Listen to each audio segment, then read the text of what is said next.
everybody. We're just about ready to get started here. Well, wonderful to see this room so full. I just feel the energy. I feel the excitement. We've got such a terrific panel. We've got so many people speaking today, tomorrow, and I am thrilled to be here. I am so honored to have been invited by the World Bank, by Ajay and his team to be here with you this morning. World Bank headquarters, Washington, D.C., beautiful. I mean, isn't that we're so glad we get to stay inside and sit in front of our air conditioner. So anyway, 35th annual conference on global development economics. I love the ABCDE 2024. I just feel like that could be a line from an old rock song or something. So I think when you guys, we'll maybe have a contest there in the audience, start working on it. Anyway, very important. We're streaming live on the World Bank social media channels. You can follow us at hashtag ABCDE 2024. Again, put that rock tune in your head. You won't forget it. So today, a very important topic, complexities, challenges of global development. How do you get clarity when there's growing incoherence that has clouded all our debates? There's just so many things on the table, so many things the global economy has gone through. And now let's try to put it all together and move forward. So we've got, trillions of dollars to mobilize for climate change. We've got enhanced health and education. And then the very important question, how do you rebuild nations who are affected by conflict, particularly when in so many parts of the world, those conflicts continue? So I want to introduce myself. I'm Kathleen Hayes. I'm founder and editor-in-chief of Central Bank Central. I'm the former global economics and policy editor for Bloomberg TV and radio, and before that, CNN and CNBC. I could go on and on. I've been doing this for a long time. And again, recently doing a lot more work with the World Bank, which is something, again, I appreciate very much. So we're going to be looking at setting the stage for the discussions. And who is better to do that than Mr. Ajay Banga? So please come to the stage, sir, and get us going.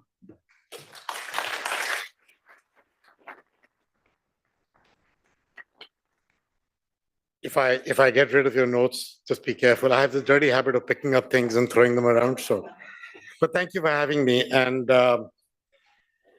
Larry, I'm sorry that you're not here personally. I was looking forward to catching up again.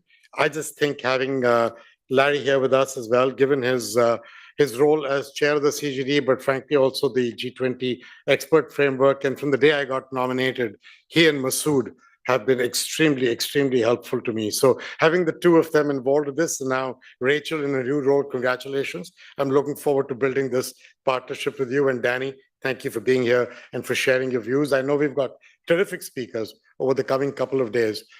I want to take my time to walk you through what's in my head about this topic. And the one thing I would tell you, the topic of incoherence I don't completely agree with the stagnation part of it, but that's just me. I believe that that I'm not ready to declare yet.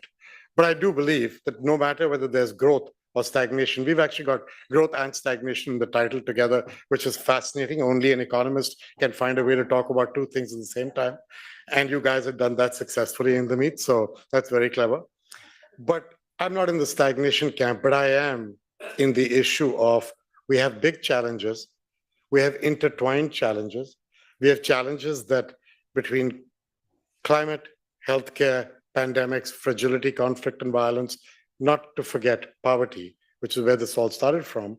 The intertwined nature of these is at a level that isn't quite easy to manage when economic circumstances are difficult for many countries around the world, particularly those who are the most challenged.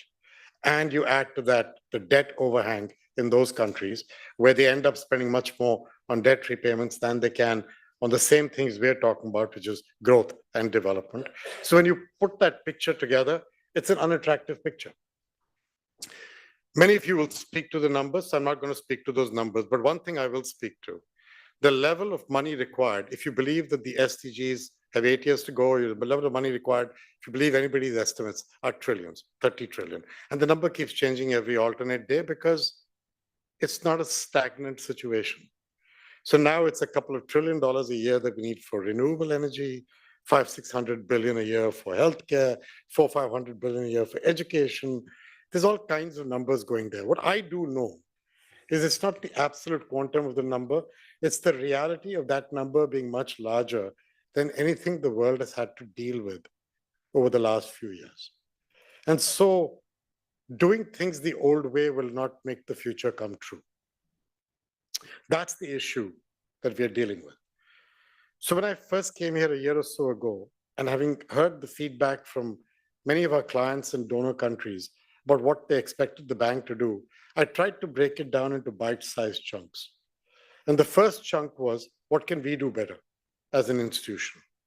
The second chunk was, how can we raise more money, both for the institution, but for others like us? And the third, and to put it productive use after that, because I think people only talk about the supply side, as in money, but as all of us know, there's a demand side, which is the quality of bankable projects on the ground that can be executed in a reasonable time frame with focus, with impact, with measurement of output, not just input. So that's the second part. And the third part really would be, what else can we do to get to this large resource gap? And typically the answer has been, can we mobilize the private sector or not? And I'm going to try and talk to you a little bit in those three buckets. So the first bucket, as you can see, these are my notes, and I kind of threw the speech away because I wanted to talk about what's on my mind. The first bucket is about what we can do better. And I kind of break that into three portions. And the first portion is to focus on the bank's plumbing. And people think that a bank president talking about plumbing is not the lofty heights that speeches are made of. And I'm not here to make lofty speeches. I'm here to make the bank work better for our clients and our shareholders. And the plumbing to me is critical because you can keep building new houses on poor plumbing and that house will not sell well. But if you fix the plumbing, the taps work and the plumbing work, and then you build a new architecture on top, you get a really strong location. And I think our plumbing needs fixing for a few reasons. One has to do with speed. And I'm not blaming the bank alone. This is a composite of what's happened over the years. But the speed, it takes it used to take 19 months from the time we started a project discussion to the time it got approved by the board. We're now down to 15 or 16 months. We're headed to 12. I still think 12 is too much. And I pulled 12 just like that. I had no science to choose 12 as a number. But all my life, I've tried to work for a number and then try and work for another number. The reason I think 12 is too long is most democracies are 4 to 5 year elections. If you spend a year getting a project through its approval process, and then you spend typically another year before the first dollar goes out the door, because local parliaments, local congresses, local institutions need to develop their ability to execute that project, well, then it's 2 years. And in a 4 to 5 year term, the moment it's the second or third year of that term, how many people do you think at the other end will be interested in what we're doing? And so our lives have changed in a way that does not allow us the luxury of this longer period of approval and then a longer period of go-to-market. Now, it's very difficult to fix it. There are some amazing people in this institution with their experience and their knowledge and their ability and their on-ground knowledge. We're all struggling to find a way to fix this. Like I said, 19 is at 15, 16. We'd like to get to 12. I think 12 is still too much. And I don't yet know how to get beyond the 12, let alone figure it out for the future. But to me, that's one big part of speed. Another big part is simplicity. We are different institutions in this institution. We were created for very good reason, for very good focus reasons. Unfortunately, for our clients who have already got a lack of capacity, dealing with an institution that comes with silos makes it even harder for them. And so here we talk about public-private partnership, everybody, all of us in the development world, as one set of words. But the problem is the public part of our public is IBRD and IDA. The private part of our private is mostly IFC and MEGA. And frankly, if you talk public-private partnership, if those four things don't work well together, who are we to lecture somebody else about a partnership? And so we have to fix that. And fix that without organizational nonsense getting in the way. That's hard. because these are people who have built these institutions with great love and affection and care, and they're very successful at what they do. The problem is the world around us is moving, and so we need to work with it. And I think that challenge is being embraced by our people to kill some of these silos. So to give you small examples, in 20 countries, as of now, we have combined the management teams across these institutions to have one single person lead the World Bank group in that country. Now that's 20 countries. Believe me, this is not a pilot. This is only the beginning, because then I'll do 20 more and then 20 more. So if we can start fixing the structure on the ground so that our client doesn't see our silos. We need some of those silos because our subject matter expertise is different in those different institutions. We need them to deliver well, but we need them for us, not for them. You know what I mean? That's not what they should be seeing. That is our magic mantra in trying to fix some of these silos. Look at the guarantee platform, which will come up again in the conversation of the private sector investment lab. The guarantee platform had guarantees being done at MIGA, which is the experts in doing this, but the World Bank, as in the IBRD and IDA, were also doing guarantees. IFC was doing his own guarantees. As of the 1st of July, all those have got put together in one platform under MIGA. We're now busy working our way through simplifying the product set and the pricing so that all these range of guarantees can be put forward to a client by anybody in our institution, whether they be an IBRD, IDA, IFC, or MIGA individual. That simplifies work for the client. We then have to reduce the number of due diligences they go to. We have to combine standards across these. This is all work which doesn't yet address the big incoherence. But to keep asking for money when you can't use it smart is not the world's best answer.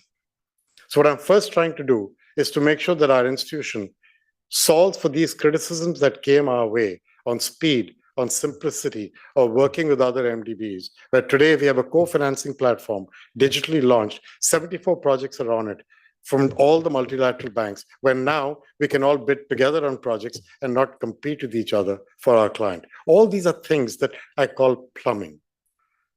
Plumbing is an unfortunate word, but it's a very appropriate word, as I said. So this is important work. It makes this institution more capable of turning with speed, simplicity, and cooperation with other MDBs. But at the end of the day, what we're trying to do is to do this to use our people and their ability and their knowledge, and not only do this with speed and simplicity, but to do it with decency and caring and a sense of urgency. That's the culture that we have to build and build upon. So that's the first part. The second part is our knowledge bank. I believe we are as much valued for our money bank as we are for our knowledge bank. And so as of the 1st of July, that knowledge bank has 5 verticals: people, planet, prosperity, infrastructure, and digital. And they're obvious names for the obvious things to be done. But the more important thing is there will be the corporate scorecard has come to 20 odd items from 150. They're aimed at the output measurement as compared to only input. Input is projects and dollars, that is important. But output would be how many girls went to school because of a project we put in, how many people got a better job because of a skilling institute, how many carbon emissions we may have avoided. So I want to measure both input and output through this corporate scorecard. It will take us a couple of years to get all of that rolled out, but the work is out the door, and some measures are already ready, others are coming their way. So that's the second big part. That knowledge bank not only has it to produce thought leadership pieces, but it has to help with build capacity in countries. Those bankable projects we were talking about.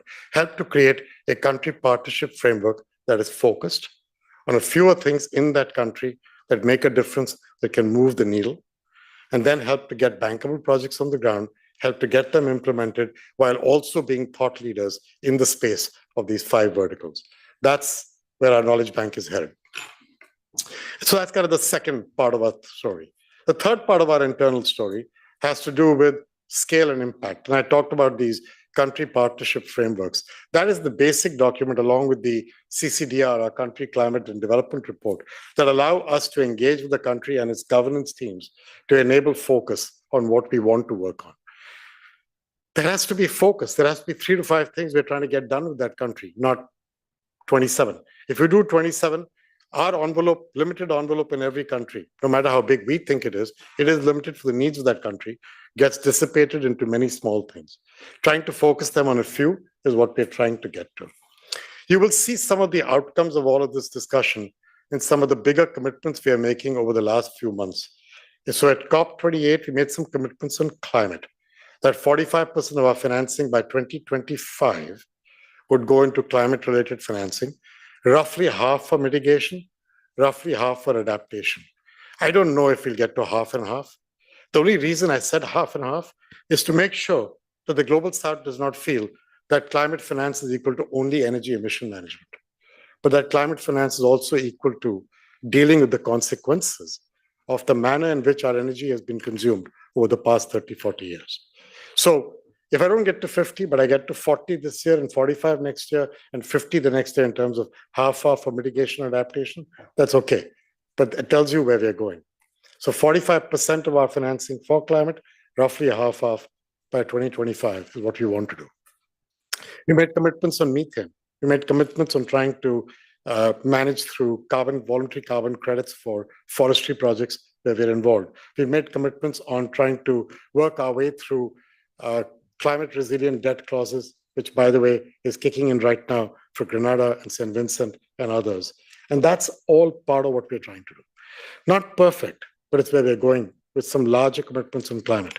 Then at the spring meeting, we made a commitment on 300 million people in Africa, 250 with us, 50 with the African Development Bank, both of us working together to try and connect 300 million people out of the 600 in Africa who do not have access to electricity. I believe that you cannot have development without electricity. And I believe that our biggest issue coming forward from all this, which I'm going to come to in a minute, is the issue of young people and women. But let's hold on that for a minute. So electricity, then healthcare, 1.5 billion people connected to better universal healthcare or primary healthcare by 2030. These are big targets. I want to make a big target in October on gender. So we've got a few things we're trying to focus on. Why these? You heard us add livable planet into our vision, and that's because of these intertwined challenges. But we also put in a focus in the mission on women and young people. Women is an obvious one. It's half the people in the world. It's not a minority. It shouldn't need to be mentioned, actually. It should be an obvious, but it's not. It's not even in the developed world, let alone in the developing world. And the reality is there's higher unemployment in that group.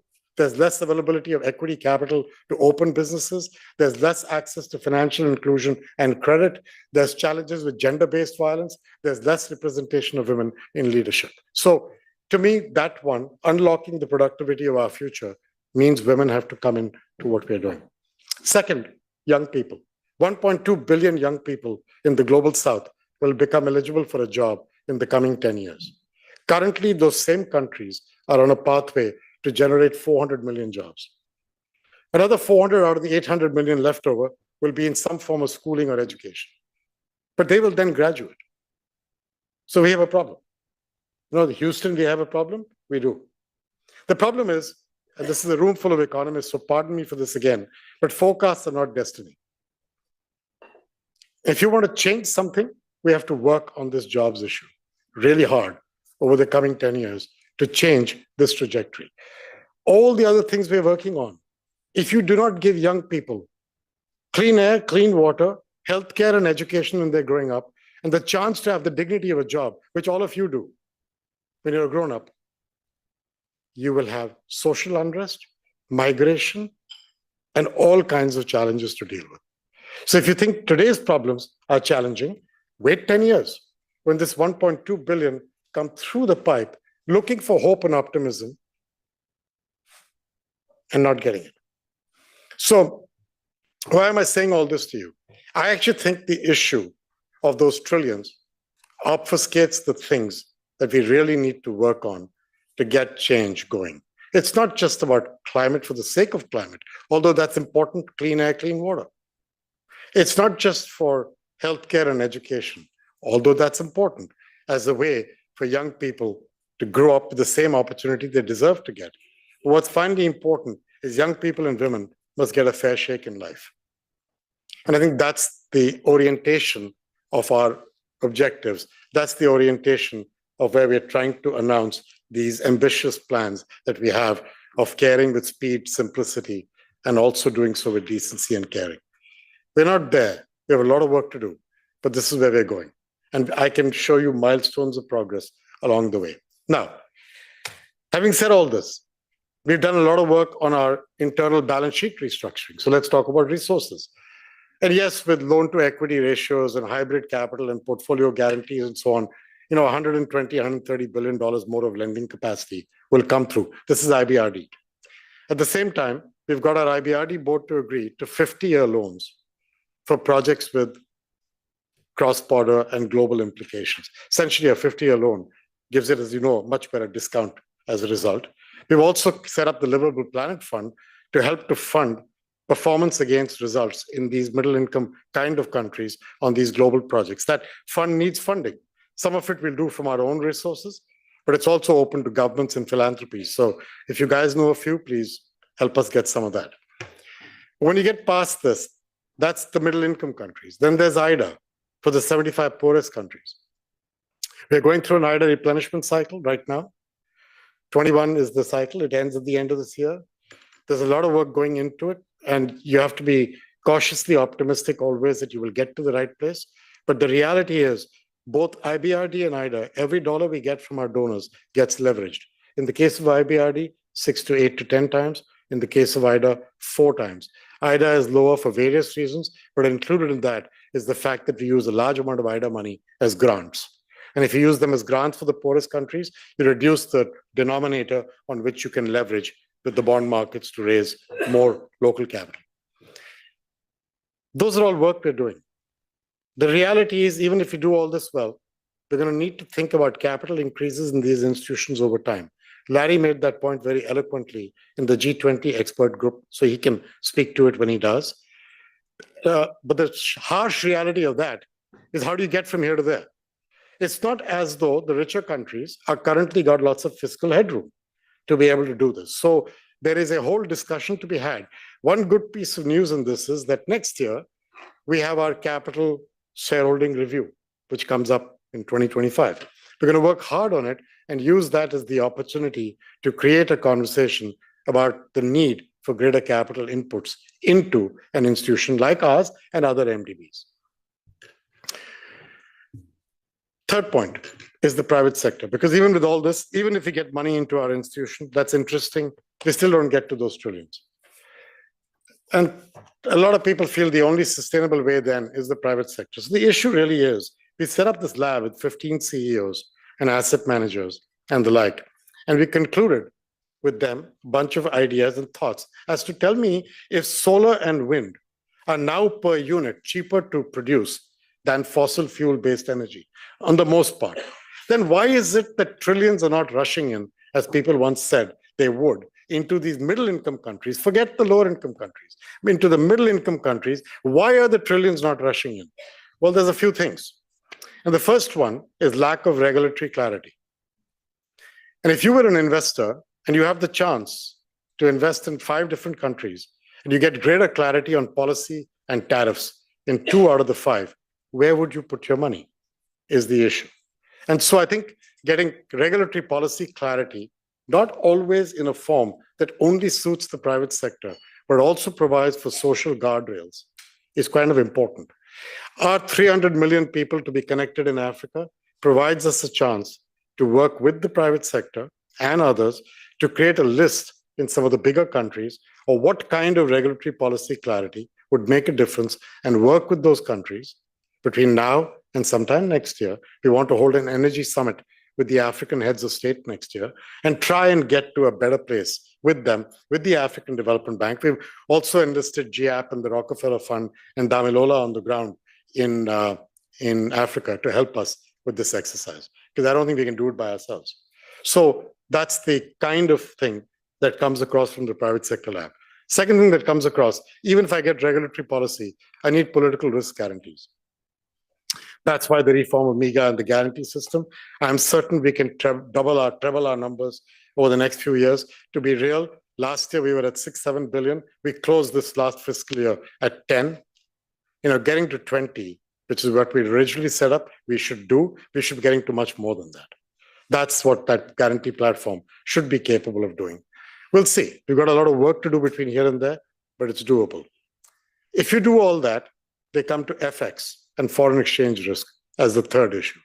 Obviously, you're investing in dollars, yens, and euros, and you're getting exposure in local currency in projects that typically take 20 to 30 years for you to pay back the money that you're putting in the beginning. So how do you square that circle?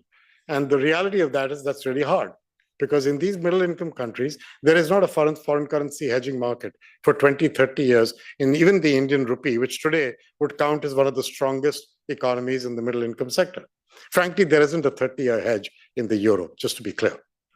So how do you manage to square that circle? And I think there's 2 or 3 intelligent ways to do it. We're trying to find our way through raising local currency financing through the surplus liquidity in a number of local banks in some of these bigger countries. We're trying to find a way to create a multi-level risk-sharing facility with some of these countries where the private investor knows the currency depreciates by a certain amount, takes that, and then the local government takes a certain amount, we take the tail risk and convert that into a 50-year loan to that country. Things like that. I don't know if you'll get anywhere. FX to me, I came out of banking for some years before I sort of went to MasterCard. And I will tell you that anybody who tells you they know how to solve FX, you should normally run in the opposite direction. But it's a tough problem. But it's interesting. In the private sector lab, it didn't come up as problem 1 or 2 or even 3. I'm giving it to you as the third one. It actually came up as the fourth one. So the fourth one is that can IFC be a better catalyzer of private capital mobilization by being willing to take junior equity or first loss positions in projects that otherwise would not have got financed but for that? That sounds perfectly logical until you realize that if you actually realize that loss, then we have to go back to our shareholders to get a capitalization. And last you heard, that sounded a little complicated. So how do we square that circle? And I'm trying to figure out a way to create the right kind of funded IFC, like that livable planet funded IBRD, where we could replenish with our earnings in good years, but also with other sources, philanthropies and donors, to help us take some of the appetite for this first loss junior equity position. And so that actually comes across pretty well. And the last one to me is the most interesting, but the most long-term. And that is, can we help create an asset class, a securitizable asset class in the space, in this case of renewable energy, but then you could extend that to water and others. The question there really is, if I went to Larry Fink today, the other Larry, and I said to him, hey, don't you want exposure on water in Africa? He would say yes. And then I would tell him, let me give you these 21 different projects, 22 million here, 100 million there, 40 million there, 30 million there, 72 million there. And they've all got different covenants, different terms, different repayment schedules, different legal terms. He's going to have to underwrite all those 20 loans to get to 2 billion. 2 billion doesn't move the needle for Larry. Having to underwrite 20 loans makes it even harder. By the time he finishes all that, it doesn't become a scalable proposition in the way that pension funds and asset managers, if you really believe that their money should come to these markets, this is not the way to get it. This is throwing peanuts. And when you throw peanuts, you get monkeys. We don't want that. We want large-scale investment. And so that requires a change in the way that these loans need to be originated, built, constructed, covenanted, and brought to market. The IFC has constructed a warehouse-enabled securitization program with BlackRock, with the other Larry. We're just beginning work on it. I think it's the first step towards a much bigger idea. These things take 3 to 5, 6 years to get going. But if we don't do it, I think we really find it hard to square the circle in all these big numbers. So why am I saying all this? We have to do what we do better, simpler, faster, decency, speed, urgency, work with other MDBs, all that. We have to do what we can with our capital adequacy measures, our balance sheet, loan to equity ratios, callable capital, all the stuff that everyone's talking about. And there's work underway on that. But I assure you, even with that, we fall much short of these trillions, obviously. Then the question is, can we get capitalization for these institutions beyond that? Which is Larry's point in his G20 framework. Yes, let's assume we get that over the coming years. Let's assume we get that. Even then, we'll fall short. So we have to find a way to get this private sector money to move in the cases where it makes sense. It doesn't make sense in every sector. It doesn't make sense without the right guardrails. But where it does, We have to find ways to make it work. And there are these 4 or 5 things we're learning from our lab to try and make them work. This is all interesting work. And it's what I want to make my life's work. And that's why I'm here. So I'm looking forward to your ideas, your suggestions, your contributions, and all that you will do for us together. Thank you very much for listening to me, and good luck. Thank you.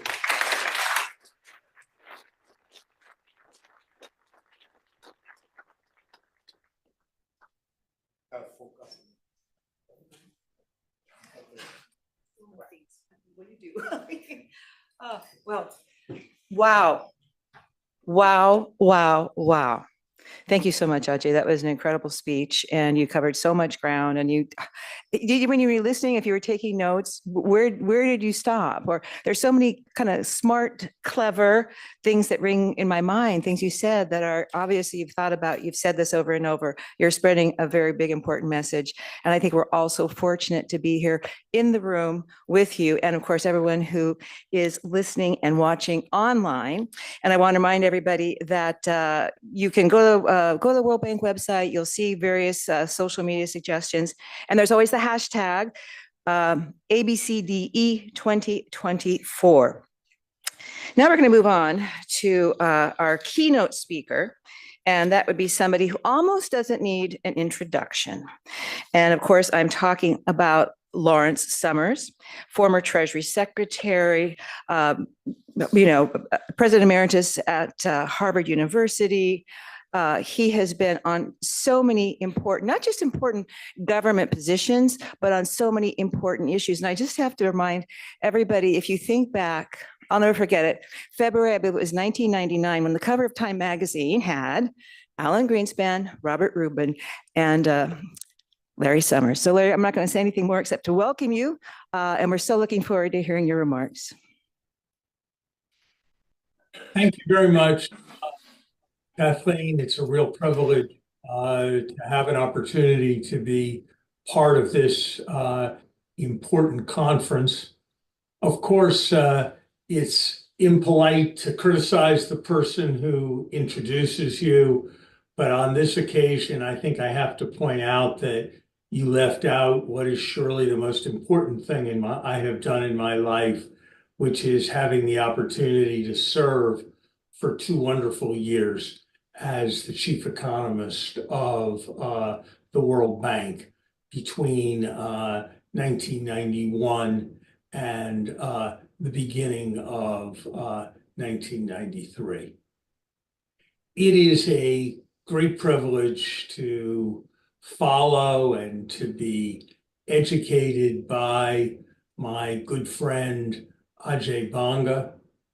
The first sustained time that Ajay and I spent together was at a meeting of a US-China group where we were seated next to each other at the head table.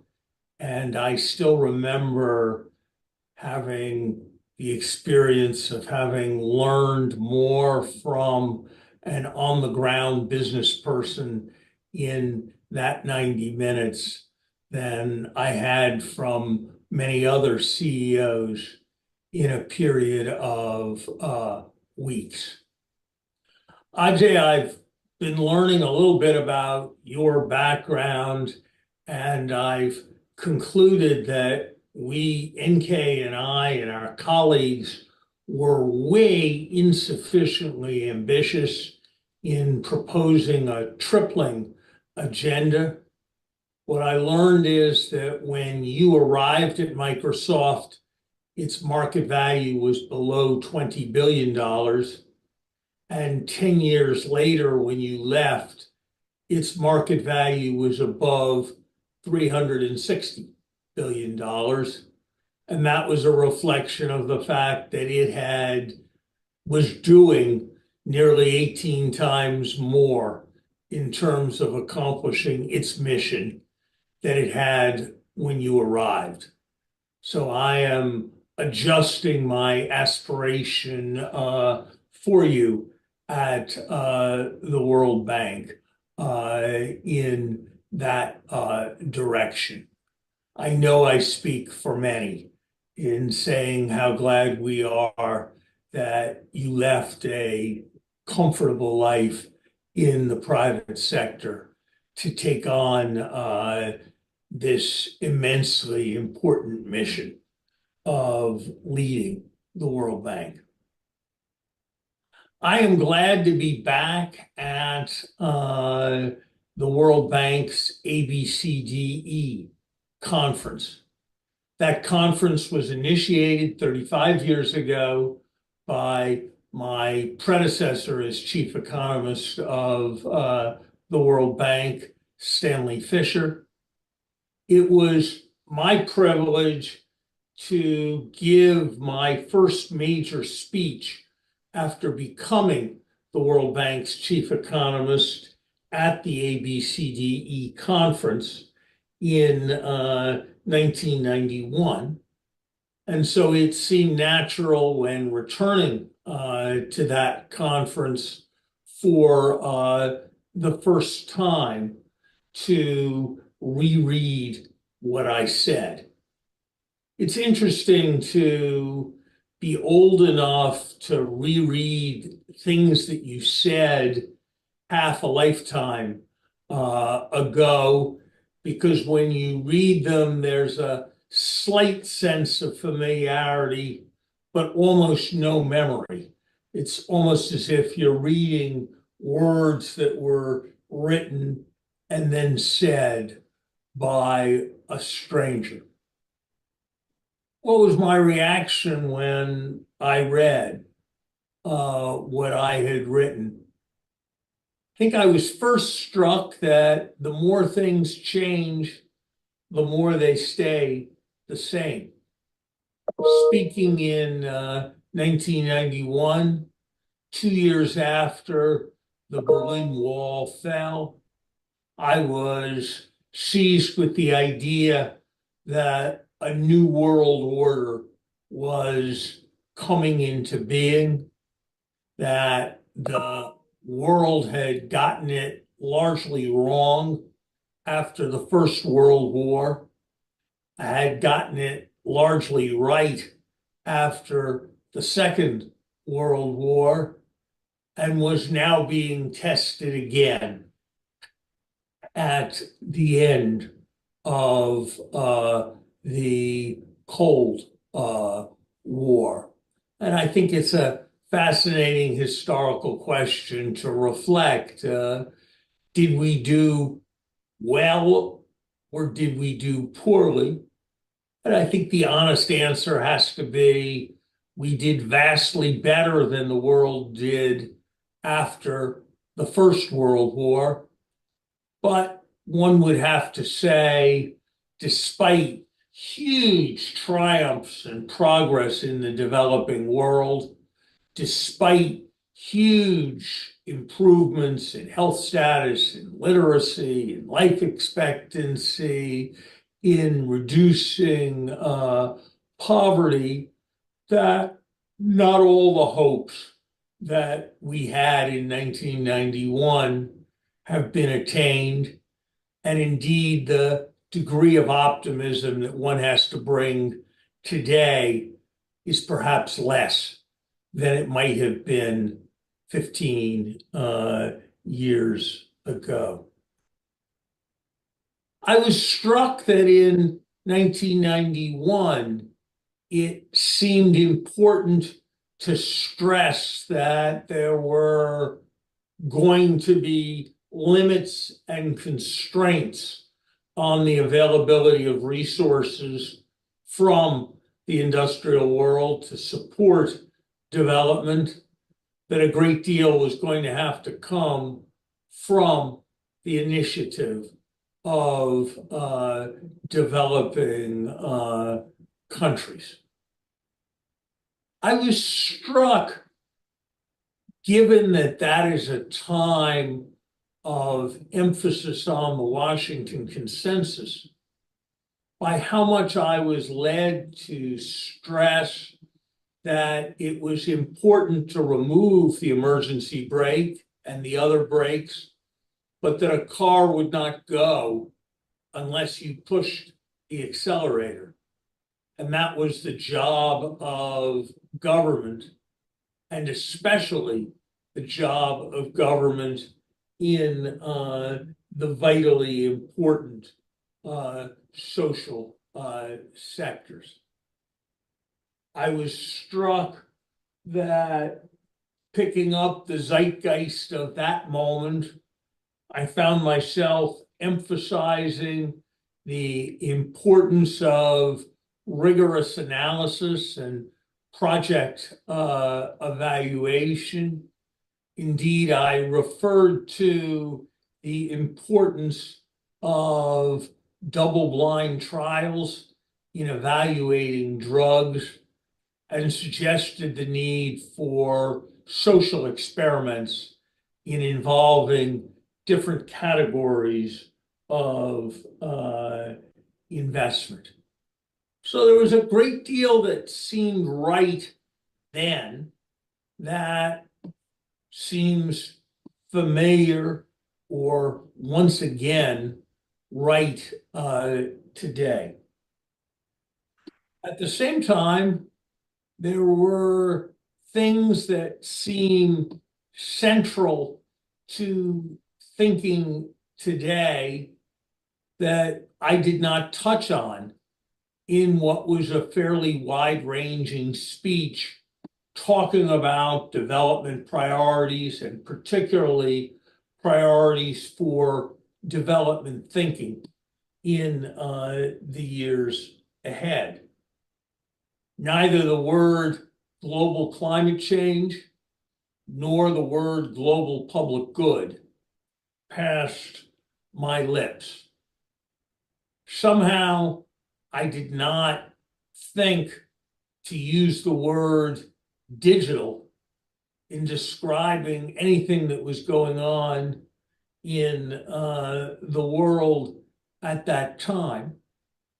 And while I certainly was aware and referred to the East Asian miracle countries, the sense that the world was going to be transformed by what was going to happen in subsequent decades in China, that was going to change the entire nature of thinking about world order, was not something that I anticipated.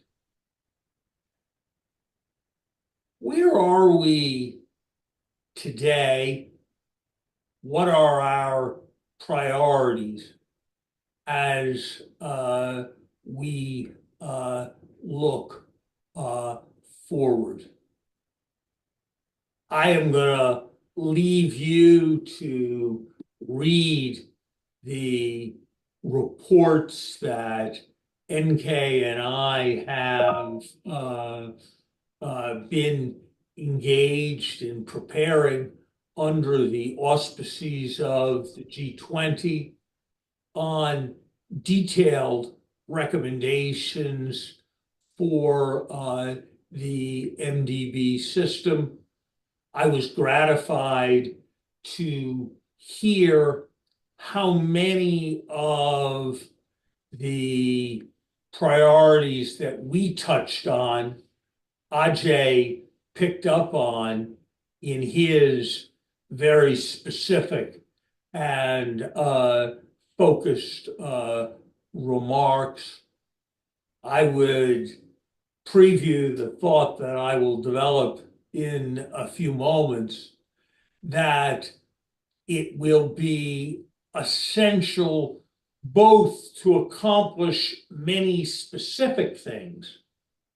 And I think if confidence in our institutions is to be maintained, to project a broad sense of bold transformation in being fit for purpose in a world that has profoundly changed. Let me offer 4 observations. First, I believe that with quite high probability, we are at the technological frontier of the world economy, entering into a period of very rapid change and progress beyond that which we have become used to. I had the great privilege of welcoming into the world my first granddaughter a month ago.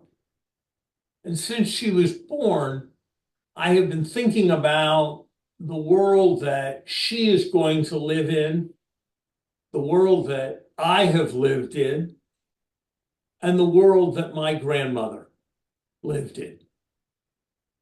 My grandmother came to the United States as a 1-year-old in 1901. She died in 1974. What did she see? She saw a transition from outdoor to indoor plumbing, from horse-driven transportation to internal combustion-driven transportation, from candlelight to electric light to electric appliances of all sorts. She saw the development of the telephone, and then the radio, and then the black and white television, and then the color television. She saw it become possible to get from New York City to Europe, not in 6 or 16 days, but in 6 hours on an airplane. She saw that which was possible for people be transformed. Perhaps most profoundly, she saw the United States change from a place where almost everybody had lost a child or lost a niece or a nephew to a place where childhood death was very much a rarity. And then I thought about my lifetime. I was born in 1954, and certainly the world is a very different place than it was then. But my family, middle-class family, took for granted indoor plumbing, electricity, an automobile, a second car, flying on airplanes. Yes, it is true that when, for the first time in 1988, I found myself in a car with a telephone, I called everybody I knew because it was so interesting to be in a car with a telephone. And yes, we now have the internet, and you can take pictures with your camera. But if I contrast the profundity of the change that took place during my grandmother's lifetime and the profundity of the change that took place during my lifetime, I have to say it feels like it is much less. I suspect during my granddaughter's life, the change may be closer to what it was during my grandmother's life. I think we will see electricity become ubiquitous and universally available at almost no cost. And that will make all kinds of things think of desalinization of water as just one example possible that we don't think about today. We will see profound changes in our operational understanding of biology. We are likely to see cures become available for what have traditionally been the great curses of mankind. I think it is reasonable to aspire to making the kind of progress against chronic disease during my granddaughter's lifetime that we made against infectious disease during my grandmother's lifetime. And I think what is potentially most profound is what digital technology and artificial intelligence will make possible. No one can know, and one forecasts with great humility, and Dornbusch's law applied to financial crisis surely applies to technology as well. Things take longer to happen than you think they will, and then they happen faster than you thought they could. But I would suggest to you that the wheel was a profound technology, but having a wheel did not produce more and better wheels. Electricity was a profound technology, but having electricity did not produce more or cheaper or higher quality electricity. In contrast, artificial intelligence developed to a certain point becomes able to improve artificial intelligence, creating a self-perpetuating cycle with enormous potential. So for all of us, as we think about development, I think we need to reckon with what I suspect will be the central shaper of the generations ahead, a revolutionary increase in technological progress. And it is, I think, the nature of the world today that the capacity for the movement of that technological progress from its frontier to the entire world is much more rapid than it has been historically. Now, I am not a Pollyanna about any of this. It is also true that I was fortunate not to live through world wars, not to live through the Great Depression, as my grandmother did, and that her opportunity, her living through that, was not unrelated to the political forces set off by gale force technical change and all that came in its wake. And so I hope as we think about our institutions, we think about shaping our world, we never lose sight of these profound technological changes that are likely to come. Second, observation that I would make, and my next three will be more brief, is that as remarkable as the progress that we seem to be able to look to in the technological sphere,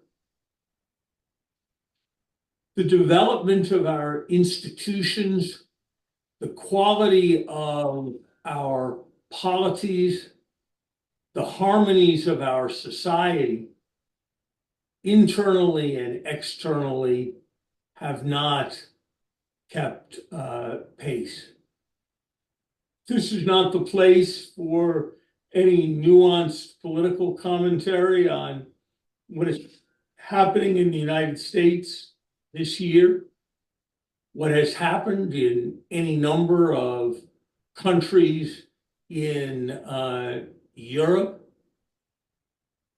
I would just record that a year when more people were involved in elections than any year in human history seems also to be a year in which populism is being driven faster forward in more places than in any year in human history.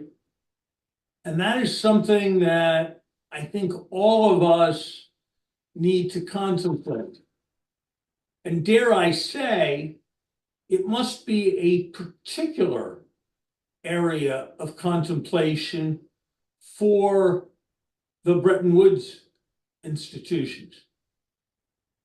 If any set of institutions represent an elite project, it is surely the Bretton Woods institutions.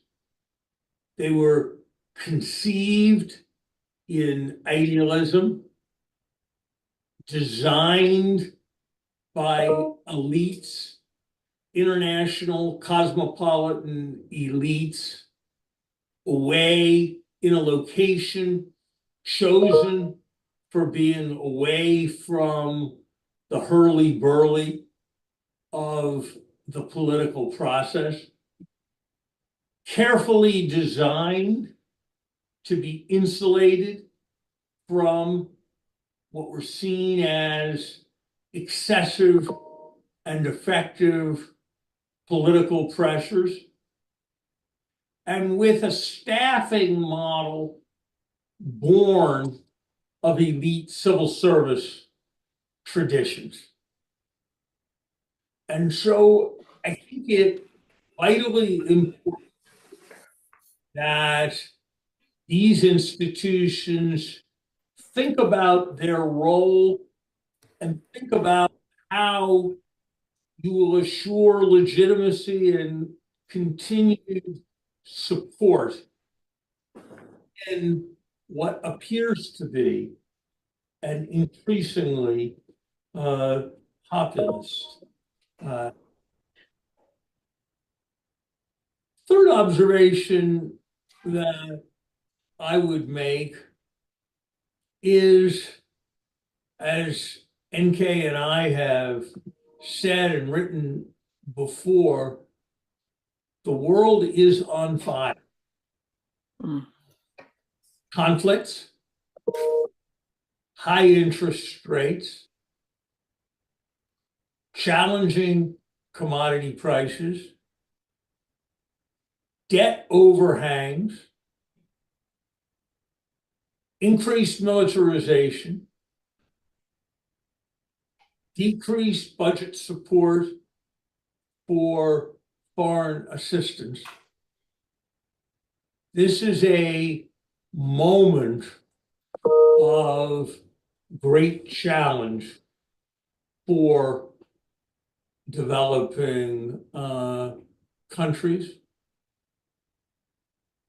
I had taken it almost for granted during the time that I was chief economist of the World Bank, that while there would be successes and failures, while there would be a range of different individual country experiences, that the dominant pattern would be catch up, would be convergence between poor and richer countries, as long as poorer countries were reasonably well governed and reasonably well managed, as long as the world stayed at peace, and as long as there was acceptance of the greater openness that would come with technology. Professor Summers, I just want to thank you.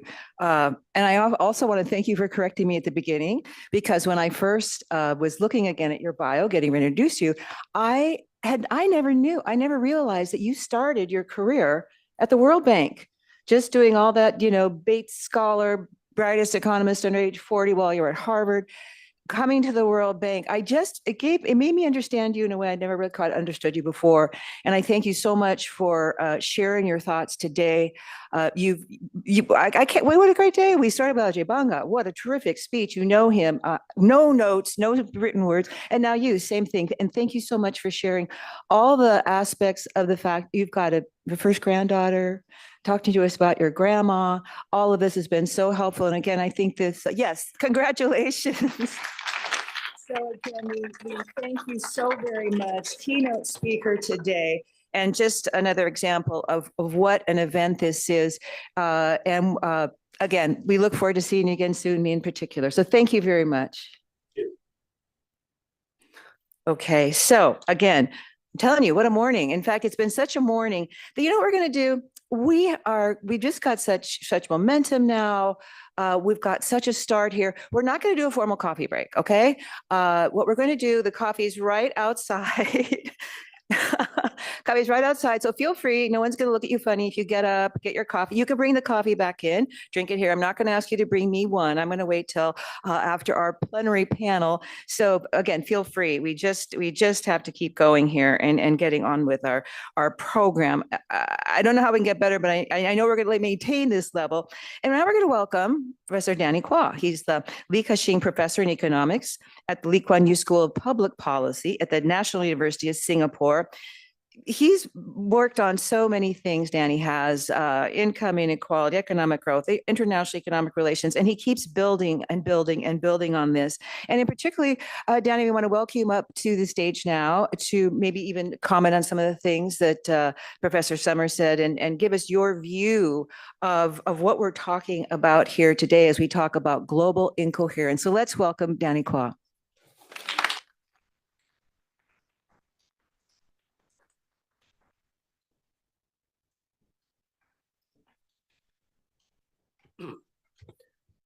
Thank you, Kathleen. And thank you, World Bank, for allowing me to address you in response to what Ajay and Larry Summers have said. Both of them have given us a picture that's both sobering and inspiring. The canvas on which they have sketched for us an understanding of developments is truly astounding. I have been Larry Summers' student for almost the last 5 decades. And every time I listen to him, I'm completely in awe of the man. What I want to do is take a few minutes to provide a reflection on what Larry has said. It is a reflection that I am leveraging on a platform where I have lived a lot of my adult life professionally in the West, but I now live in Asia, in the East. And that perspective has given me a somewhat different take on the global economy. When Larry began and spoke about 1991, what came to my mind in the midst of his description were three other points. First is that was the era of Frank Fukuyama's end of history. Fukuyama predicted that history had resolved all conflict and all uncertainty, and convergence, both economic and political, was already set. A second idea that came to me was something that Larry himself described, that John Williamson here in Washington, D.C., had articulated the principles of the Washington Consensus, and that was a way by which we could run the economic side of things. World order from then, my third point, had indeed converged on two grand themes. The first was economic efficiency. We knew how economies operate. The second was comparative advantage. We knew how economies operated not just internally, but across the world. We knew how they, in an international relations way, connected with each other. So I want to end these reflections by providing three additional observations that touch on the theme of this wonderful conference that the World Bank has put together, and that touch on the themes that Intimate and different members of his team have worked so hard on. There are two dimensions of mismatch relative to the world of 1991 that I just described for you, and relative to the things that need to be done today. One element of mismatch is what our report refers to as the difference between international policy advocacy and research-based solutions. We move in a world where there's now much greater uncertainty and confidence in the tools that we use to manipulate our environment. The second element of mismatch, the second piece of the great incoherence, is a mismatch between demand and supply. Now, for the economic purists among us in the room, you might think that I am going into a dangerous piece of territory because there can't be no mismatch between demand and supply. Let me tell you what the mismatch that I see articulated in the reports that are being unveiled today. The first is that there's a rising demand in the resources that we need for tackling climate change, for improving health and education, and for rebuilding war-torn nations. There's a rise in demand for good ideas, and there's a rise in demand for good governance and good policies.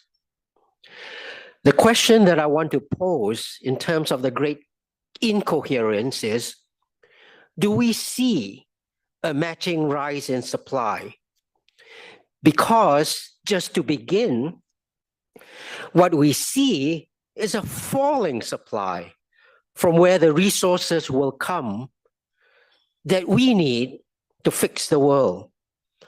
That falling supply comes from decelerating economic growth and investment, challenging levels of public debt, as Larry referred to, and thirdly, a theme that had been running in what I described of the decades from 1991 until today, the sacrifice of multilateral cooperation on the altar of national security priorities. We no longer have a world that's unified about the things that we need to do. And that is even if we did not have this great discordance in ideas, without economic growth in the world, without investment, without multilateral cooperation somewhere in the world, we will not be improving health and education and tackling climate change anywhere in the world. That, for me, is an element of the great incoherence. I hope that over the next couple of days, and in fact, perhaps even in the next panel, we will get to elaborate on this. Let me conclude by mentioning two other ideas. I said that we see a rising demand and a falling supply. I sat at the feet of Larry Summers at Harvard. I cut my teeth on technical economics at the University of Minnesota. I am a firm believer in the workings of economic markets. But I see no obvious market here for repairing this mismatch between a rising demand and falling supply. A rising demand for resources that we need to do good works, a rising demand for good ideas and good governance, and a falling away of supply on all three of these dimensions. There are different reasons why this is happening. The rise of geopolitics, once again, in the domain of international relations and international economics is surely one of them. All of us today have heard of the great Greek historian Thucydides, because Graham Allison at Harvard has written about the Thucydides trap, where it talks about how a rising power engages in friction and potential conflict with the incumbent superpower. I want to cite a different Thucydides to you in my conclusions. Thucydides did write about great power conflict, but he also said the great powers do what they will. The rest of us suffer what we must. The world does not have an equilibrating mechanism between the supply of resources and the supply of good ideas from the advanced economies and the great powers to meet the rising demand for resources and the need for good governance in the emerging economies. We are caught in a great incoherence.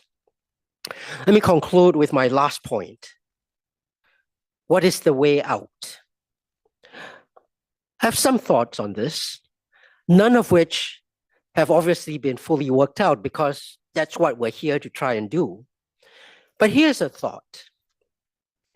We need to come up with how we have a narrative that goes from the good works that we want to do, repairing climate, improving health and education, rebuilding war-torn territories. We need a narrative that goes from those micro interventions to a growth strategy for the world that both developed nations and developing nations can sign on to. We need a world where state-incited improvement policies like industrial policy, investment and trade inspection and regulation, governmental direction of technological change, new energy vehicles, clean energy improvements do not come into conflict. Do not become beggar thy neighbor weapons of economic statecraft, which is what I fear is happening a lot in the world out there today. We need to move into a world that's actually livable for all of us. Thank you all very much for your attention.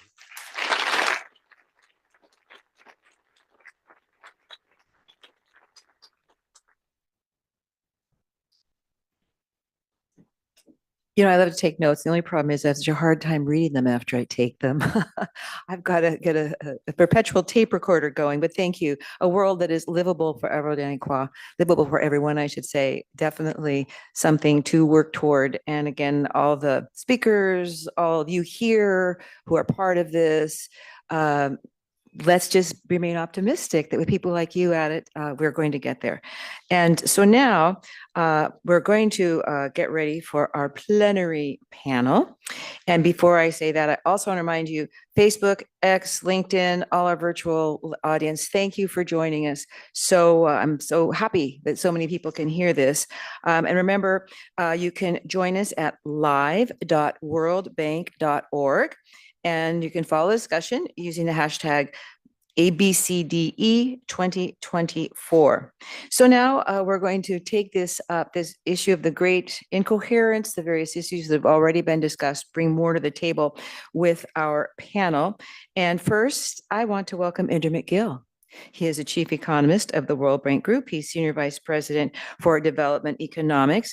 Joining him is Rachel Glenister. She's the incoming president of the Center for Global Development, distinguished career in international development, academia, public service. I mean, she has attacked this from every angle to find the kind of solutions, policies that are going to move everyone forward. And in particular, I'd just like to note she's an influential figure in the application of randomized trials to development policy. Wow. And in fact, she's improved policy insights on health, education, women's empowerment, and more. Danny Quah is going to come back to the stage as well. So as you two come up and take your seats, Indermit's going to set the stage for this whole discussion of the great incoherence. And of course, he's done a lot of work, essays, blogs, etc., explaining this concept in the various interesting angles. Indermit. Thank you, Kathleen. And thanks to Larry, David, and especially to Danny for starting us off so well. So I'm going to actually develop a few of the thoughts that Danny laid out, right? Before that, let me thank Masood Ahmed and his colleagues at the Center for Global Development for their partnership in organizing this conference. So ABCDE, as Larry said, was started by Stan Fisher back in the late 80s. And the person who was instrumental for that is Shekhar Shah. So he's actually online, I think, today. So like Shekhar Shah, ABCDE was also getting a little long in the tooth. So we've actually been thinking about changing his format. And what you sort of see today is the first attempt at the new format. So Masood, actually, who's also long in the tooth,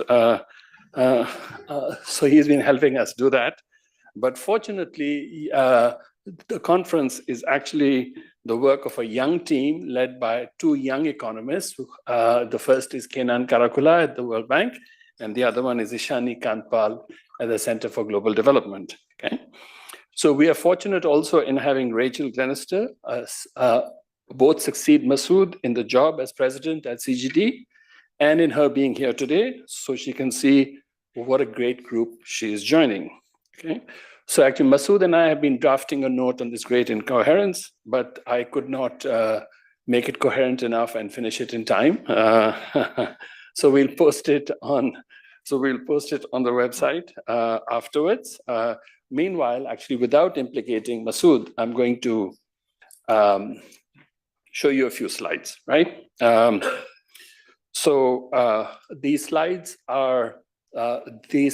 have facts that are not facts that I accumulated, but my the interpretation is entirely my own. And I'm sure that Michael Cracker sitting in the front seat will not like it. Okay, all right. So here's what I think are the main inconsistencies, right? So you can put them in other ways, but I think that you'll agree that these contradictions are mainly the consequence of ambition in development goals clashing with economic, ecological, and geopolitical realities along the lines of what Danny was talking about. Now, there's actually nothing wrong in being ambitious. Actually, good things inevitably come from being ambitious. But when ambition becomes more talk than action, when demands are not backed by a willingness to pay, when governments respond to tightening budgets by expecting the private sector to do their job, this will lead to frustration and to resentment. Okay, and you see a bit of both around, actually a lot of both around. So I'm going to be discussing these contradictions, and I will exaggerate, but not too much. Okay? So I once actually heard Larry Summers say that if you don't have an edge, you don't have a point.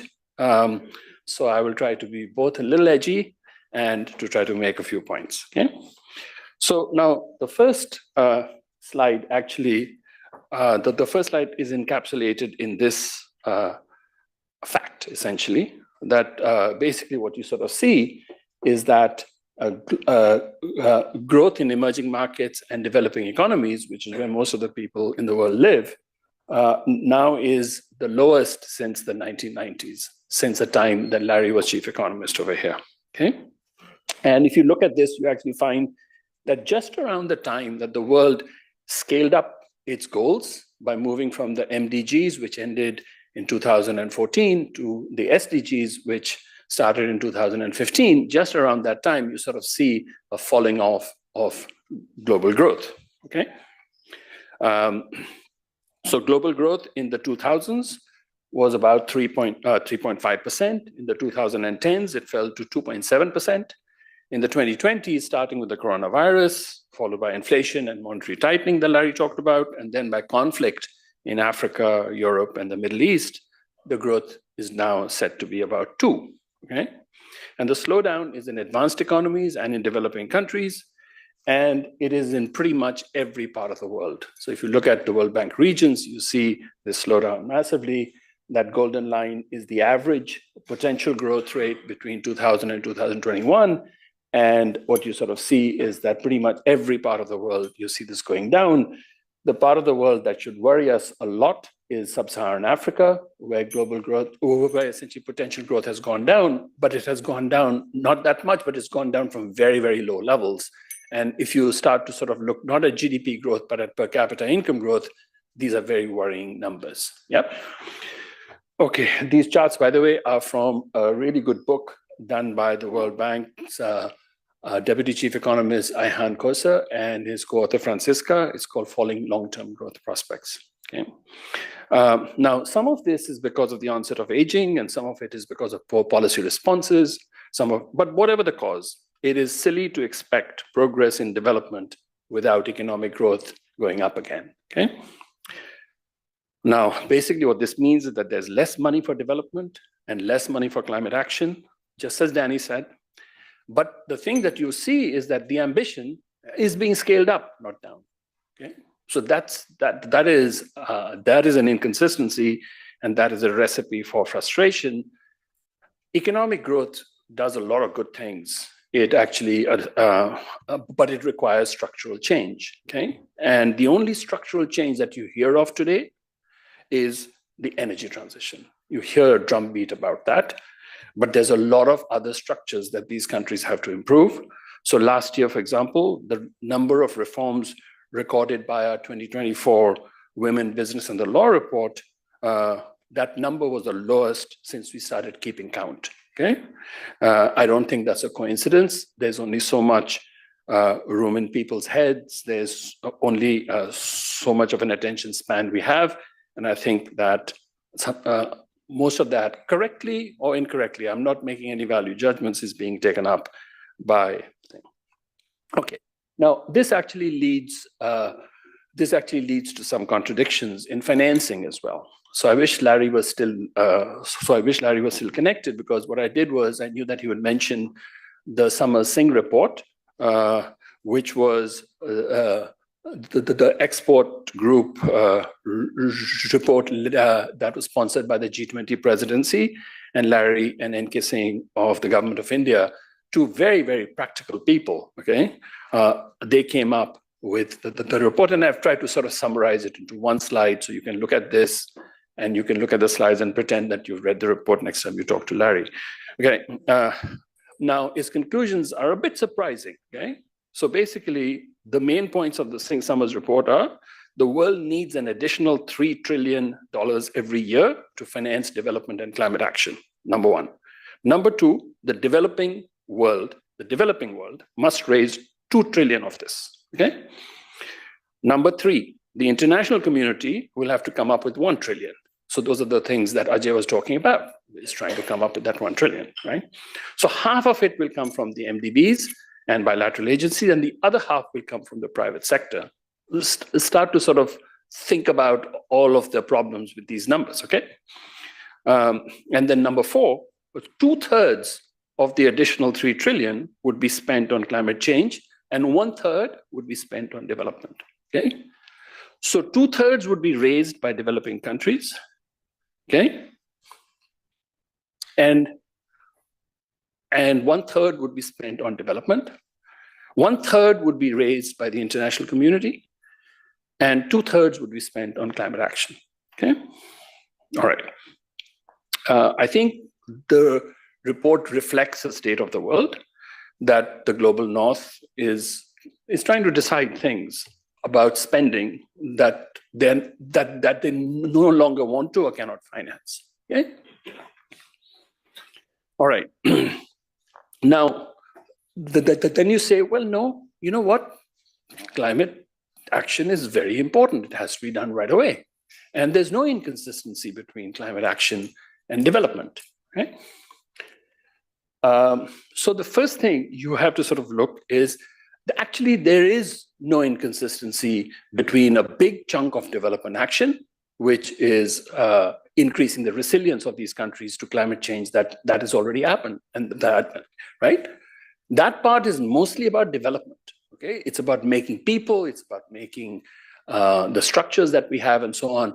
For her, Shilpi is over here, and she's actually coming out with a new policy research report on resilience, and you'll sort of see that a large part of this is very consistent with development. That's where the problem starts, because when you look at global climate finance, you actually see over the last, at least between 2017 and 2020, these are from a MEGA report that was led by Dilip Ratha and his team. What you sort of see is 90% of global climate finance is for mitigation, not for resilience. Okay, right? So it's actually now then you sort of say, does this take away from other thing? And for that, you have to look at this chart, which is, I think, the most serious chart produced by the World Bank in the last 6 months or 2 years. Do you really want to invest in the future? Okay, do you really want to invest in this? So this is a chart from a report, a regular report that is put out by by Harry Patrinos and his team. And what you sort of see over here is that, roughly speaking, you'll actually find here that upper middle income countries spend in a year what rich countries spend every month on K through 12 education. Lower middle income countries spend in a year what rich countries spend every week, okay? And low income countries spend about $50 per student per year. That is less than what high income governments spend on K through 12 schooling in a day, okay? In a school day, okay? Now, but you actually find that a lot of experts would take a look at this chart and still say that these countries should raise more money through taxes, and they should spend more of it on fighting climate change than on fighting functional illiteracy, right? That's what this is, okay? You can have a similar chart for health, okay? Now, Jeff Sachs actually makes a really good point. He says that because we have to blame too at the World Bank for things, because what we say is, no, you know, you have to improve the quality of spending, right? And what we say is that, look, these countries are already spending the same ratios of their GDP on education that richer countries spend. And Sachs makes a very simple point. I mean, he says that the benchmarks for public spending on education that international organizations use are abysmally inappropriate. Since high-income countries spend about 4.5% of per capita income, development organizations often apply the same benchmark to poor countries. It should be 2 or 3 times as much for 2 simple reasons. One is because poor countries have younger populations, okay? And the second one is that qualified teachers are relatively expensive because qualified teachers have many more years of education than the typical average workers. So combining these 2 things, the cost of providing universal primary and secondary education in low-income countries and lower middle-income countries should be at least 3 times that ratio, should be about at least twice, like 10 to 15% of GDP in budgetary outlays. And when you look at that, you find these countries cannot afford that. They simply cannot, given the debt. Now, to add injury to these insults, donors also insist that low-income countries spend more on social welfare, okay? Despite little or no evidence that these programs provide better returns than education and health. So this is from the Poverty and Shared Prosperity report from last year. And basically what it shows is that if you look at deworming, if you look at pre-primary education, pre-primary and low income, and compare that with cash transfers and so on, you find much higher returns for this. And actually investing, those who want to invest in the future would invest up there rather than down there, right? So I hope the people who are here today have some questions for Professor Michael Kremer when he talks this afternoon, since he may well be responsible for some of these bad ideas. Okay, all right. Now, I think that this inconsistency can actually be resolved if it's recognized that the problem that there is a problem if the main climate-related issue in poor countries is low resilience to climate change, and the main prescription by international organizations like our own is more mitigation. Okay. All right. Now you pick up pretty much any development policy loan document, and I did, especially for a desperate economy in fiscal distress. Chances are that you'll read something like this. Climate change is a major risk that exacerbates the country's existing vulnerabilities, emphasizing the need to, wait for this, transition to a low carbon development, okay? It's completely non sequitur, right? And I'm not making this up, by the way, right? So there's actually a big difference between mitigation and resilience. There's inevitably a trade-off between mitigation and immediate development priorities, while investments in resilience overlap considerably with these development priorities. And Forhad's report will prove that rigorously, okay? No pressure for it, okay. Now, I'll say one more thing and then I'll stop, okay? I won't go through all of those, but the other part basically has to do with, this, that you must be now familiar with this term overcapacity. So this actually, I presented this first at a conference that Danny organized. So I don't think overcapacity is an economic term, actually. This is the first time I ever heard it, okay? So I think basically it means that this chart essentially shows that China has a lot of green intermediates, okay? And the aim of the world should be to lower the cost of mitigation because climate change is an existential threat, right? Okay. And then what you sort of see here is that instead, you actually find you have talk about overcapacity and you have this capacity or overcapacity should be put to use, right? Now, the reason why it isn't is because advanced economies are worried that there's going to be a loss in jobs, a loss in that there's going to be harm to communities as a result of this, that there are other concerns besides just climate action, right? This is something that other countries also say, right? Okay. Now, I mean, here's the thing though. So if you actually look at this, you actually find the argument for freer trade, at least in green intermediates, is very great. If you sort of look at global supply chains, global supply chains, globalized supply chains for solar panels result in much faster learning, much faster drops in cost. Then if you look, for example, if you look at EVs, right, you actually sort of see is that international trade and technology flows bring forward by years the point at which EVs reach parity with internal combustion engines. Okay, so these are all things that World Bank people have done and so on. Lots of evidence on this one. I'm going to fast forward and just get to the last point, which is essentially that coherence lies within, right? But I think it's very important that the world, to actually paraphrase Clint Eastwood, you got to know your limitations. The world has to know its limitations, right? And I think that what we've done is that we've organized the conference in a way that we actually go down each one of these inconsistencies, both here and in the CGD campus over the next couple of days.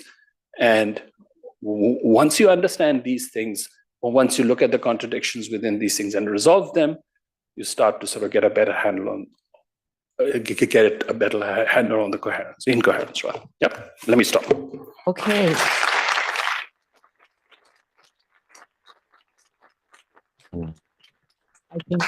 It's on, right? Great. Okay. I love handheld mics. So thank you, Indermit. I can hardly wait to read the finished paper, and I think we've gotten a nice preview of all the things we can expect to see, even more detail and more ideas. But you certainly did a nice job of helping us get the panel started today. And as we now take a look at the great incoherence, I just love that phrase. That's very catchy. It could be a Netflix series, I think, right? Masood's invention. Masood, congratulations. Great title. But today, I want to start with Rachel.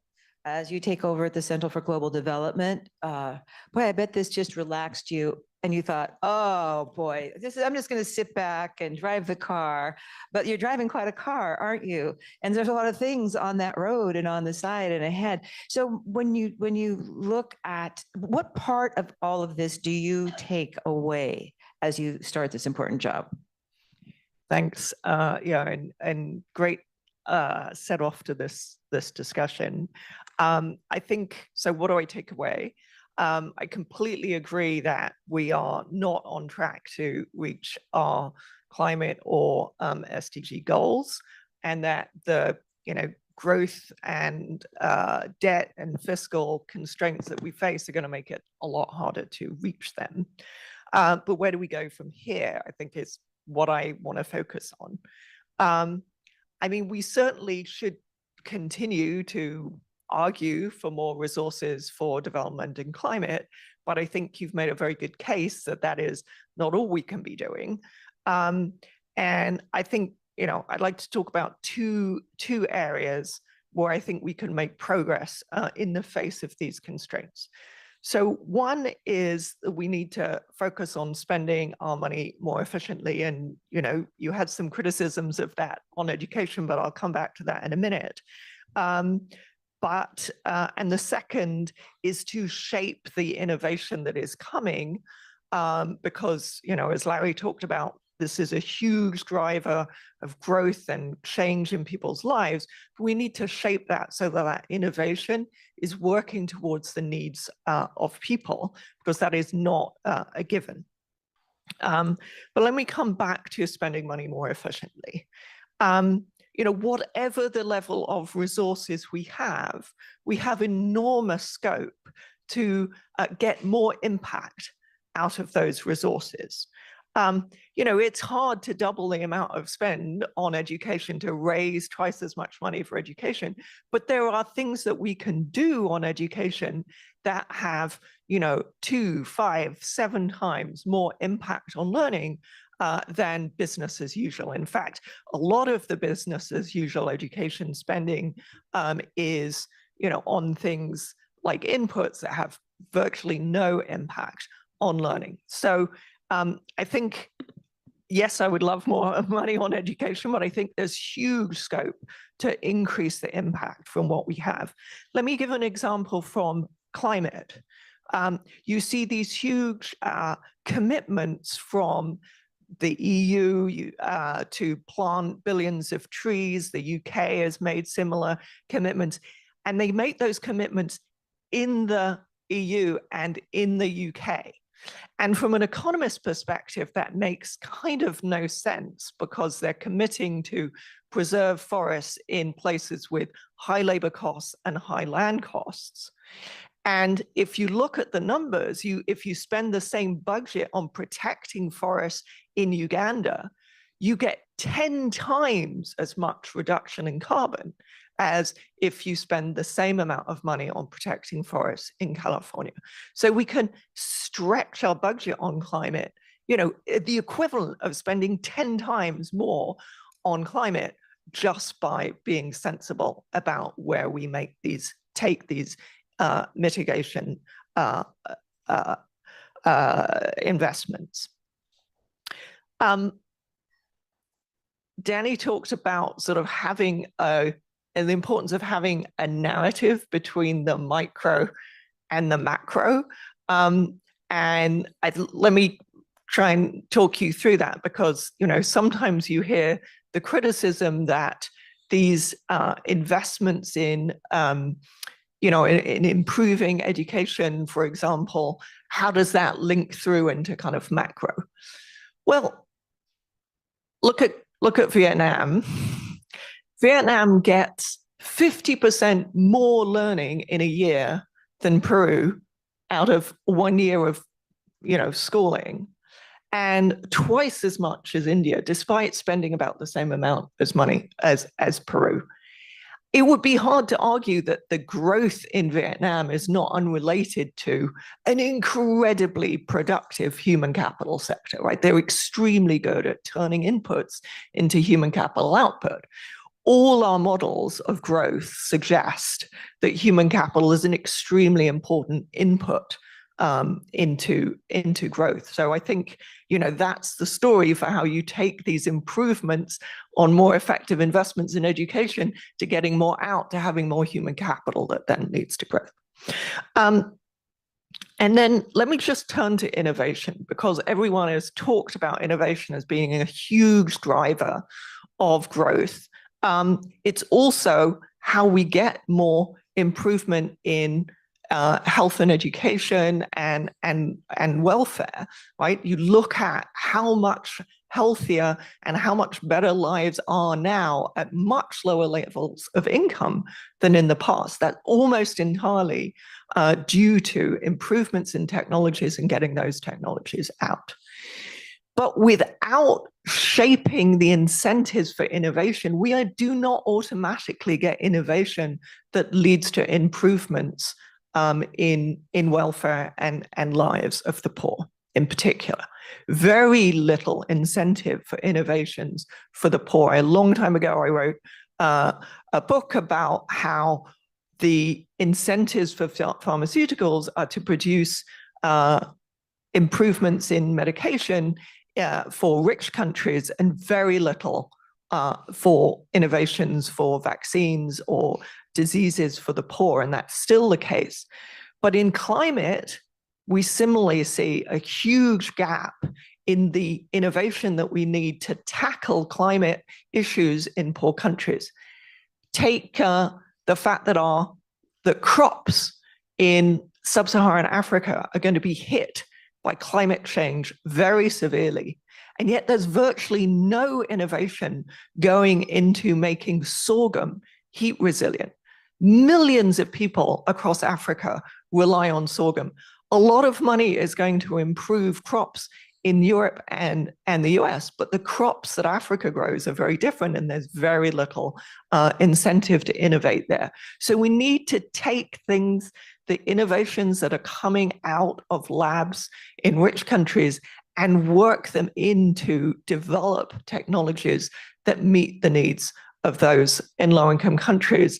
And that's one of the ways we can take that incredible innovation that's coming and tie it to improved welfare, and we can make progress against our goals. I don't want to say meet our goals, because I completely agree with Indamit that we are missing, there's a massive gap between rhetoric and reality, and that is causing quite a lot of policy incoherence, which maybe we can come back to.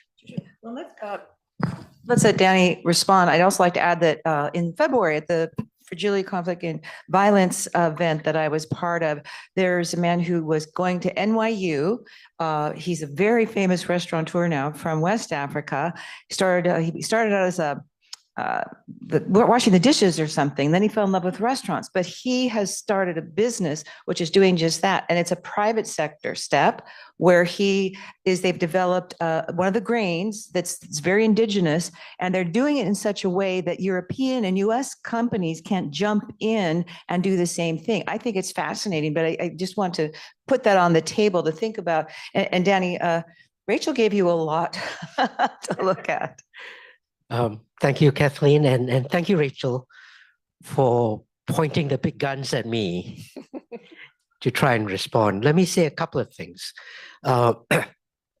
First is, as we talk through these different global policies, we need to be not tone deaf to the responses of either the donors or those that we're spending the money on.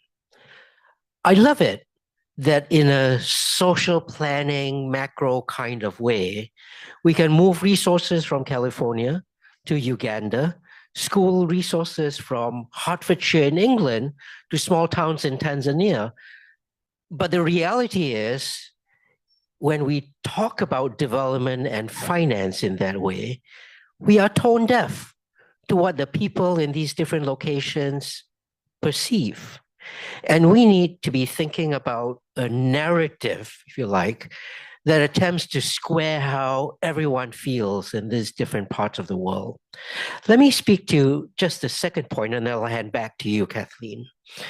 The challenge that I threw out earlier about how we need to, as development professionals, as academics, construct a narrative that goes from the improvement at the individual level to growth, not just at the national level, but at the global level. Because the great incoherence that we're talking about today has to do with resources being moved from one part of the world that's rich and advanced and has a certain set of priorities to different parts of the world that are not rich and advanced and have a different set of priorities. Now, you and I can sit on this stage and say, well, look, climate change is a huge global public goods problem. Anybody sensible would realize that we're trying to do the right thing. Okay. The reality on the ground is that they don't realize that. They see a narrative that is not sensitive to the needs and imperatives of their society, of their group of identity. We have for years debated just transition. We have for years talked about how unless the emerging countries make it in the move towards clean energy, none of us will make it. Does that make the advanced world more inclined towards supporting clean energy initiatives in other parts of the world that they consider their geopolitical rivals? Not at all. So we are caught in this terrible bind. We know what the right answer is, as academics, as theorists, as writers on development, but our translation of that into a narrative that people can come along with us on is not always there. And let me just end with what two economists that I deeply respect said about development in Vietnam and development elsewhere. Incidentally, at my school, the Lee Kuan Yew School of Public Policy, part of our mission is precisely to bring high quality education to the different parts of the region. We are hugely involved, integrated in the development of Vietnam's education initiatives. Okay, Danny Roderick and Mike Spence both said efficiency gains do not make a growth strategy. You need to connect the dots between doing what we do at the micro level and making the entire economy, the entire global economy, come around to your side. I don't think we're doing that particularly well. Thank you. And I just want to, I forgot to say, we're going to leave some time for audience questions. So, if you've got one, keep it in your head and we'll come around and we'll see how many we can get to, because I often find that audiences ask the questions that I'm not thinking of, and it brings a lot to the table. So, but your turn again, Indermit. And all I can keep thinking of, when you talk about so many aspects of this, and especially when it comes to climate change and who's spending what, those are very powerful numbers. Because if you go to Africa, what are their financing costs? They're crazy. And, you said that people are spending so much on financing, they can't pay for health and education. This is such an important part of this. And again, listening to all the voices at the table. I'm in a poor country. What's my voice worth, and what are my needs really and truly right now? So please comment on what they've said and add your own. Right. So actually, I agree with what Rachel and what Danny have said. So I have no beef with them. I actually completely agree with them. But there are lots of other bad ideas that one can sort of criticize. And I went to the University of Chicago at the time that actually Professor Shankman was there, and I learned from him and from others that even if you can't come up with good ideas, I learned a long time back that I couldn't come up with good ideas, you can still be very productive as an economist, because the industry that produces bad ideas is very, very prolific. So you can just think. So one bad idea is this whole idea about developing without fossil fuels. Okay, that essentially, that the high income countries today, they have a good life and so on, but they made a big mistake. They use fossil fuels, but these other countries shouldn't do it. Okay. And but the thing that you immediately sort of say is, look, if the climate crisis is being caused by high emissions, then why are you focusing on why don't you focus on how much emissions are being reduced rather than how they're being reduced? Okay, that's a first order problem, right? So now this obsession with fossil fuels, it becomes an obsession, right? It actually leads to three problems. The first is that you end up treating all fossil fuels the same: coal, oil, and gas. The second one is you start to exaggerate the potential of renewables, and you start to put things into renewables that really are not. That, at least when it comes to sort of emissions, you put in things like wood chips and biomass and so on. You want to burn that, and you say, I'm using renewables, right? And Europe is really good at that, right? Okay. Then the third one is, of course, you underemphasize the potential of greater energy efficiency. And like you said, nowhere is this expectation more jarring than in sub-Saharan Africa. They will have 20% of the world's population in 2030 or so.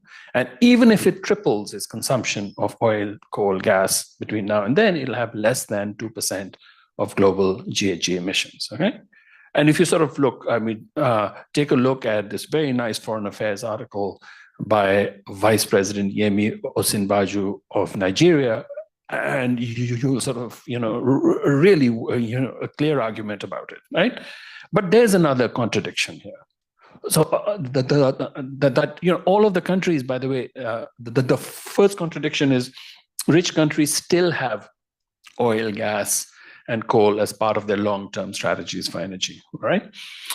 But there's another contradiction, which is when you treat oil and gas and coal. So when coal-fired power plants or petrol-powered cars are being discussed, the health costs of pollution are cited as a reason for moving away from them. It's a good reason, right? It's a very good reason. So outdoor or ambient pollution actually causes 4 million premature deaths every year.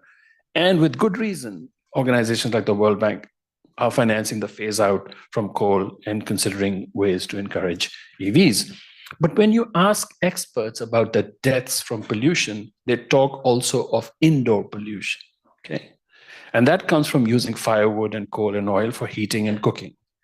And 2.6 billion people cook on open fires or stoves using kerosene, coal, wood, and human waste.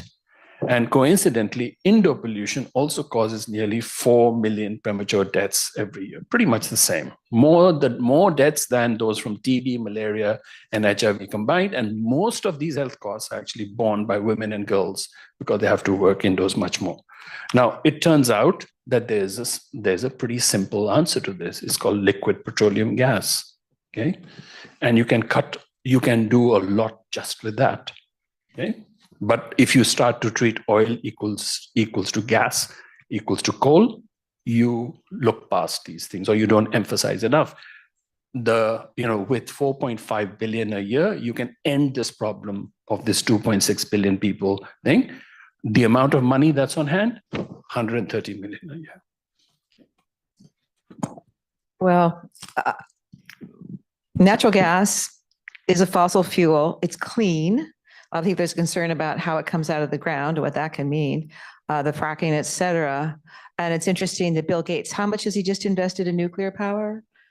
$1 billion. I mean, also clean. A lot of people think, oh my God, you can't have nuclear power. It's very different than it used to be when you built I grew up in Washington State, the whoops that, kind of exploded, but it's very, very different now. So I just want to ask you guys about kind of generally, with the great incoherence and with organizations like the World Bank and governments, when you talk about how much is that, how do you look at the challenge of getting past narrative, getting past what everybody knows is true, what you can think about differently, but not speak about differently with your colleagues? How does that, I mean, that's kind of an existential question, but when your idea of getting more bang for the buck, is that a popular idea? Or as an institution, should you just kind of keep asking for more money, right?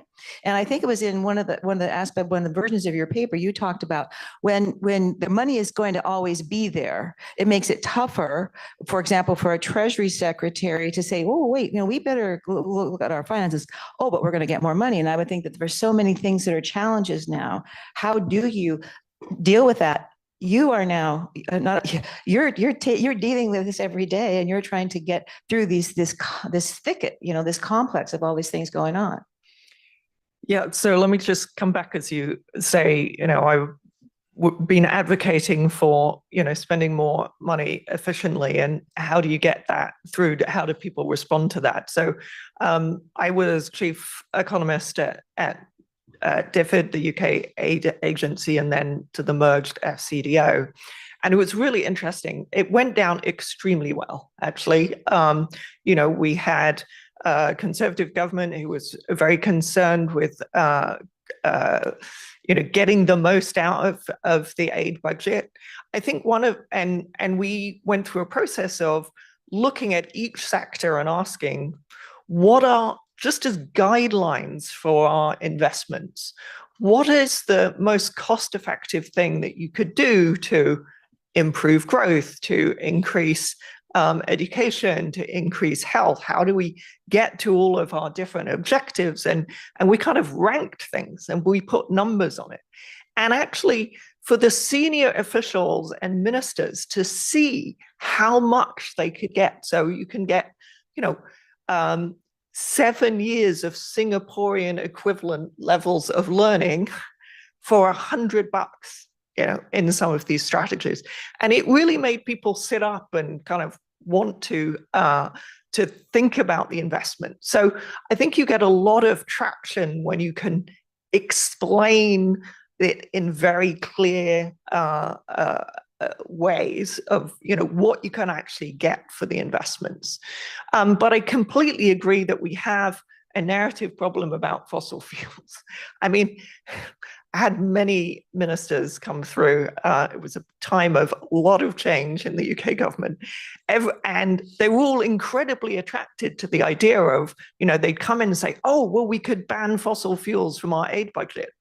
And every time you kind of sat them down and walked them through this, well, yes, but we're talking about countries that have very little use of, very few emissions. And are we really saying we can't use, cars to get around? And like that involves fossil fuels.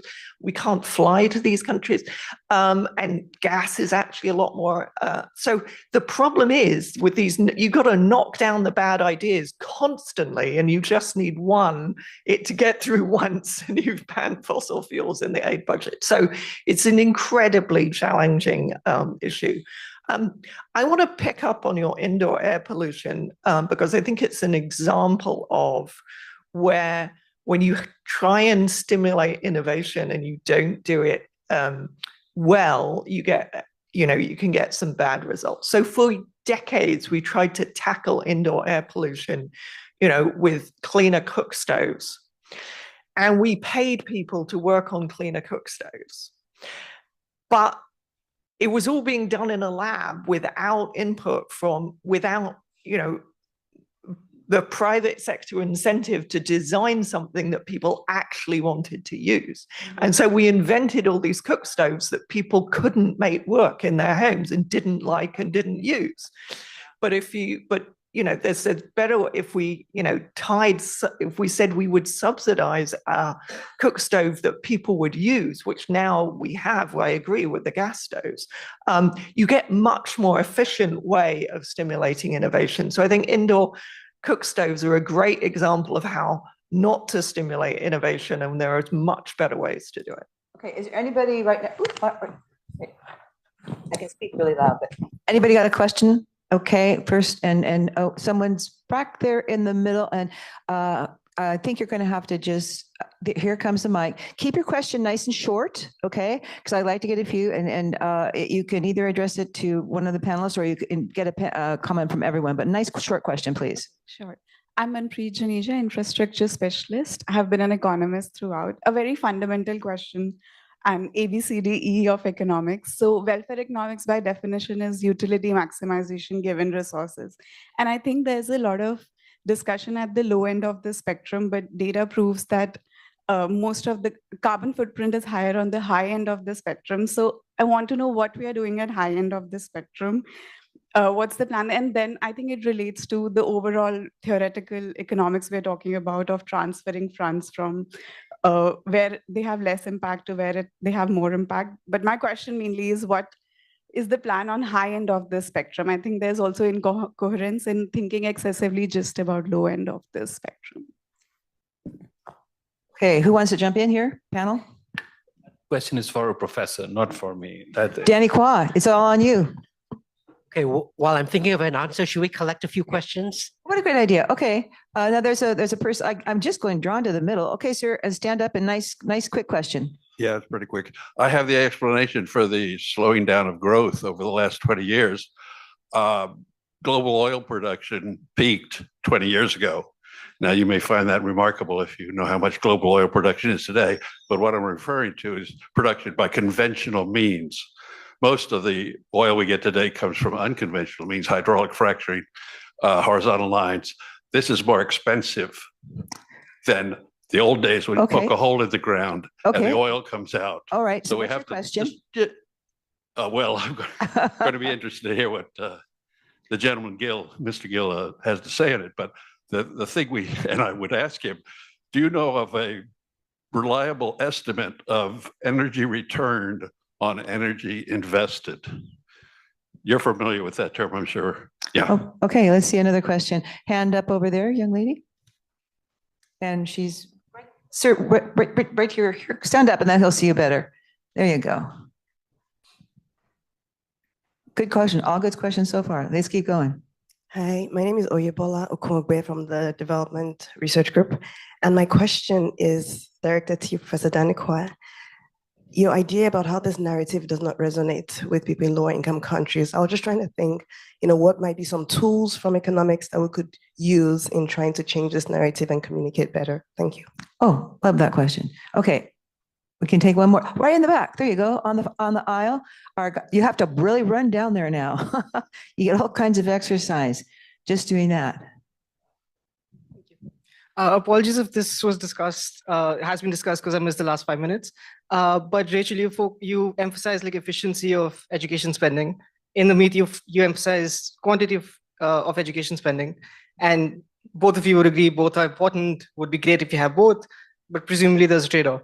And so how do you realistically think about the trade-off in terms of where funding goes, how much research is done, and then how do you bridge the gap between research and policy? Yeah, how do you think of those trade-offs? Excellent. Okay, shall we start with those? And maybe in order, I think your question was what's sort of at the high end versus low end. What's the plan at the high end, I believe. So, and by the way, you got a lot of good stuff in that question. So who wants to jump in here? Go ahead. I can take that first one. I mean, one of the things that I've been working on the high end is innovation for carbon removal. So permanent carbon removal. In most of the projections, we'll need to be taking carbon out of the atmosphere, and there's a lot of interesting innovations. A huge range of different things that we could do to be pulling carbon out of the atmosphere. I think this is something that high-income countries can be working on and should be investing in. It's their comparative advantage. It's highly capital intensive. So I think we have to think about comparative advantage on the different things that we need to reach our goals. But a lot could be obviously carbon border adjustment, taxes, taxing carbon, carbon markets are all things which we are and should be doing more of at the high end. So that kind of leads into question number 2. Well done, sir. About oil, how it comes out of the ground, how much it costs, what the methods are. I think it was for you, Intermit. No, we actually look at the sources of growth or the sources of potential growth across the world, advanced economies, low-income countries, everyone.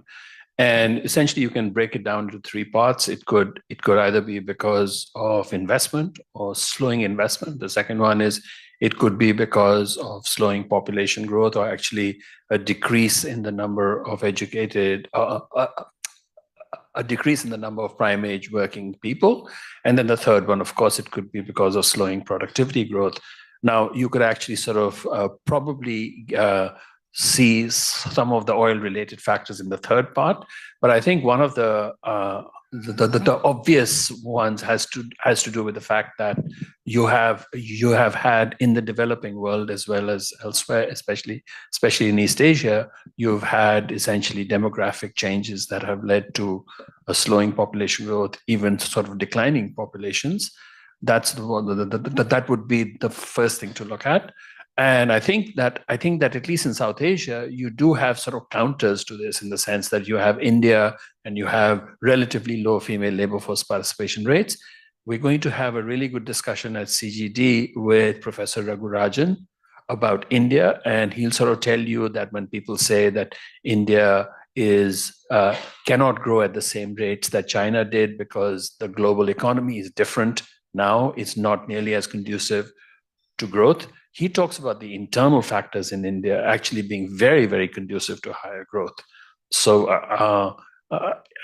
India is in some sense at peak potential right now. So it probably can actually grow a bit higher if it does things well, especially on issues related to the employment of girls and youth. Yeah. His book, Breaking the Mold, is great. Lots of good ideas there. So now the question about economics and tools, and Danny, you're a professor. Why don't you just hop right in on that one? Okay, I'm happy to try. These are extremely difficult questions.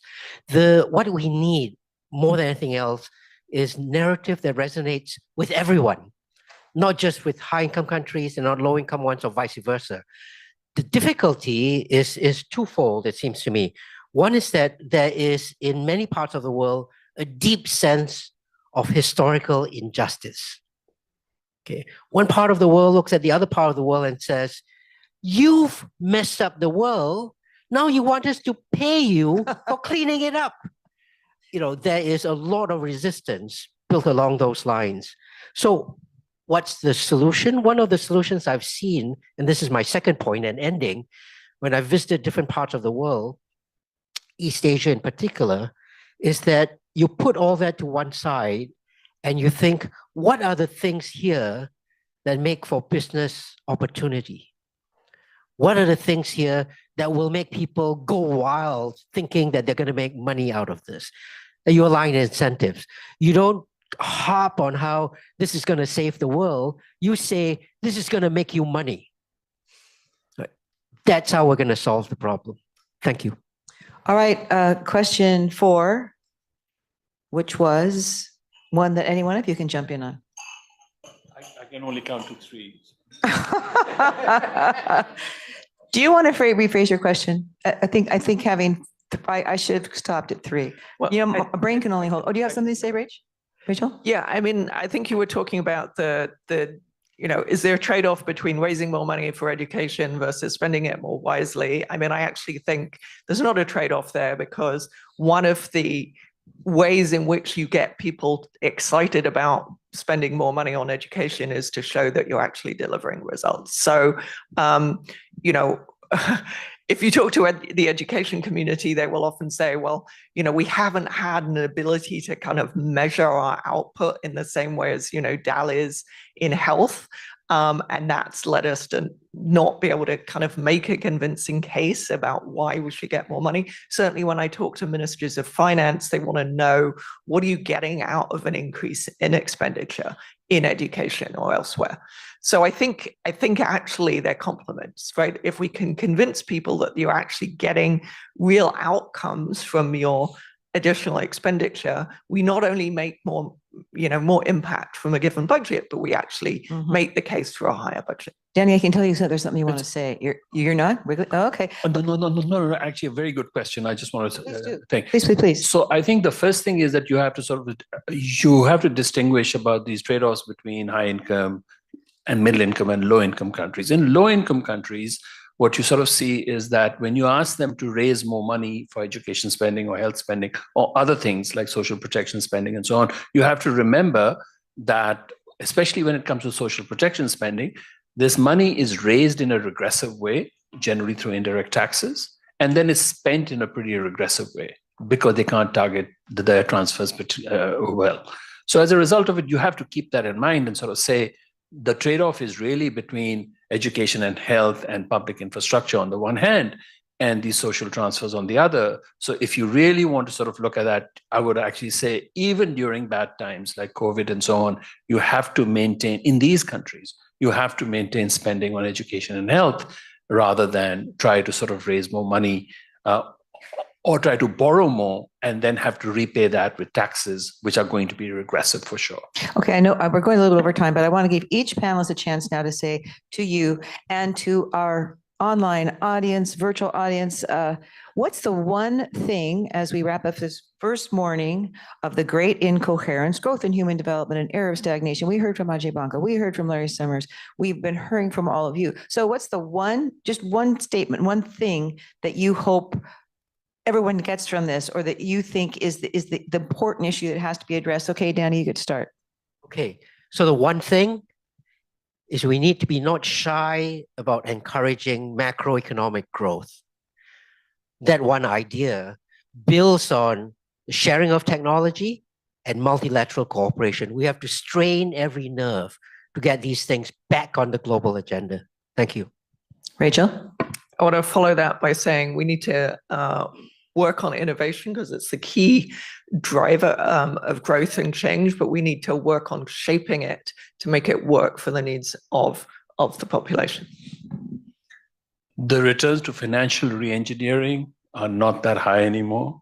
I think one has to sort of look at fundamental reforms and make the investment climate for things better, especially in middle-income countries. And what's really important is for you to read the next report, the World Development Report on the Middle Income Trap, and also on our work on the work that assesses the quality of the business environment. It's called the Be Ready Report, which has just been circulated for review to you. We also have another report coming out on the International Debt Report. That's called the International Debt Report. You should try to get your hands on these reports. And to resolve this great incoherence, I'm going to spend my next 2 days listening to everybody who will be speaking over here, and I urge you guys to do the same. Great lineup and a great audience. You were here. You were with us. This was great. I think I felt it. Thank you for joining us in person. And again, thank you for everybody's online. Stay tuned. We're going to break for lunch and then a great afternoon ahead and a great day tomorrow. So thank you very much. I'm Kathleen Hayes. I'm the editor-in-chief at Central Bank Central. You know, all these lovely guests, and you can find all of them online. Thank you.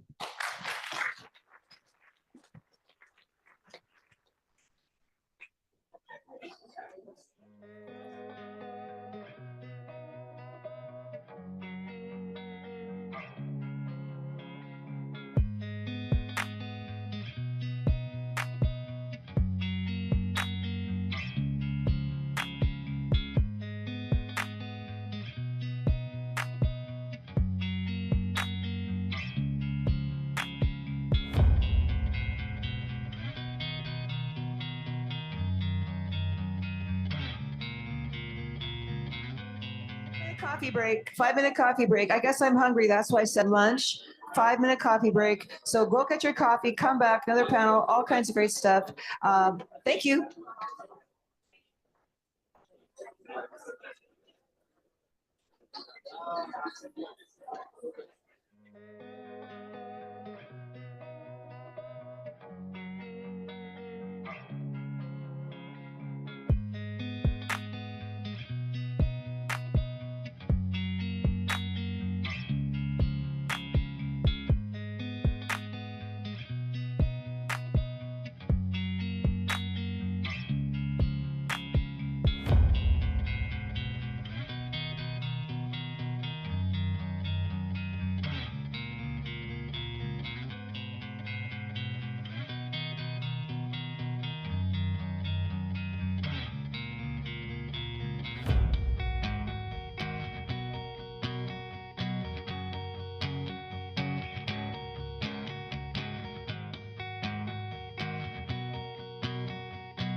in 1 minute.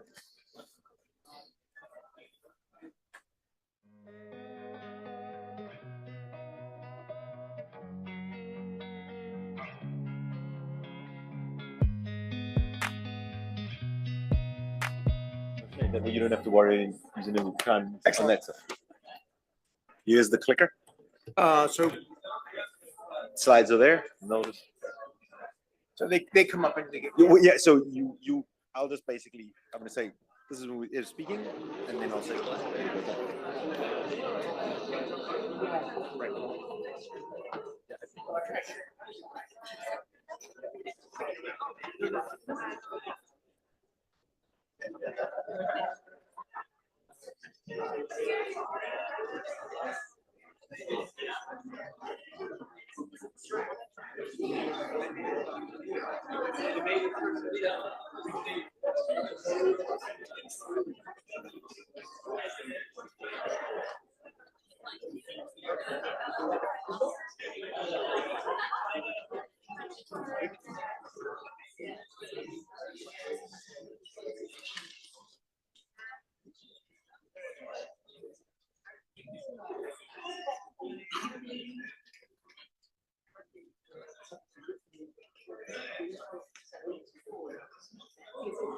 All right. We're back on. It's on. Okay, welcome back, everyone. Welcome back to the annual Bank Conference on Development Economics 2024, known, as Kathleen pointed out, ABCDE 2024, the Great Incoherence, Growth and Human Development in an Era of Stagnation. My name's Alan Golding. I've the task of shepherding us through the rest of the day, which is a big task. My daughter asked me this morning, why am I wearing a tie? And I said to her, it's because I'm emceeing a conference. And then she asked what emceeing a conference was like. And I told her it's basically herding cats. And when you think about it, cats are a lot like economists. They're curious, they're independent, and they don't follow time instructions. So to do this and keep us on time, I'm going to need your help. So please, we have coffee outside, we have breaks, we're going to sort of push us through, etc. But I do need your help to kind of be seated and be present. We have a great audience, and I appreciate you being here, and also people online. Thanks for joining us. We have an exciting lineup of sessions today. We're going to, if you remember, there was a slide that Inderman showed up, which had the great points of coherence. We're going to tackle 4 today: industrial policy, debt, private capital mobilization, and then what countries can do in terms of pandemic preparedness. We're going to look across the roles of governments, institutions, and the private sector, all with the aim of providing insights on how we can foster a culture of sustainable development. When you walk through the door today, one of the things that happens here at the World Bank, you'll see our mission, which is our dream of a world free of poverty and on a livable planet. But if you listen to the talk this morning, there are big challenges. And to achieve that world, we do require the sharpest minds. And that is what the next 2 days are about. So without further ado, we jump to the next session, and I'll hand over to Bill Maloney. Bill is the Chief Economist for Latin America and the Caribbean region here at the World Bank. Bill.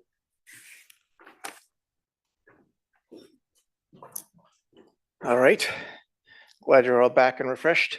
I'm going to take Ajay's advice very seriously. I'm going to keep this streamlined and hopefully in time. Why do we care about this session? Why is this so well attended? It's for 2 major reasons. I think the first one is the one that Indermit put on the screen, which is if you look at growth of our countries over the last 20 or 30 years, it's not impressive. Particularly in my part of the world, we're growing at 2.5% in Latin America. And we could say that's a post-COVID hangover, except that that's what they were growing in the 2010s. And we could say, well, there are more reforms to be doing, but we're talking Chile, which has had no productivity growth for the last 10 years, despite having done pretty much everything the Washington Consensus has said. So you wind up with at the point saying, well, maybe the Washington Consensus was very coherent, but not complete. And what are we missing? So that's one way of approaching where we are and why we have to be involved in the discussion. The second is that everybody else is already in the discussion, and that discussion is becoming less coherent over time. On the one hand, we have some very good academics doing serious academic work on, for instance, how Korea used industrial policy well. On the other hand, we have throughout my region people saying, yeah, well, neoliberalism is dead. It's exhausted. We have to bury it. And we have to move on to something else that doesn't rely on market failure analysis or any of these other tools that we're accustomed to. That's really dangerous. That's, again, throwing us into an ad hoc world of economic policy. And the bank and all of us here have to be articulating an alternative way of thinking through these problems. And so that's why we are very lucky to have 3 distinguished panelists and 1.5, because Anna's losing her voice. She's going to talk slowly. Presenters today. So the first one is going to be David McKenzie. Is there still a role for direct government support to firms in developing countries? I'm surprised by that title, as I've told him, because it was still, I mean, we haven't really pushed that hard in the World Bank, and so I would have dropped the still altogether. The second paper is The Political Economy of Reviving Industrial Policy in Africa by Pirish Baruria. And then the third one will be Industrial Policy for Developing Countries. Is there a way to pick winners? That's going to be a fun one by Tristan. And then we're going to have Ana Cusolito and Ana Fernandez synthesizing, making it all coherent. So let's start with David. Again, I'm going to be timing because Ajay said. Thanks, Bill. Yeah, so the still here, I think, comes through when we have these discussions at the bank. There's this, view, we have a whole, lot of renewed interest in industrial policy, but there's sort of different levels at which we could be thinking about industrial policy. So we could be thinking of sort of, whole economy reforms, or sort of flat rate tariffs, or R&D credits, or national regulatory reforms, things at this sort of whole economy level where, we're not having to spend a lot of money and then the bank doesn't mind this. Or, we could be doing sort of things even at the industry or regional level where we're thinking about industry-specific regulations or industry-specific infrastructure, perhaps. But, what I want to really, focus on today is the type of industrial policy where we're actually doing things that directly work with specific firms and try and, help specific firms innovate more, grow more. And there's been a lot of pushback against that, and questions about whether we should be directly supporting firms. And so that's what I want to talk about. We have lots of these things that we see. So as Bill said, on the ground, these things have been happening for a long time. We've been doing, all sorts of bank projects, and governments have been doing projects that do business training, management trainings, subsidized loans. There's incubators, accelerators, investment readiness programs. There's all sorts of things. So people are doing this. So this is where I can see the sort of questioning of still. But I think there's there's a lot of pushback, and we're seeing some of that in particular regions, or with some higher level management of should the bank be doing this? Should we be directly helping countries put resources in particular firms? And so I think there's sort of 4 types of concerns that people might have here.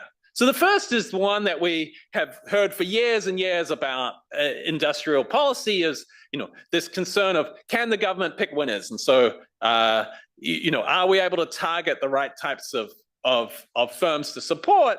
And then is there additionality? Are we just really picking the firms that were going to grow anyway and giving them money to do what they were already going to do? And so it looks like they're successful, even if we do have success, or perhaps we're not really adding anything to these firms. The second thing is even worse. Maybe there's just political capture, and all this money that we're putting forward and all these grants and loans and advice and things is just going as rents to a few favored firms of political elites. Then there's sort of a broader concern about market competition and private support services, and whether we're really undermining the functioning of other firms in the economy and of the sort of support ecosystem that we really want, if we jump in as the government, as the bank, and start providing a lot of these services, does that undermine the private sector providing this? So we've heard this morning about how we should be trying to crowd in the private sector. Are we actually crowding out the private sector by the way that we run some of these industrial policies? And then, I think particularly in this, new world that we're in after COVID, there's a lot of, and debt overhang. There's this question of, is there really any fiscal space to do this? Even if this seems to be beneficial, can we really afford to do it in this current environment? And I think, there's a lot of rhetoric around this. There's been a lot of theory discussions, but until recently, there's been relatively little empirical evidence on these points. And so, what I try and do in this work is look at what have we been learning from systematically trying to do really rigorous impact evaluations of a number of these different types of programs about these 4 different points.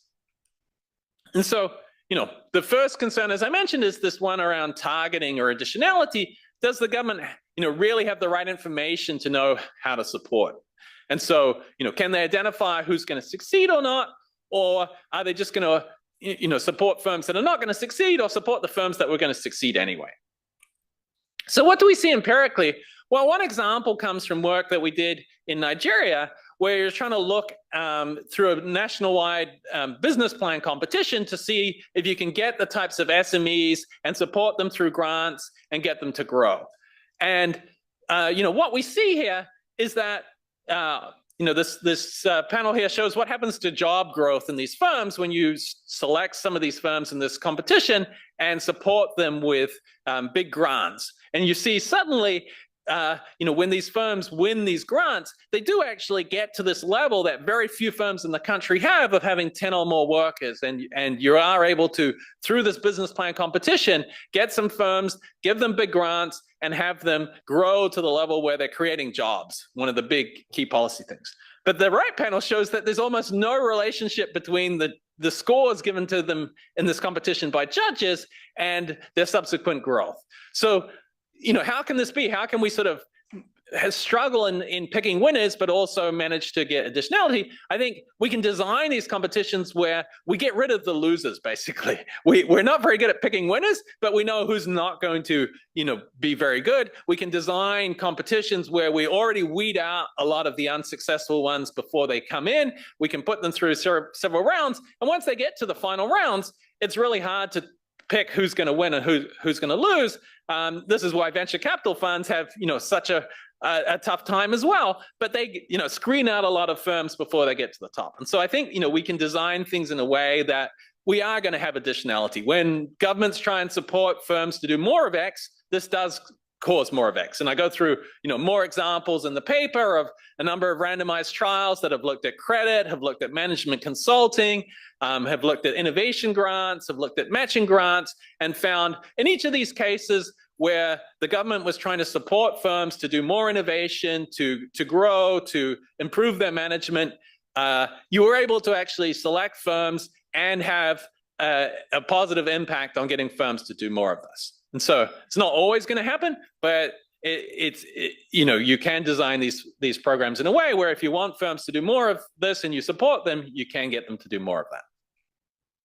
So then the second concern is this one of political capture or of distorting of competition of, can you do this in a way where you're withstanding lobbying from powerful firms, from elites? Is this, we've seen this possibility, but in reality, in practice, do we just see a lot of rent transfer? Do politicians just use this to enrich themselves or their families and networks? And I think this is a big concern.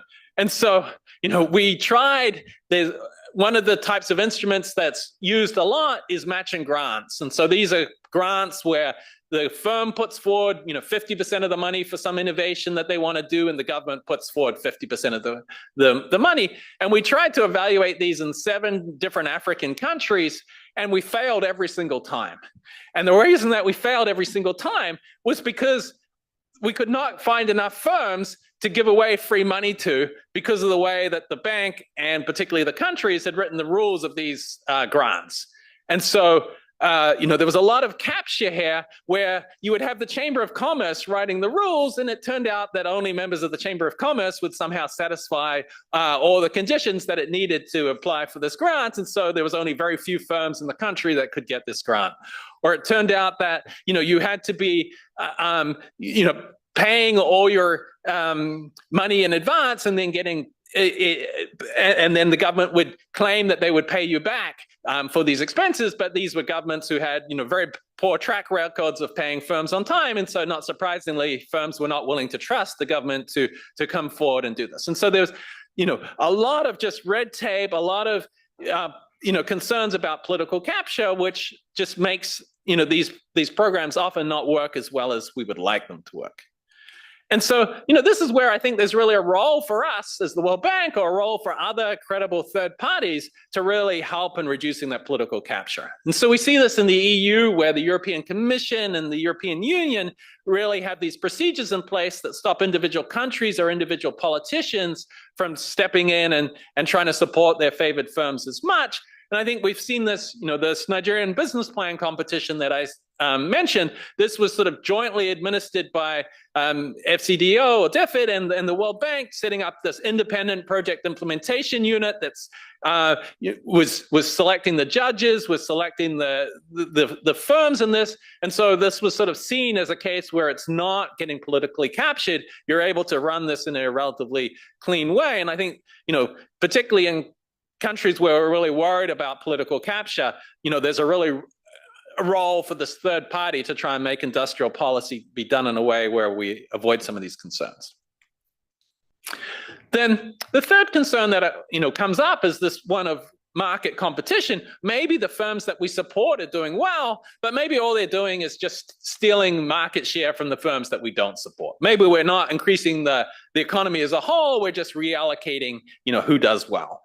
And then, maybe if we're offering these things for free, we're also having this other negative competition effect where we just crowd out the private sector. So what have we learned about that? Well, what we see when we've done these business plan competitions, these consulting or management improvements, is if we support firms to innovate and create new product varieties and, really do something new, then they're able to expand markets without just business stealing. So an example of this, we did work in Kenya where we are doing training at a market level, and we can compare what happens to entire markets where we've provided training to some woman in the market, and compare them to markets where we've not helped anyone. And we see the markets as a whole grow. It's not that people who are trained steal business from others. We've seen the markets as a whole grow as firms develop new products, broaden the market, and attract more customers to these markets.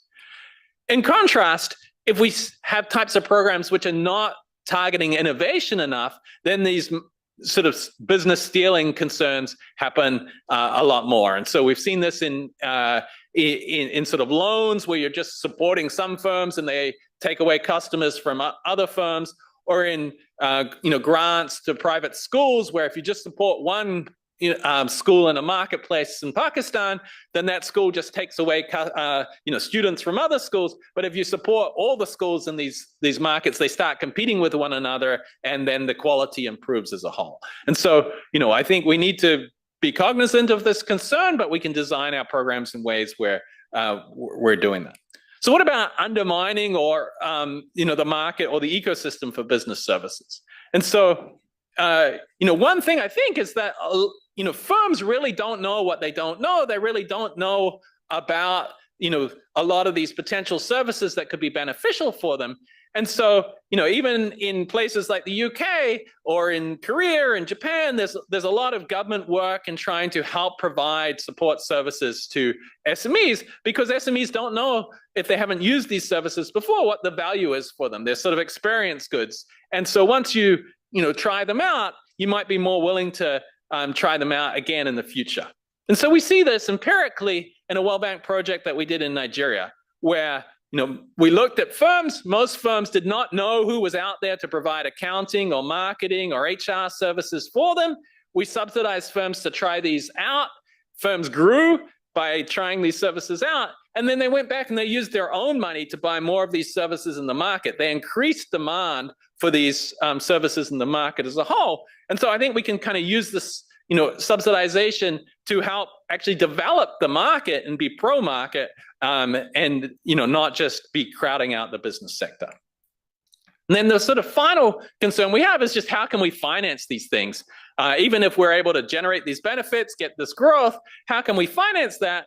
So one way is if we're generating a bunch of jobs and this is, then a substitute for other things that we might be spending money on, or if, we're doing work in this, clean energy solution and we're helping firms reduce pollution, then we can sort of think about ways to finance that from alternatives.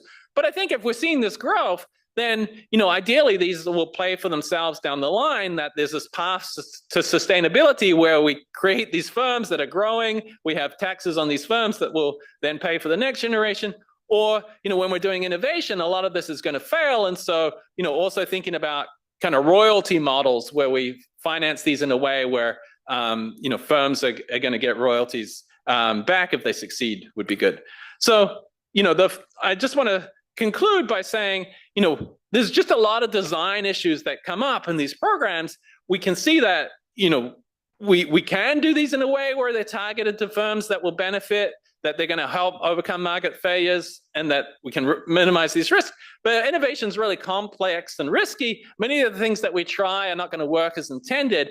And, we really still have very little evidence on a lot of these policies. And so we really need to sort of keep doing this in industrial policy in a way where we try and learn from it. And I think this is particularly the case for green industrial policy, where, I keep on hearing we need, to have more green growth, more green R&D, more green things, and we don't know exactly what that means or whether any of it works. And so, hopefully we can start learning that as we go forward. Thanks.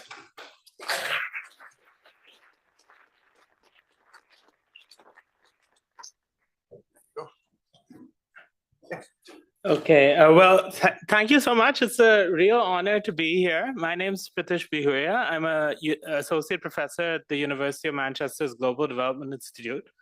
I'm not a conventional economist, so it's a bit intimidating, but I work on industrial policy for the last 15 years. So maybe that's a bit of an advantage as well. So I work on the interdisciplinary study of actually existing realities of industrial policy. How do you diversify your economy from a subordinate position in the global economy? What I'm going to do today is talk briefly about the evolution of industrial policy debates and what the return of industrial policy looks like in academia and practice. And then I'll talk about, my presentation today is going to focus on two things: the place of politics and the place of history, and why it's necessary in evaluating industrial policy, which is notoriously difficult. Because there are those, and I think with a lot of legitimate concerns, that want to talk about the cost effectiveness of industrial policy. And there's a lot of pressures to that. But industrial policy from an alternative perspective is a process characterized by extreme amounts of failure because it's super difficult, right? But how do you incentivize learning from failure for firms to invest in technological capabilities to diversify what they do, where they export, and what they export? That's fundamentally what the Korean Chaebol story was. That's what Taiwan's story was. That was what the story is for most companies here in Europe, everywhere. Not so much in African countries, but there are. And I'll tell you why that's even been missing so far in the debates. So of course, we're all familiar with this, but sometimes it's forgotten. Industrial policy was the mainstream in the post-independence years with Arthur Lewis and Hirschman. Arthur Lewis, of course, being the first Black professor in Britain, in Manchester, actually, where I work. And then industrial policy was made marginal after the 1970s with structural adjustment programs. And I would say that was basically the norm even when I started my PhD, which was between 10 to 15 years ago.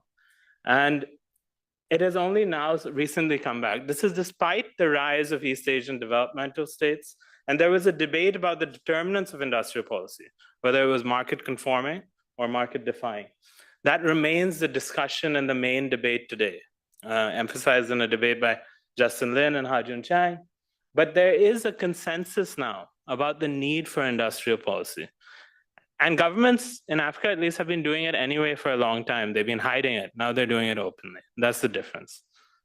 So there is a lot of agreement about the need for industrial policy, and the debate lies about the extent to which you can defy from comparative advantage, the sectors you should focus on, agriculture, industry, services, but also more than that, the markets you should export to, whether domestic, whether regional, or North America, Europe, or even East Asian, or whether you focus on domestic or international firms.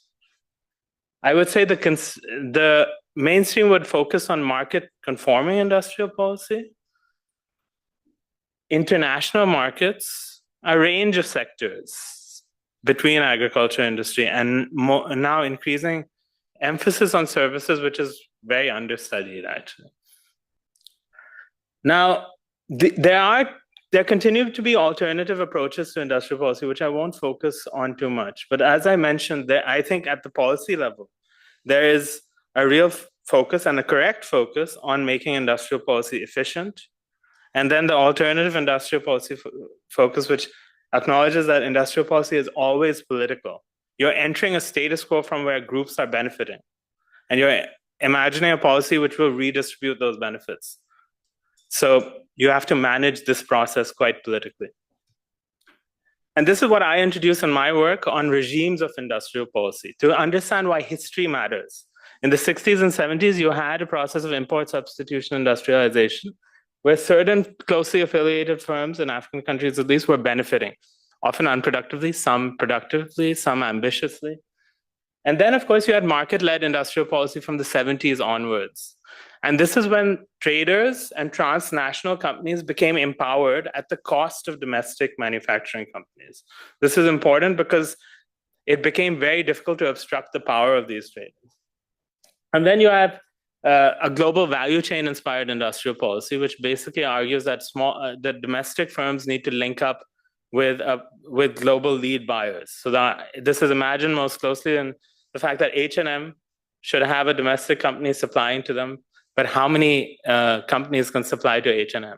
And you had a huge push of African governments supporting apparel sector companies competing with each other in a dead end and lower end value segments of the global value chain. And then you have a newer industrial policy argument, which is focused on a kind of Pan-African ideal on capturing domestic and regional markets. And these come into conflict with one another. In my own work in East Africa, you had a lot of focus, and you would have all heard about this, about East African countries trying to ban secondhand clothes and to protect their domestic firms. And a lot of industrial policy was occurring through linking up through bilateral trading agreements, through duty-free access to AGOA, to EU's everything but arms. But you came into a situation when the US said that either if you continue to ban used clothes, you'll lose access to AGOA. So the protection of a domestic firm capturing domestic markets was in direct conflict with the goal of exporting to lead buyers. So managing that politically comes into real play, and that's why history and politics is important. Now, Roderick and many others have talked about the difficulty in empirically evaluating industrial policy. David just talked about that as well, right? There is a tendency to focus on cross-country quantitative studies rather than acknowledging these kind of political realities, how they hit home in countries and sectors. And a lot of our focus is now on which sector is best, and a lot of this occupies academic attention. Agriculture, industry, and services. I'll talk about this most clearly, but returning to a fundamental of industrial policy, it is a political question of how you manage these reciprocal relationships between states and businesses to incentivize learning, to export to different markets and different products. So I'll talk about some success stories and what it tells us, in a way. One of the main ways in which we are imagining many African countries are imagining capturing more out of the value of the products they produce is processing raw materials. So of course, this is in mining, and this is very much in the news now with the Inflation Reduction Act, and it's being discussed and debated. In the country that I've studied most for the last 13 years, this was probably the most direct attempt at value addition in coffee and tea, and in mining. And there are many reasons why countries have failed to do that. Most countries have failed to process their raw materials. It is because of corruption. It is because the wrong policies have been enforced. It's because of lack of technological capabilities. But what the story really says is that transnational firms, where the buyers have the biggest cartel, is the most difficult to break into. Tea, out of tea, coffee, and most minerals, tea is the most monopolized. There are very few countries that have managed to do this. Sri Lanka did this by investing in their own national brand, their own national company, which is now famous and competitive. Rwanda did the same, actually. It did it through its own government funds and also with some charitable trusts like the Wood Family Foundation and also the Clinton Hunter Access Initiative. But these are marginal gains, really, in terms of the broader export amount. The biggest change in agriculture exports is coming through domestic and regional markets. It's coming actually sometimes through IFC-funded projects. For example, in Rwanda, through the exports of grains and pulses and vegetables, not to Europe and North America, where much of the policy focuses, but actually to their regional neighbors. Again, similarly, we touched on the textile and garment sectors about the push since the 1990s of building special economic zones. And with all these firms in Ethiopia, Kenya, all across the continent, Botswana had a big focus on textiles exporting to North America. But this is not necessarily, while it has provided some jobs, it's keeping countries locked in the lowest segments of the value chain.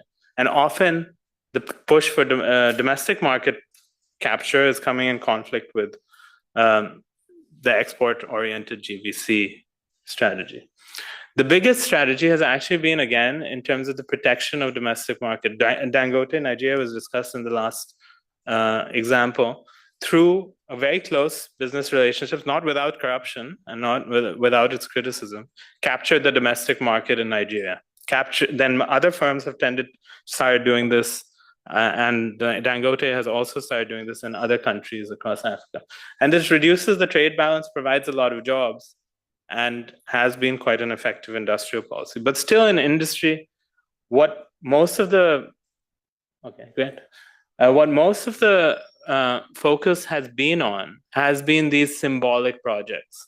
Currently, there's a lot about the African Medicines Agency, about pharmaceuticals being produced across Africa. In Rwanda itself, BioNTech has set up a factory. But a lot of the symbolic nature of this obscures the fact that there is very little technological capacity among domestic firms on the ground. And there isn't really a domestic market and the capabilities within it. Similarly, in the textile story, the linking up for domestic firms to global lead buyers resulted in a lot of imports of the inputs and some degree of exports. And this is very different from the 50s and 60s, where there was much more of a focus on linkages, what Hirschman talked about building the value chain domestically, regionally. And the two are coming constantly in conflict with each other. The focus on finished products, exporting finished products to North America, and building linkages domestically and regionally. Now, there has been a lot of focus also on services, and it is kind of the new, Danny Roderick and others are arguing that since there is the most fastest growing sector across most African countries is services, that there should be more of an focus on these sectors. Now, of course, it has been a focus. Mauritius and Botswana, the two fastest growing African countries in the 1990s and 2000s, were tax havens. They provided a lot of foreign exchange in the country, right? And that, in effect, was an industrial policy going against what everyone told them to do it, although getting themselves stuck in the lower segments of that. And that strategy is now in a great deal of danger. But just to go back to the Rwanda story, because it is one of the fastest growing countries in Africa, I was quite struck because I was, when I started doing research in Rwanda, that they're not focusing on manufacturing at all. In fact, manufacturing growth is much lower than prior to the genocide in the 1980s and 1970s. But they always argue that Rwanda is a tiny landlocked country in the middle of the continent, right? So you have huge transport costs. They simply do not have a comparative advantage in manufacturing. But they started to think about this in terms of a forward-looking strategy of how do we build ourselves into a hub to bring in incomes for an African economic future where most of the youth will be on the continent. And their entire strategy, though not supported, and really even their tourism strategy was much doubted, has been in terms of building this image of themselves as a progressive hub for African economic futures on services. There are many things to question about this, but this was primarily done because they could not, as a substitute to manufacturing. And there are constantly these kind of political questions about how do you manage this focus on services while services not creating the kind of employment they needed that manufacturing does. And they've had to reverse strategy to focus more on manufacturing. Okay. So I guess it is, of course, extremely welcome that industrial policy is back being discussed. It's attracting so much attention. And I think it's really important, of course, that it's empirically evaluated to see how there's less waste, how there's less corruption. But the focus on trying to find an overall solution needs to be matched with understanding how countries are actually imagining how to achieve these economic diversification strategies within a very changed global economy than the 1950s and 1960s. In my own work, I've found, which has highlighted the existence of many, many different African diversified business groups. But a lot of African wealth in these diversified business groups are occurring through the capture of domestic and regional markets, whereas all the growth is in services sector. I mean, most of the growth is in services sectors, and constantly, it's happened in a few countries now that that Ministry of Industry officials have asked me. Have told me that the biggest challenge they have is to get domestic business people to not invest in a hotel, but to try and build a factory. So what are the political barriers to achieving that? Okay, thanks, Ajay.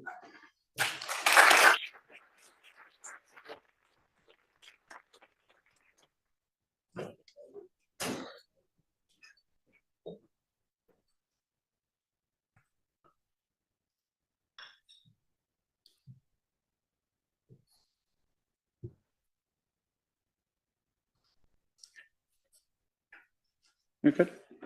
Okay, great. Hi, everybody. I'm really grateful to be here in front of this audience here and online.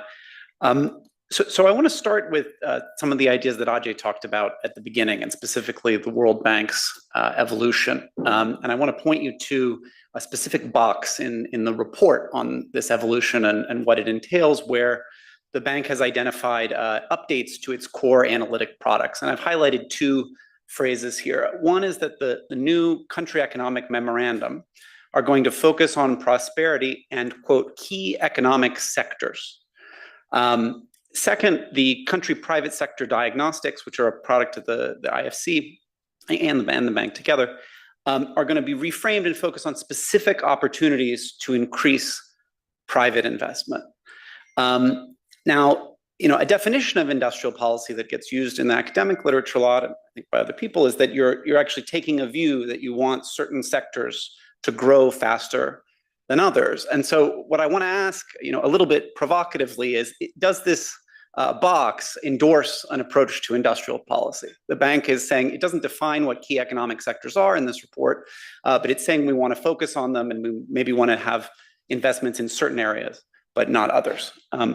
So in my talk today, I want to try to answer two open questions that this raises. The first is just practically, how do we identify these key economic sectors? Are we doing services, manufacturing, education, electricity? And second, more tactically, how do we develop these sectors without protectionism? And the reason I'm asking that latter question is for legal reasons. So developing countries, our clients, have committed to trade agreements which bind them from protectionism, and they actually face the threat of countervailing measures from rich countries, which are actually disproportionately implemented against developing countries rather than towards rich countries. And so, I'm not saying, I think there's probably good evidence that you can grow without protectionism. I'm not really taking a stand here, but I'm just saying, if that's your goal, is to not protect yourself as a policymaker, how can you do that? And so those are the two questions. So first, why should we focus on key economic sectors at all? What's the thinking behind the new analytics? And I want to offer one idea, which is that we've actually seen a lot of improvements over the past decades in macro policy frameworks, human capital, infrastructure, these kind of cross-cutting or sometimes called horizontal constraints that affect all firms in the economy. And it's possible that now the constraints are perhaps more narrow in identifying, how can you get the pharmaceutical sector to grow? How can you get agriculture to grow? And those constraints are going to be different across sectors. So you need an analytic framework that can be more focused. Another reason is that a lot of the micro interventions that have been identified, David talked a lot about these, you can't give them to all firms at once. I think most of the times we give them to very small firms. But in general, you have a budget constraint, and so you'd like to target to where returns are higher. And so there's a question about, can we identify that? And I made this point about tailoring. So one approach that we all know from our economics training is to say, well, let's look at the industries with the biggest market failures. Maybe the largest external increasing returns to scale would be a classic example. It turns out that that's just a very difficult, I'd say maybe even impossible thing to do in a way that you could actually use to guide policy. So some people have looked at estimating different scale economies across industries, and they say, okay, well, rubber and plastics has slightly more economies of scale than machinery, but which rubber and plastics, which machinery, are those parameters different across countries? We don't really know. Financial frictions are another example. I think we know that small firms are financially constrained, and there's recent theory saying what you want to do is subsidize those in industries with latent comparative advantage, but you don't necessarily know how to identify that. I think while the market failure framework is helpful, it doesn't guide you in choosing sectors. And a final point there is that other market failures are very case specific. So coordination failures, learning by doing, you can maybe tell a story, but you can't quantitatively compare them. So the caveat I have in my box here, the blue box, is I don't want to say the market failure framework is bad. It's actually extremely useful that once you've identified a sector and you say, how can I help it? The way you do that is by thinking through what are the market failures and how can I correct them, but you can't compare them across sectors. And so it doesn't give you a guide as which sector to pick. So I'm going to propose, a little bit of theory here. Start with a threshold market size model. So this you'll know from, the Banerjee Duflo handbook chapter in 2005. The model of development is one of increasing returns. So you have a traditional sector, constant returns, you have to pay a fixed cost to adopt the new technology and get into the higher productivity sector. A lot of past work had thought about, well, you have financing constraints. That's what would stop you from getting over the hump. I have a recent paper with Penny Goldberg, which we wrote together when she was chief economist here, that looked at the demand side constraints on that. So if you have economies of scale, you need to pay that fixed cost. You need a larger market in order to develop. And so the question is, how can you do that? And so we estimated, we ran a regression basically of poverty reduction across countries, and shows that it's predicted by two things in terms of market size. One is the size, three actually. One is the population, so just the number of people. Another is the share of that population that's in a global middle class, so the purchasing power of the domestic market. And then the third is the sort of relative size, both in terms of income and population, of the international market that you've integrated with through trade agreements. And we find that both of these are predictive of whether you reduce poverty over time. So having that big market, either from a middle class population or the integration. And so there's three cases here to think about industries. So one is that for a very small country, exports are going to be essential. So whether you're Rwanda or the Netherlands, you need openness to grow. And so one guidance is you have to look at exports. For a large, poorer country, say India 20 years ago, exports are still, going to be a way to grow faster. I would say actually maybe China 20 years ago. Exports are still going to be necessary because you don't have that middle class to drive demand locally. And so it's only for the large countries with the middle classes that you can actually think about consumer services and thinking of sectors that target the local market. And so this is a kind of theoretical framework to say, for most countries, especially smaller ones, we want to focus on exports. So there's a way to actually identify that. So there's a measure called revealed comparative advantage. There's some technical details which I'm not going to get into here, but the simplest measure of it is just to say, is your country more specialized in an export product than the rest of the world? And if that's the ratio of your share of exports in a product to the world's share is greater than 1, you say you have this revealed comparative advantage.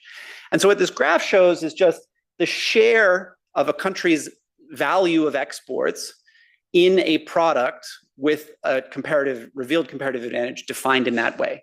And you see that developing countries, lower income countries, are just much more dependent on some goods where they are highly specialized relative to the world. And we see actually that industrial strategies often focus on these sectors. So the Senegal National Development Plan looks at phosphate mining as a very important sector. That's a big export for that economy. So this is one way to think about what sectors to look at, the things that you're exporting. Of course, we know that comparative advantage is dynamic. It doesn't change over time. So this picture shows, for the average developing country, so the blue is the number of industries where you had a comparative advantage in the last decade. The green is where it's new in this current decade, and the red is the ones where you've exited. You had it in the past and before. And so, I take two things from this chart. So one is that I think a lot of people will say, oh, you don't want to focus on a particular sector because it changes so quickly. That's not actually true. It takes, 5-10 years, for the horizon of a single government. It's probably okay to focus on one industry. Gordon Hanson and co-authors has some estimate about that. But the second point is that, you do want to not only think about your current comparative advantage, you want to think about those things you can do in the future. So how do you do that? So Ricardo Hausmann has this work, which you're probably familiar with, which talks about the product space that just says, what do you do today? What is the likelihood that if you have those capabilities, you can do that thing in the future? And here in this chart, you just see that it's also true that because developing countries have fewer capabilities, they actually have a lower likelihood of moving to any new capability in the future. And so, again, what this means is that you have a smaller number of key economic sectors that you can think about, and there may be, an advantage. I want to say it's more valuable for developing countries to think about specific sectors because they have so few things they're likely to be able to move to. And just one caveat also, so this product space thing is different from complexity. People talk about complexity. Complexity, however you measure it, you may not want to move into that. One reason that's in this David Atkin paper and with co-authors is that more complex products are more competitive. So you don't want to move into a product where you're going to face a lot of competition, particularly from rich countries. So taking these ideas together, I want to propose some benchmarks for targeting sectors, key economic sectors in diagnostics. And I'm going to talk about these in terms of risk. So one would be what the risk is making a low return investment, investing in a sector that doesn't pan out. And I want to say there's two sets of opportunities. So one is low risk. So that'd be high comparative advantage, but sort of relatively low market share today and maybe room to grow. In many countries, I did a project in Chad, they export a lot of cotton, but they have a very high comparative advantage in gum arabic. It's relatively small, but they can potentially grow. Then the high risk sectors are ones where you don't have comparative advantage today, but you think that maybe, because they're technologically related, or the market is growing because there's low competition, or you have other advantages, you could maybe move into the future. And that's about, building a business case. You're not doing it already, but you may be able to based on the arguments. And this is based off two claims. One is that many countries may not have fully exploited comparative advantages. So you don't want to just subsidize, or intervene, in what you're already good at. But I'm saying countries may not, have done as well as they can. And that's actually well documented, by the way, that countries do industrial policy in their sectors of comparative advantage. The second point is that with the second thing, you can exclude a lot of potential options just by looking at the growth and technological relatedness. Okay, so and I want to just say something. Services are really easily incorporated, so you have data on exported services and consumption services, which serve the domestic market. I think are one, small in number, and B, going to be only really important for those countries with large middle classes that can actually serve those industries. Okay, so final point. Industrial policy doesn't need to be about protectionism. So a lot of the discussion, which comes from this paper by Rekha Juhaz and others, sort of focuses on industrial policies that, quote, discriminate against foreign commercial interests. So tariffs, subsidies, local content requirements. The IMF, has published a lot on industrial policy, and they use this data set, which focuses on these discriminatory policies. But I think that's getting sort of too much attention in the discussion, because there are a lot of other interventions. David talked about some that can, help firms, and are also consistent with rules and don't necessarily discriminate against trading partners. I want to just highlight two of them. So these are sometimes called soft industrial policies, but the point is that they require high capacity, but also less budget. And so maybe attractive ways to support firms. So one is export promotion agencies. There's a lot of both experimental and non-experimental evidence showing they can be quite effective, but governments still underinvest in them, and they may have relatively low capacity. I did a secret shopper exercise, actually. So 55 agencies have a tool on their website where you can ask for help, and we sent emails to all of them, and only 6 responded. So maybe they didn't like my email, but that's something we could improve. And then the second is this idea of public-private dialogue, or mesas de diálogo, or mesas ejecutivas. There's a Peru case that's very nice, which is just getting together the private sector, key regulators in sectors, and just solving problems. And I think these can both be things which are focused on specific industries, but also part of World Bank programs. Thank you.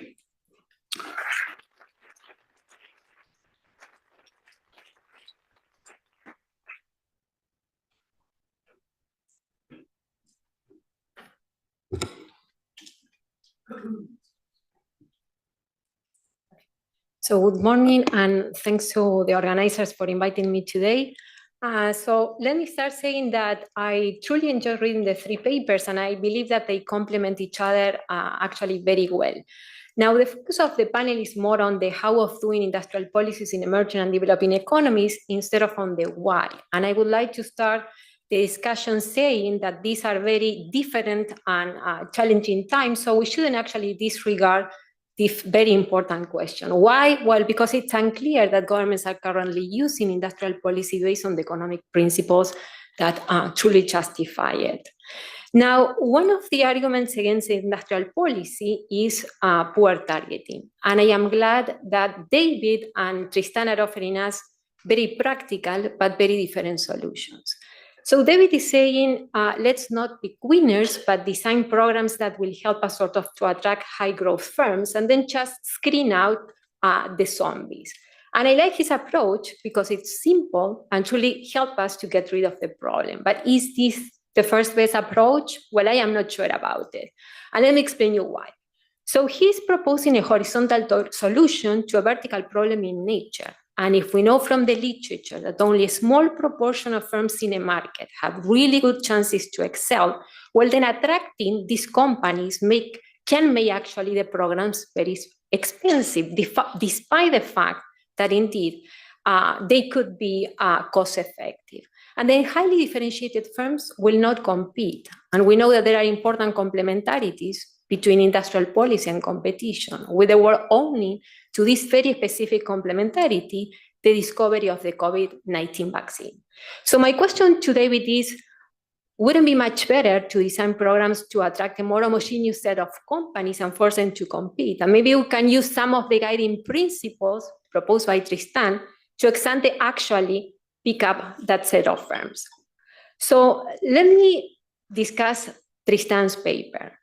Tristan, I like your productivity-based and trade-guided approach because it helps us to discipline our thinking on how to pick winners.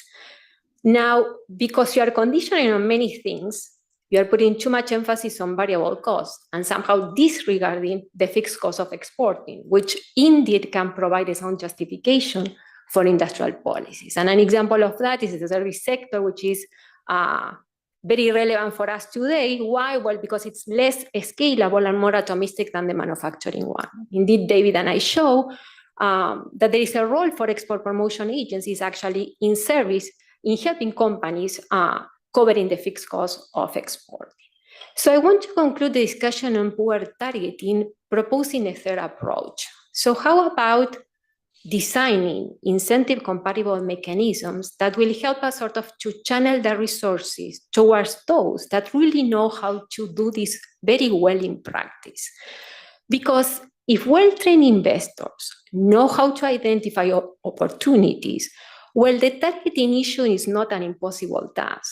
And what we really need to ask ourselves is if we want to have bureaucrats learn the skills of investors, or we should start actually thinking more innovative approaches to partner with those that really know how to do this in practice. And an example of that are the investment readiness programs that David and I roll out in Europe, sponsored actually by the European Commission.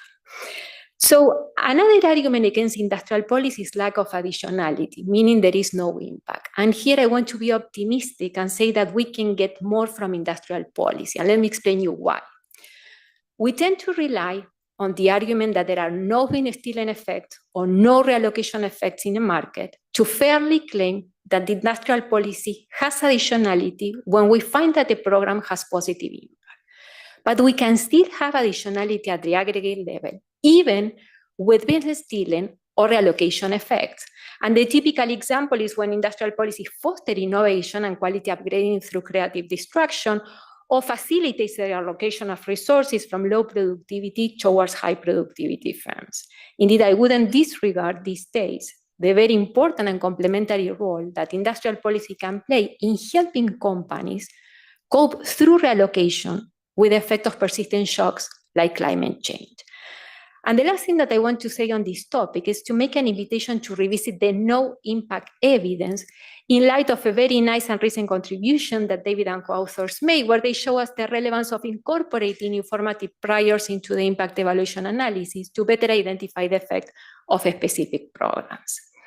Now, I want to touch on a topic that was a little bit disregarded by the panel, but I think that it's important.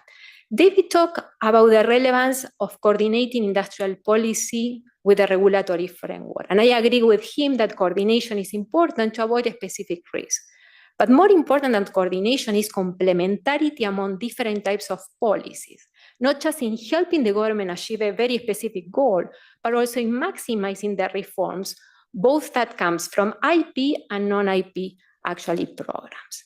So currently, the economic debate is how we should promote growth, both at the global and local level.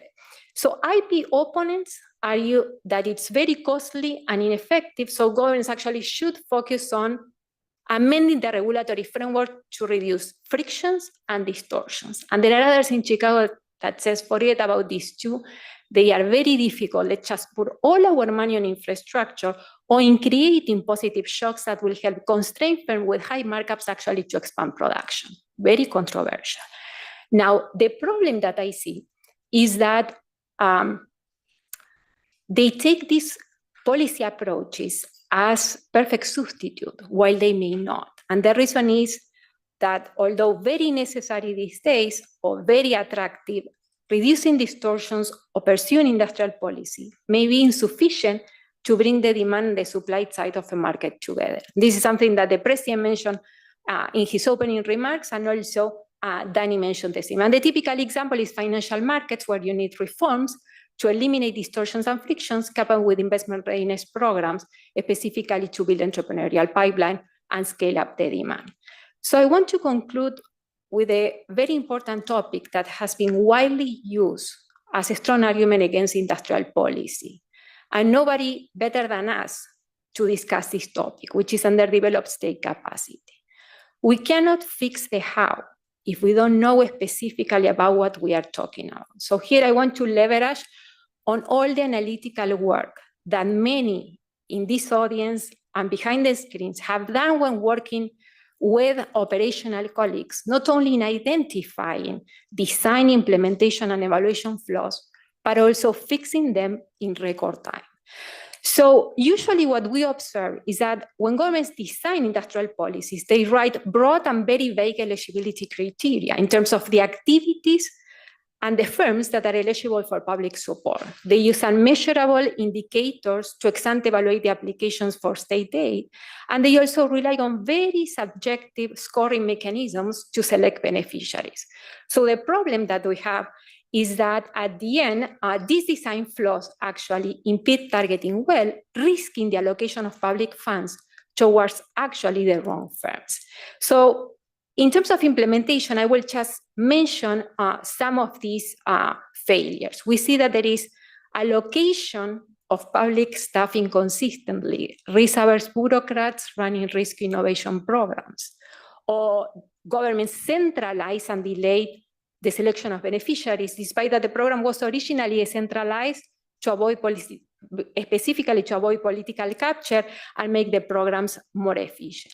And last but not least, they tend to allocate the public funds very ineffectively. Why? Because a big chunk of the money goes to cover the fixed cost of implementation, meaning the rents of the implementing agencies, instead of variable costs, which is the money that goes directly to support beneficiary firms. So overall, these failures make evaluation unfeasible. They not only prohibit us from learning whether industrial policy has an impact or not, and why, and when, and where, but also render all of us, not just the government, but also MDBs, totally unaccountable for the use of public and donors' funds. So I want to conclude maybe making an invitation to revisit not just the how, but also the why, the where, as Rachel says, and the evidence as well, before becoming very dogmatic on whether we should pursue or we shouldn't pursue industrial policy these days. Thank you.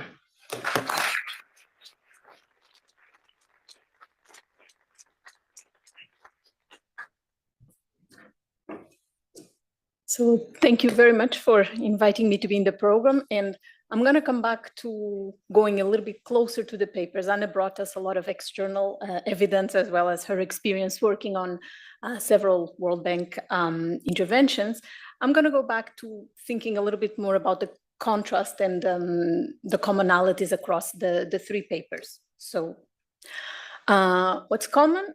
These are three excellent papers that help us think about industrial policy in low and middle income countries. And they all think about a broader concept of industrial policy than maybe we had in the past, where it was strictly about, reallocating activity towards certain sectors. We now have, especially in this recent work by Juhas, Lane, and Roderick, this much broader definition that includes interventions that help sectors and firms. And the three papers also focus on an area that's dear to my heart, as I've worked on it for a while, which is export-oriented industrial policy, although they cover it with very different intensities. One question you might have had coming into this session was, or one hope, you might have hoped to have an answer to the question in this slide: should countries be pursuing industrial policies? You're not going to get out with this answer, particularly because I don't think, at least Tristan and David are not trying to answer the question. I think British was trying to think about it and contrasting the different regimes. But Tristan and David, I think, took a much more pragmatic approach, which is to start from the premise that all countries are pursuing some of these policies. And so the questions to address are what types of interventions should countries pursue and how to make them more effective. What I can say, again, based on a lot of the evidence that was already listed in all the 3 papers, as well as in Anna's work, is that some focus on export-oriented industrial policies is very likely to be adequate, because it's exactly the context where market failures and externalities are present. And as Tristan and Penny Goldberg showed in their paper, this access to a global or a regional larger market than your domestic market is really necessary, particularly for the smaller developing economies. So what's different across the 3 papers? To me, it was the view of the world. So I thought, Tristan is an ex-ante optimist. He thinks, yes, we can even help governments target sectors for industrial policy. David is an ex-post optimist. After reviewing a lot of evidence, and we know how it's hard for David to be convinced of a particular paper being a causal estimate. After doing all of that, he thinks government support can increase productivity, innovation, and jobs if the program design is right. And then I think British is maybe a cautiously pessimist, where he thinks no, industrial policies don't work particularly if they have conflicting objectives and if they antagonize certain firms in countries. And this is mostly based on a paper that you only touched on briefly, but that I read carefully, which was focused on Uganda. So despite these different views of the world, there's an interesting alignment between 2 regimes that British mentioned for industrial policy and 2 of the types of interventions that Tristan proposed. So the first regime, this new industrial policy, which stays close to comparative advantage, is quite aligned with the low-risk interventions that Tristan proposed. Although Tristan emphasizes for all the proposed interventions that they should, the sectors should be sectors that have a growing foreign demand. Then the other type of alternative industrial policy that kind of deviates or defies comparative advantage that was in British table is also aligned with the second type of intervention that Tristan proposed, these high-risk interventions that deviate from comparative advantage. So I have some suggestions and quick questions before some lessons for policy and for research. So to British, I think my suggestion was just that I thought he had a table where he was describing the different regimes and he was indicating who were the beneficiaries across the decades and the different regimes. And I thought maybe you could enrich a little bit those beneficiaries based on evidence, because, for example, there's a lot of work, and Tristan mentions it in his paper, that even domestic firms did benefit, some, not all of them, but some benefited during the market-led regime, the firms that were able to increase their productivity or to innovate. And in this third regime, which is this export-first industrial policy regime with the links to GVC firms, I think there's some evidence that, again, some firms, some sectors benefited, and I've done work on that, for example, for the AGOA regime, even though the evidence is that the benefits were much lower and much less durable than what we would have wanted. The questions I have for Tristan are, first is kind of a more on the narrow side, but it's the measures that he uses, these reveal comparative advantage measures, they are based on your gross export values, but what about export prices and exports in value-added terms? I wanted to know what difference that could make.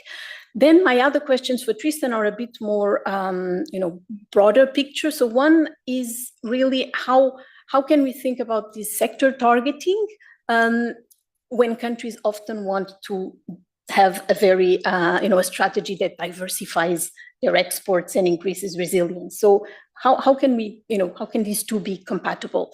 And then the other is also about within the paper itself and within your 2 questions. So the first question and the first part of the paper is about targeting sectors, but then when you go into the rules compliant policies, a lot of them are horizontal. So one has a sectoral dimension, the other is generic. So how can we think about those two?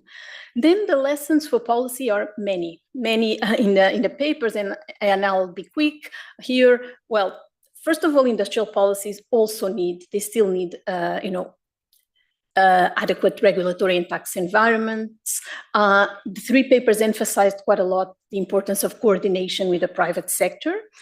From the paper that David presented, there's this big importance about how can we select the firms to help, and particularly the importance of eliminating those that have low growth prospects and focusing on those that do something different, and emphasizing the importance of keeping competition. The choice of policy instrument matters a lot. I won't go into that. And then I think the three papers also emphasized very much the political economy constraints. So again, from Pritish's work on Uganda, the political constraints matter a lot for the choice of policies. He has some very nice examples that we don't have time to discuss, but of two policies that really failed. They were domestically oriented industrial policies, and they failed because they had opponents inside the government, across the firms in the country, and even outside Uganda in the US, the preferential partner. And then the other fact that all three papers emphasized is the state capacity constraints. They matter a lot for the implementation and success of these policies. And there's recent work that looks at the historical case of South Korea, showing that individual bureaucrats matter for effectiveness of these policies.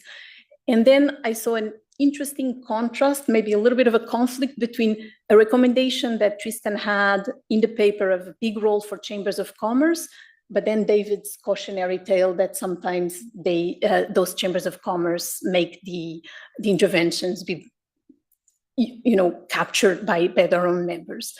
And I'll end this, I don't know if I have another minute, but just saying that for the countries that we mostly care about here in the bank, which don't really have a lot of fiscal space to go into subsidies and all these these policies that rich countries are implementing, it's really important, if not crucial, to have a clear goal, a clear justification, and select carefully the interventions. And I think Bill will let me pitch an effort that several people in the room here and out and in the seats are going to have, which is by Daniel Lederman, Gaurav, and Tristan. They're going to have I think I wrote the name, Chat IPT, is this correct? Some conversations about industrial policy where they're going to go over instrument by instrument costs, benefits, and advice for countries. And then my 15 seconds are basically that we need a lot more research, and David clearly emphasized we need to know a lot more about the impacts of these different types of industrial policies.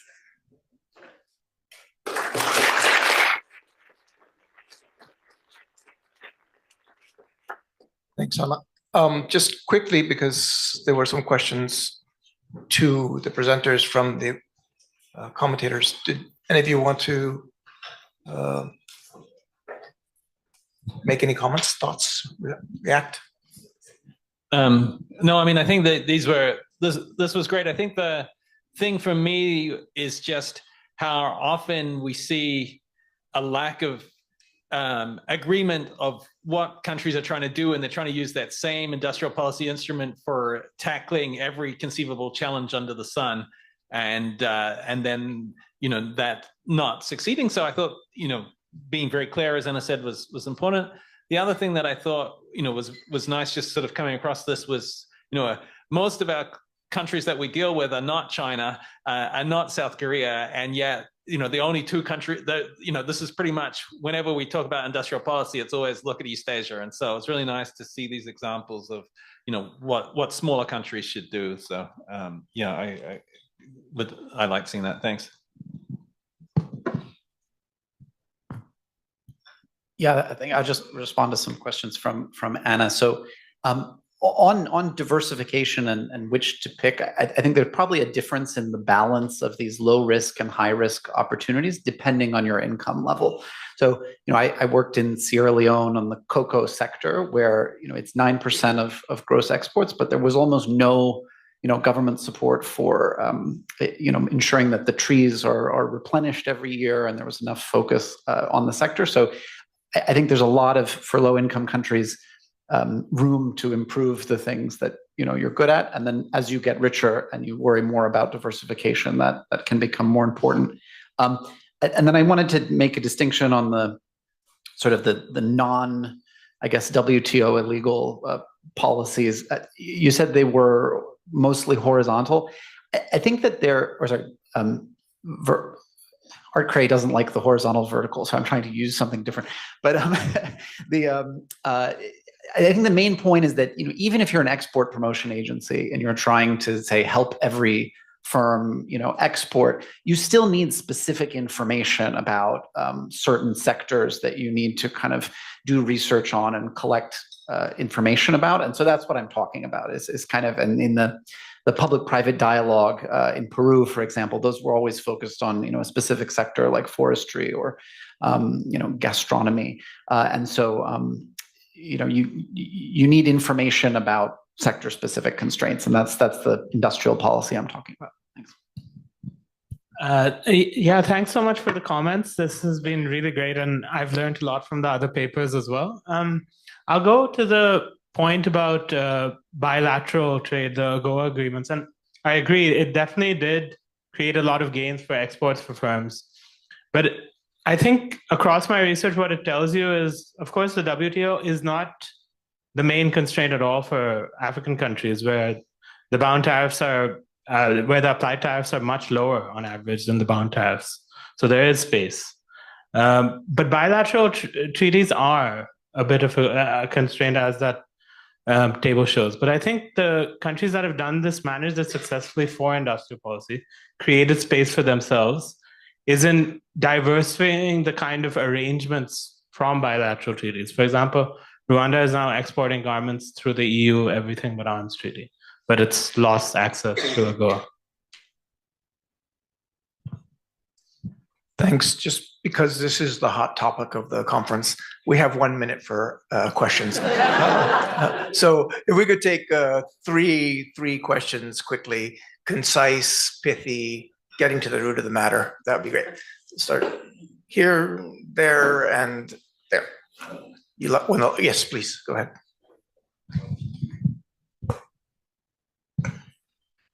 Thank you. So I'm someone who has worked in Canada for an export development agency for the government, and also as well in a chamber of commerce, and helping companies to export. And this is the entire dilemma: which company should be supported by the government, and how to not be criticized by companies who are not selected by the government. And they say, but I'm also paying taxes. Why is the government not helping me?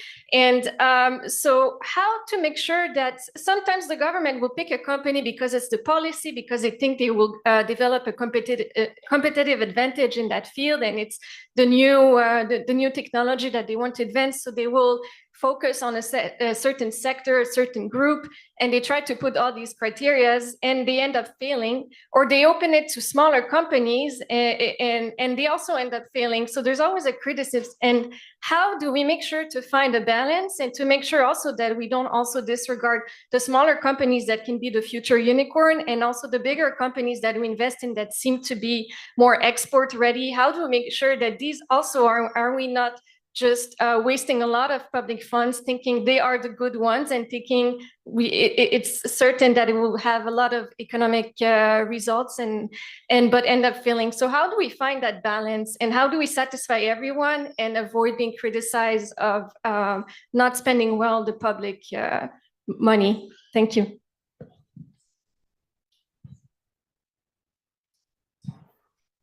Thank you for the great panel. My name is Eduardo. I'm an undergraduate at Harvard and now interning here at the World Bank. Last semester, I took a class with Professor Ricardo Hausmann mentioned, and one of his recent takes in industrial policy is the proposal that developing countries should be focusing on the exporting green technologies, and that this has an enormous potential. And I think it connects also with the last panels we watched. So I'd love to see you applying your frameworks to the climate space. How would you respond to this claim that there's immense potential in supporting developing countries to be exporting green technologies and bringing climate then to the industrial policy discussion? I'd love to hear your thoughts. Thank you.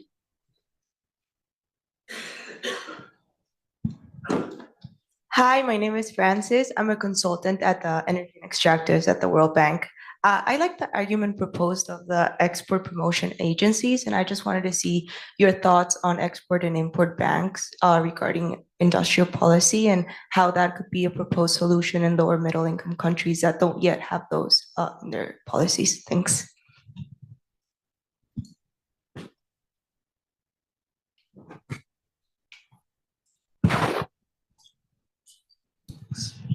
Yeah, I can go through that. I don't know how to keep everybody happy. I don't know if you can. I think you need, I talked about risk. There's always going to be failure, and you need, probably more openness to failure than governments are used to in general.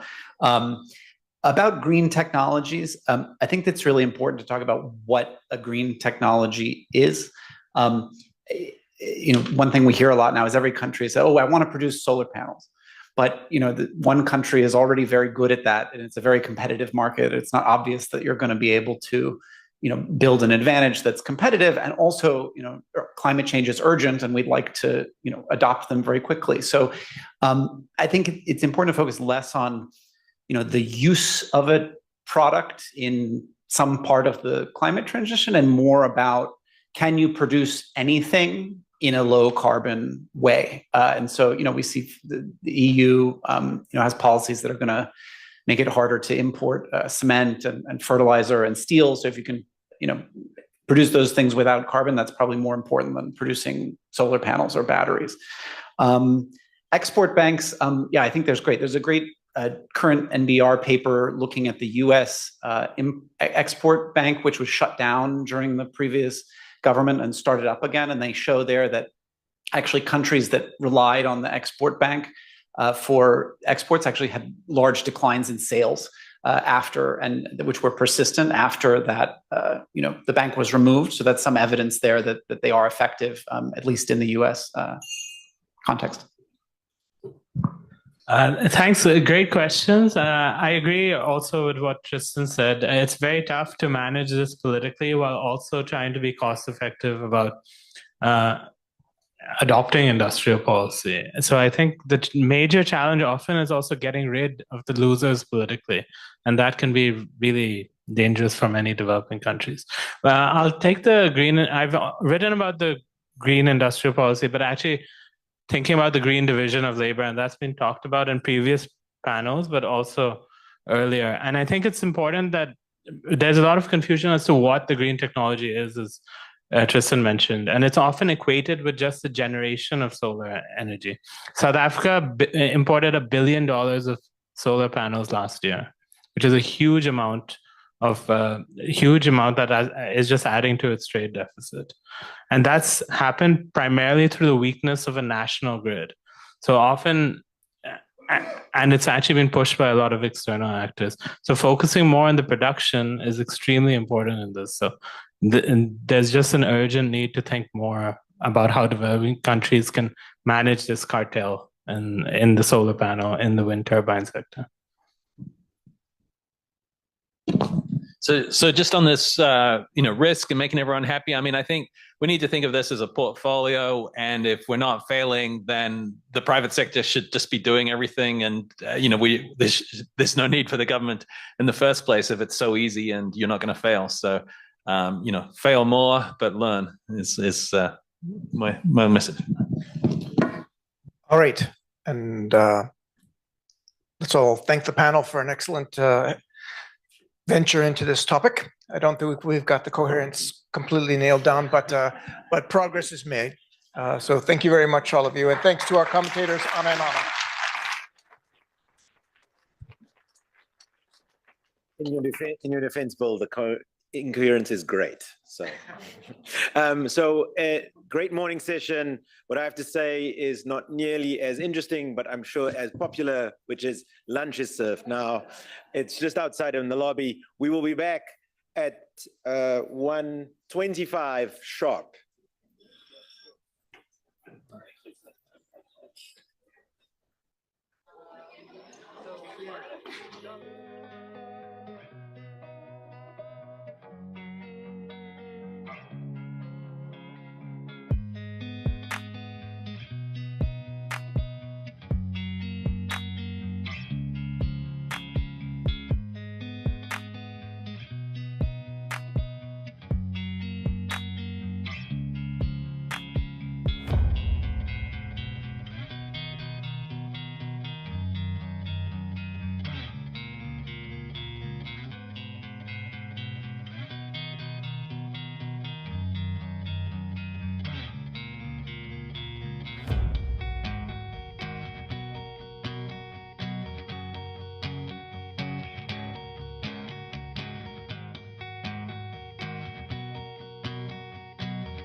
All right, the slide has changed from lunch break to the next topic, so we move on.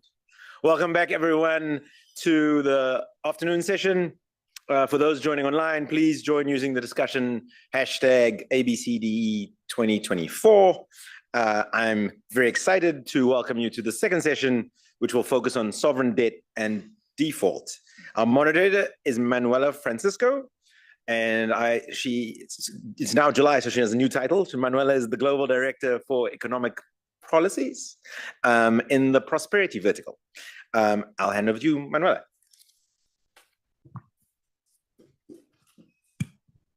Thank you. Thank you very much. And good afternoon, everyone here in Washington, and good evening to everyone that is connected online.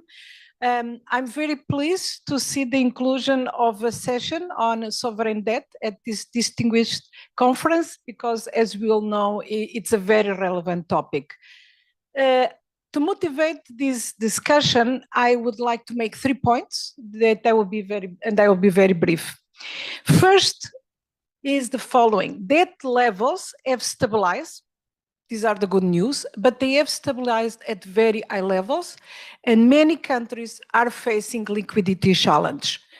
Just to give you a few numbers, 8 years ago, in 2015, 25% of the low-income countries that prepared DSF were at high risk of debt distress or in distress. By 2019, this number reached 50%. And this was because between 2010 and 2019, countries borrowed significantly, which was facilitated by widely available capital at a very low cost. Between 2010 and 2019, during this period, public debt in low-income countries and middle-income countries grew by 131% in nominal terms. Then, as we know, came COVID, and then in 2022, it started the tightening of monetary policy, and many countries were pushed over a cliff. But there are encouraging news. Some countries have started to tighten fiscal policy. Some countries have regained access to the capital markets, but we know that gross financing needs remain still very, very high. And while credit spreads have declined, we know that underlying interest rates are still very high. My second message is that the debt landscape has changed, and the debt restructuring process are still adapting to this new world. So as public debt levels increase, the composition of the creditors also change. There has been a shift towards non-traditional creditors and bondholders. There is also more domestic debt. So now over 50 low-income countries have domestic debt. In total debt, it's about 25% of GDP. There are good news with that. Countries will be shielded from exchange rate volatility and currency mismatch. But when it comes the time of debt restructuring, this can become very complicated because of the wider implications for the economy. My last comment is that, or point is that countries are struggling to roll over their debt. We are living a period of very expensive funding costs. There is uncertainty regarding the pace of monetary policy easing, but I think there is certainty about the fact that the era of very low interest rates will not come back. So while major central banks around the world are in a path of monetary policy easing, and the Fed has already cut policy rates, the ECB, I mean, has cut policy rates. The Fed is still waiting to see what's happened in the job market and prices. But even when Fed cuts policy rates, the low-income countries will still face very expensive financing costs. So that's why this is also relevant today. So it is my honor to moderate this distinguished panel, and let me introduce the panelists. And I will start by the order of their presentation. So on my left, I have Christophe Trebesch from Kiel University, Enrico Malucci from the Federal Reserve Board, Ron Qiang from the World Bank, and following their presentations of these three speakers, Marco Chasmons from the fund and Luca Bandiera from the World Bank will provide discussant remarks. So let me pass the floor to Christophe.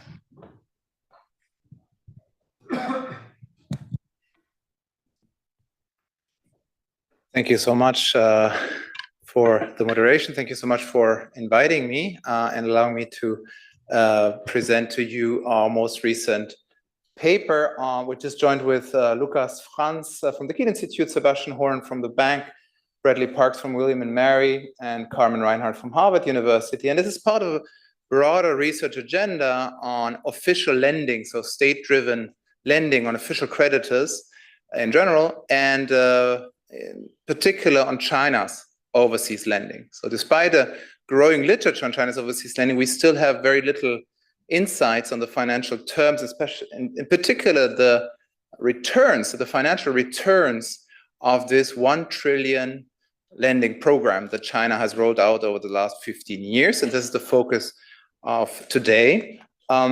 We see this paper speaking to a bigger phenomenon, a long history in which great powers have shown a tendency to invest or to launch these large-scale infrastructure investment programs. This just two historical examples. Germany in the late 19th century launched the Berlin-Baghdad Railway, or the US with its famous Marshall Plan, both of them investing heavily in infrastructure in faraway lands and facing substantial risks on this kind of large-scale investments. So the benefit of looking at China today is that thanks to considerable research by 8Data and this other scholarly work, we actually have a pretty good idea, more granular insight into one of the most prominent lending programs of this type, and we can assess the associated default risk and the returns to the creditors, to the great power lender in a more systematic way than we could do before. So the key question I'm going to focus on is China's project of the century a financial success?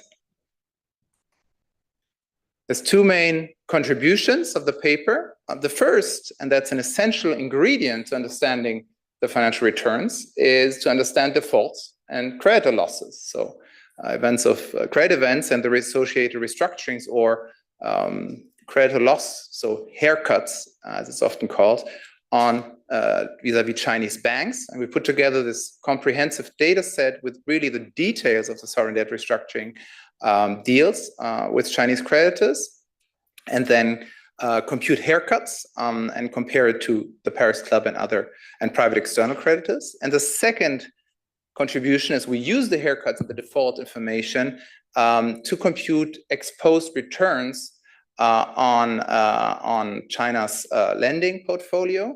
So for every one of these 3,500 Chinese loans with a total volume of 1 trillion, we compute, the exact cash flows. We consider the credit events towards each of those loans, and come to the key insight is that the realized rate of return is about 1.7% per year in real terms, so inflation adjusted, which is neither particularly high nor particularly low. I'm going to benchmark that to other creditor types. So let me turn to the first part, haircuts. So the losses of Chinese banks on their Belt and Road portfolio abroad. The central contribution is that we compile this granular data set, and importantly, most of these deals are rescheduling agreements. So they push out the payment by a couple of years, often not even cutting the interest rate. So it's basically just a 5-year kicking down the can operation with very few instances of face value reduction. So nominal debt reduction is rare in these deals, which is why you really need to look at the present value or the payment streams of these loans in detail. So we use a standard Stürzer-Getz-Hettelmeier haircut to compute haircuts. So comparing, it's like a hypothetical scenario in which you say 99% of the creditors agreed and 1% does not agree, and is repaid as if the default would never have occurred.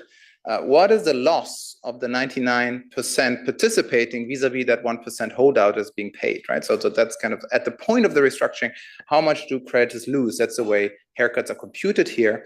As of course, discount rate is crucial, we use kind of an upper bound here, the market yield, an exit yield based on bond yields at the exit from the restructuring, but we also use a official creditor discount rates, a CIRR, as a robustness check.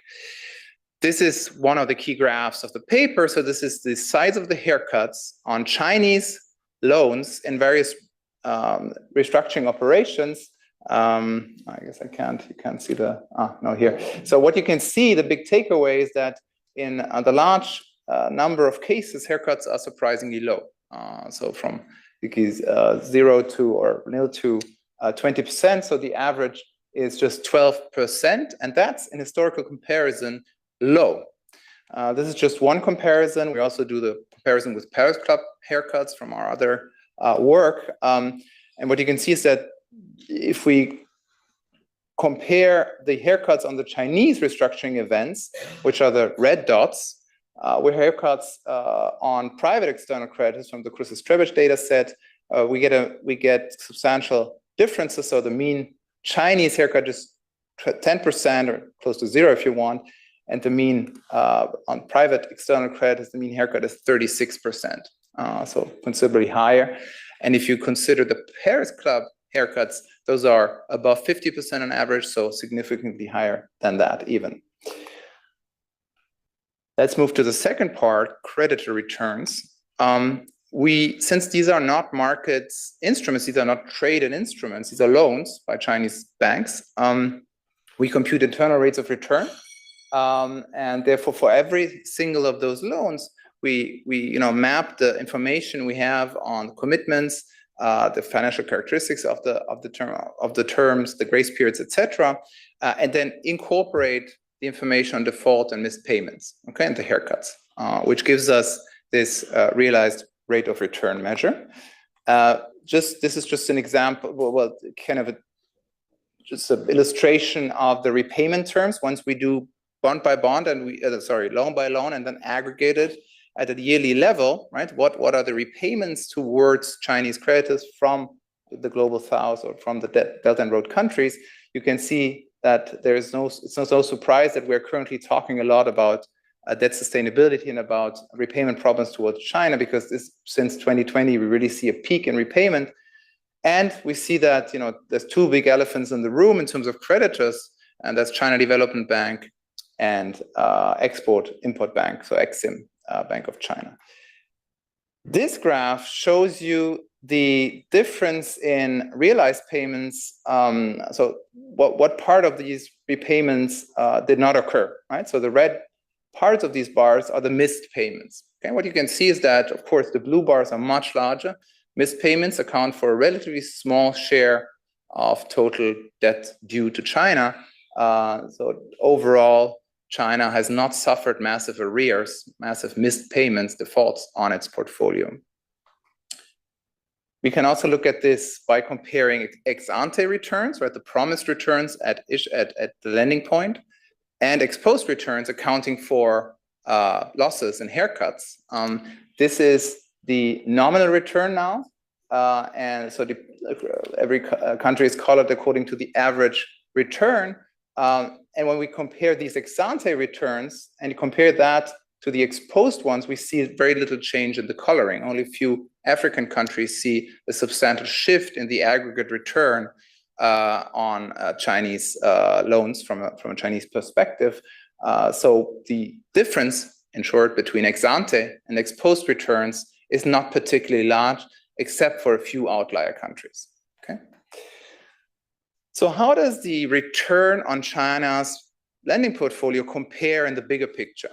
Right. So would have been a better alternative to put this money, say, in a sovereign wealth fund, SAFE, China's sovereign wealth fund, and invest in a portfolio of emerging market bonds instead, or maybe in a treasury account with treasury bonds. To understand that, we compare the average real return on a yearly basis of the BRI loans with other asset types, asset classes, and we can see that the returns are higher than the alternative of investing in US treasuries, and even higher than the alternative of investing in Chinese government bonds.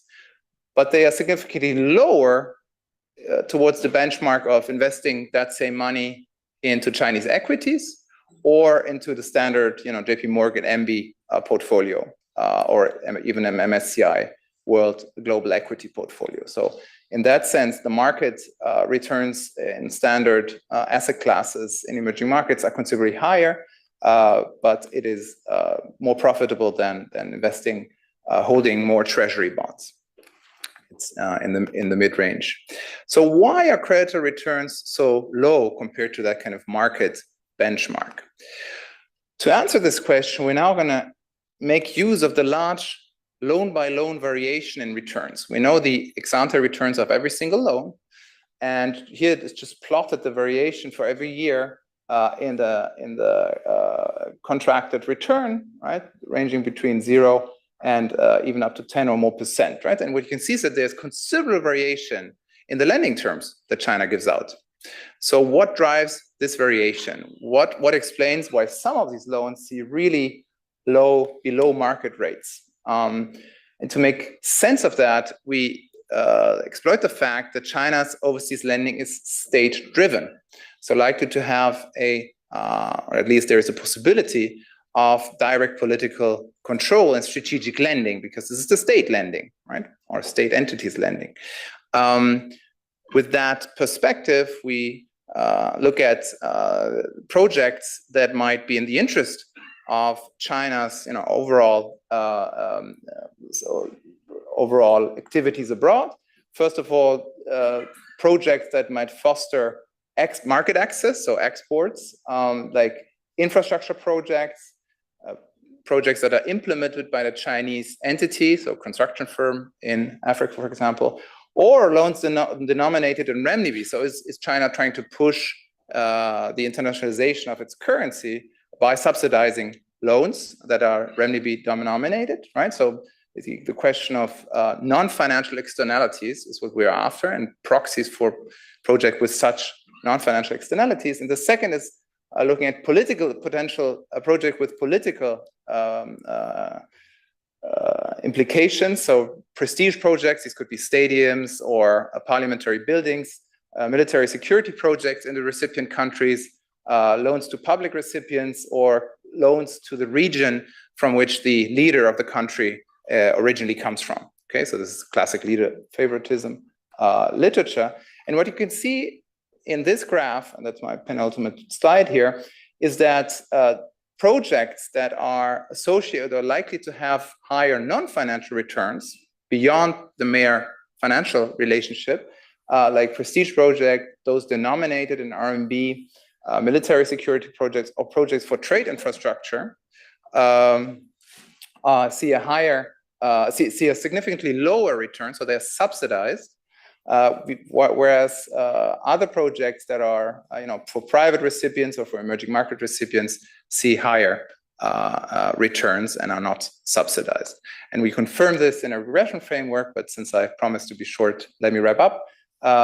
Overall, the financial returns of the BRI so far show that this is a no gain, no loss project. So the returns are neither as catastrophic as sometimes assumed.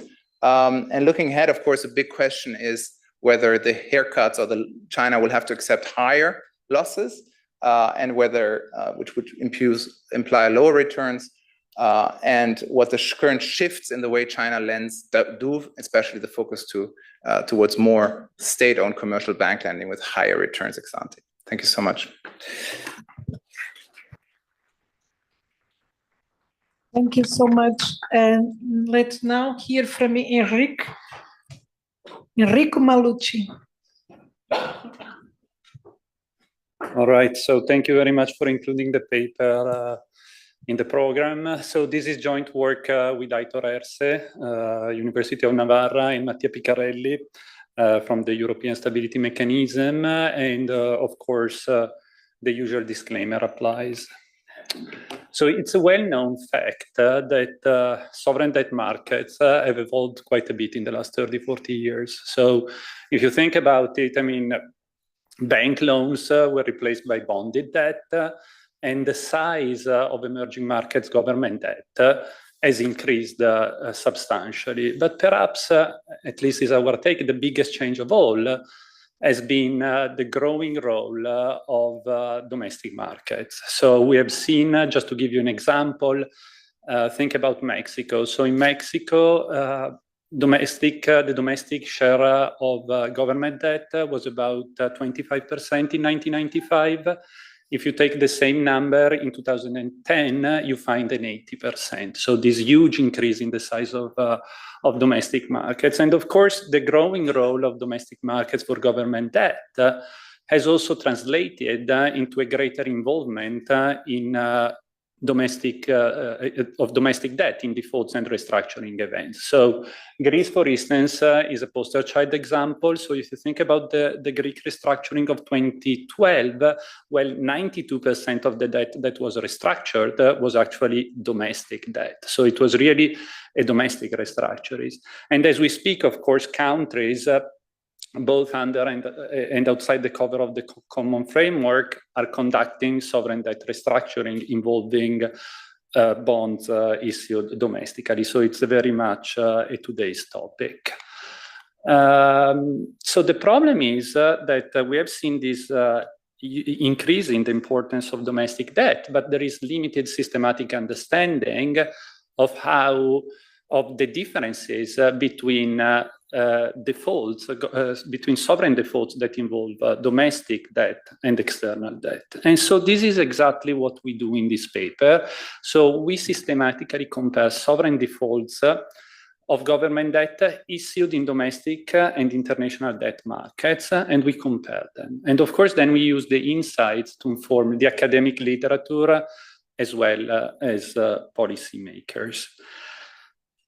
Now, to really compare what is happening when you default on domestic and when you default on external debt, of course, you need data. Okay, so you need to have a comprehensive view. You need to look at the universe of the domestic and external debt restructuring. So this is why in our paper, we leverage on two state-of-the-art databases. So we take information about domestic defaults and restructuring from the paper by Chris Trebesh here and Tamon, which I also saw in the audience. And then we complement this information about external restructuring with information about domestic debt restructuring, which we take from a paper that Aitor, I, and Mattia, we constructed over the last 10 years, okay? And then we harmonize the two databases, and we just, again, analyze how the two phenomena differ. So the resulting database has about 116 domestic default restructurings and 177 external default events. We span from 1980 until 2018, and we have information of really a bunch of things. So we have information about the timing of this restructuring, so when they start and when they end.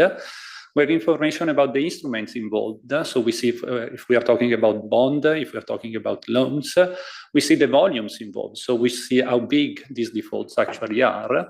And then we also look at we also have information about the restructuring terms and the restructuring approach that are taken in these restructuring events. And we also have information about the net present value losses, but this is only for a subset of the restructuring event. And then a key feature of the database is that it also has a global coverage.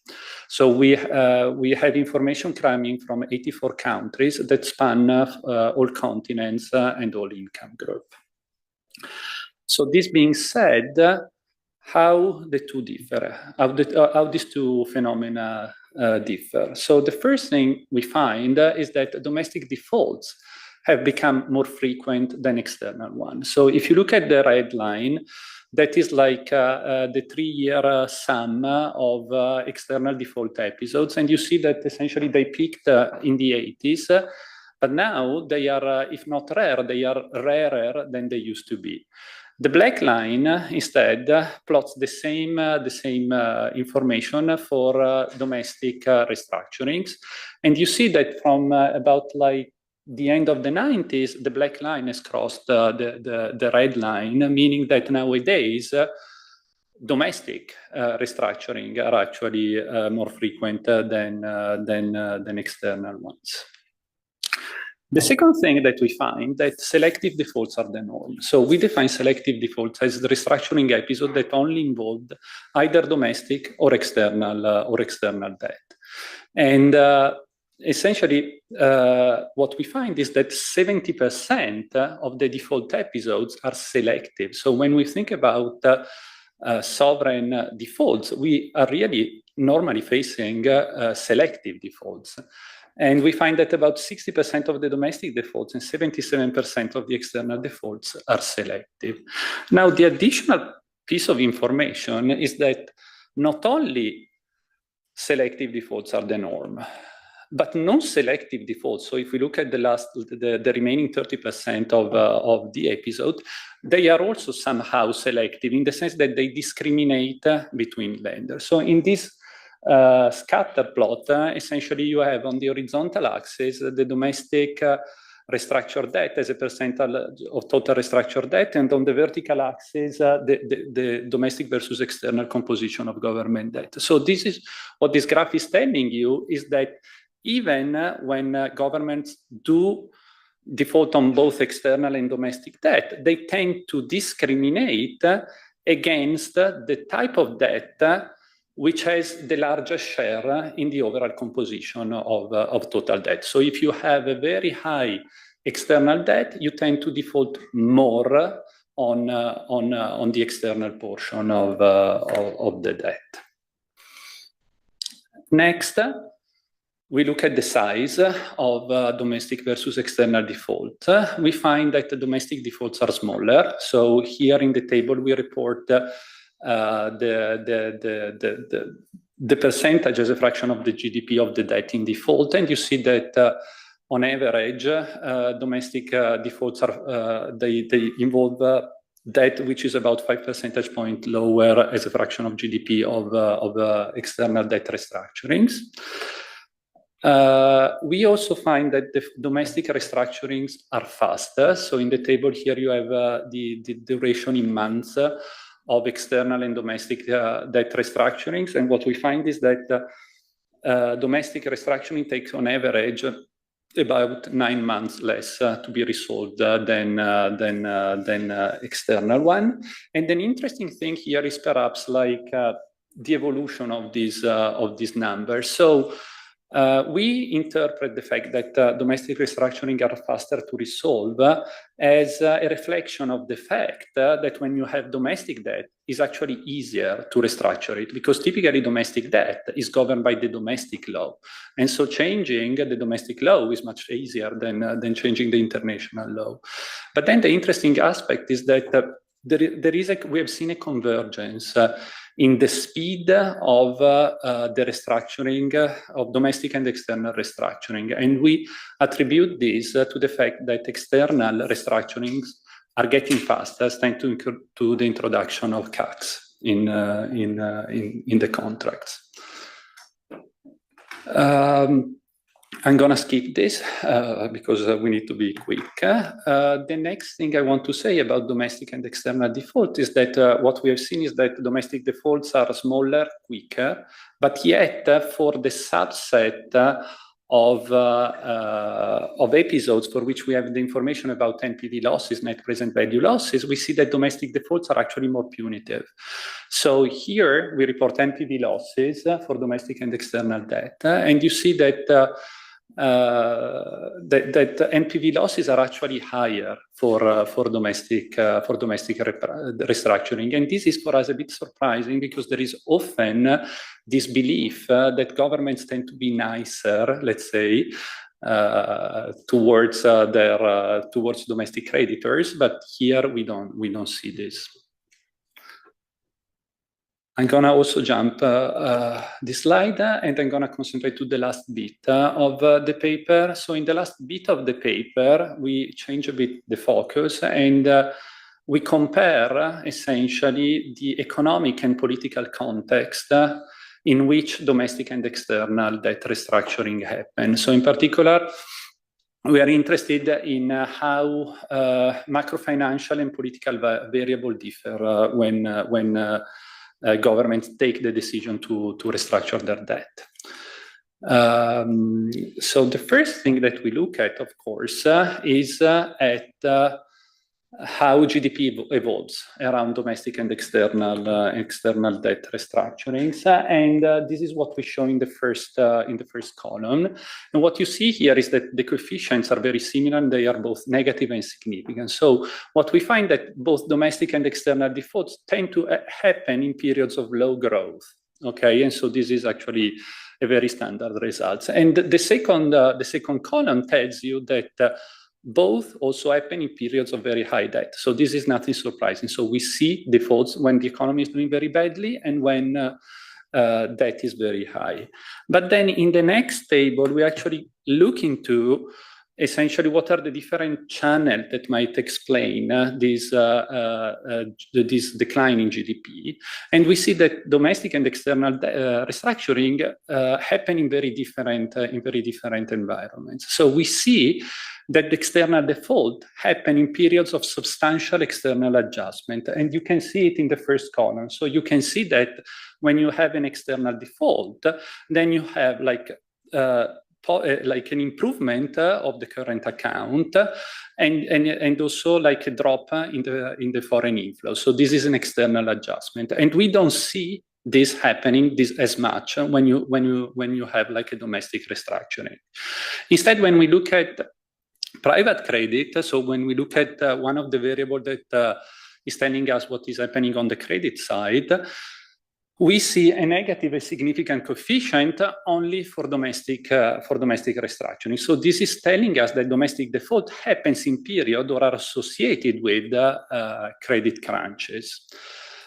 So the conclusion here is that even though like perhaps the overall economic environment is not too dissimilar because we see this contraction of GDP, the channel that explains this contraction of GDP can be very different into two different episodes. I'm gonna jump these slides and gonna like talk about the last two things that we look in the paper, which is the political context in which domestic and external restructuring happens. And then I'm going to talk about the role of the IMF. So what we see in the first column is a variable that measures political stability. So what we find, and this is a commonality between domestic and external default, is that both of them, they are associated with political instability, okay? But then we see that the elections are twice as likely during domestic defaults than during external default. Okay, so possibly voters are very displeased when you default on domestic debt.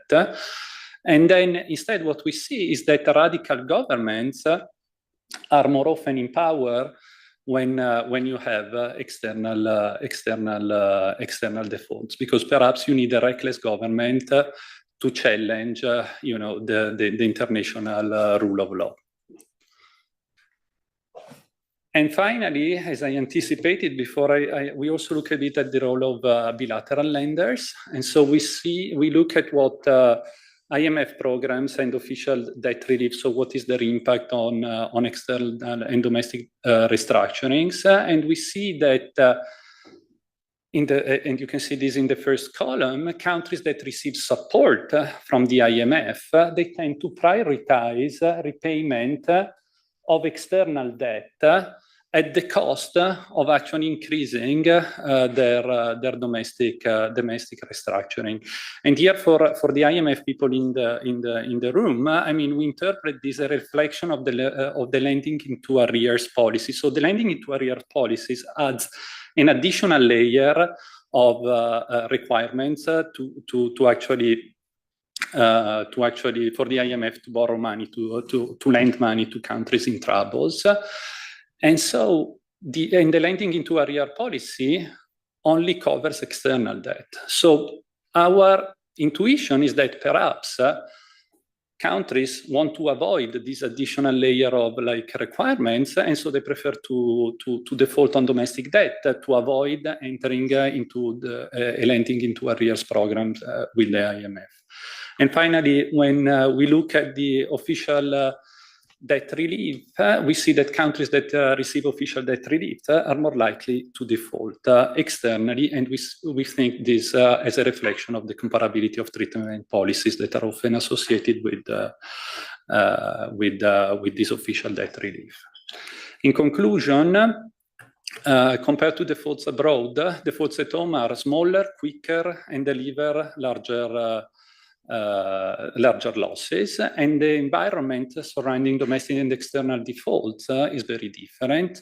Domestic defaults are associated with credit crunches. External defaults happen at times of fiscal and external adjustments. And also what we see is that external defaults are less likely with moderate governments, while domestic defaults are more likely to trigger elections.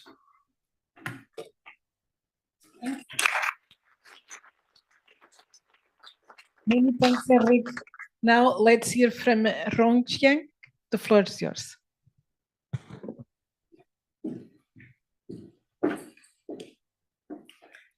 Thank you for inviting me to present this paper, which is joint work with Francisco from the IMF. So the previous two presenters show a little bit of the historical default history. What I'm going to present is more or less a theoretical model to explain why some countries default more than others and the role of institutions. So I will go very quickly on the motivation is to try to understand what explains the different behavior between high-income countries and middle and low-income countries. In principle, the level of income doesn't matter for default risk, but we do observe from the history. And when we look at among the middle and low-income countries, we also see that Latin American countries tend to default more often historically. And I'm from Argentina, so that's my motivation. And then I have two anecdotal evidence, but I will only present the case of Argentina in the 80s that had two sovereign default crises.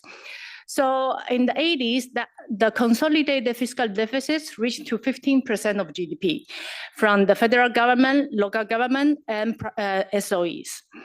And at that time, there was a revenue sharing scheme. Basically, the federal government raised revenue and then transfer to the local government. And they do have an extraordinary treasury transfer system for unusual events. But during the 3 years, 1985 and 1987, this revenue sharing scheme was suspended because the law that governed it expired and took them 3 years to put back. So during these 3 years, basically the transfer between the federal government to the local government, it was a bilateral negotiation. And that created the uncooperative behavior by the local government, try to get maximum they can from the central government, and the federal government couldn't push back because there was no legal framework in it. So that's just keep in mind the influence of the local government on the federal government borrowing decision. I will skip Brazil.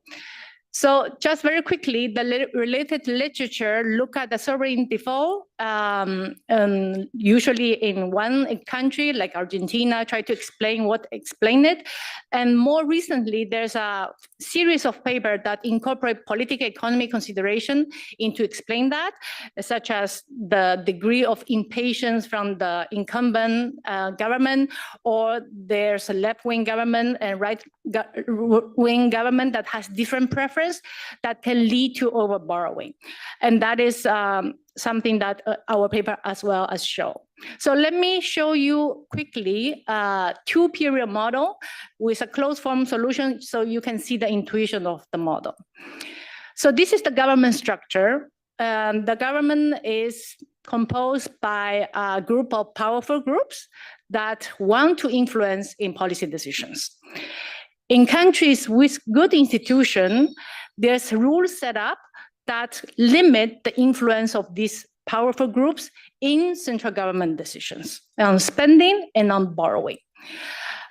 In weak institutions, the central government cannot limit the influence, so something will happen, as you will see.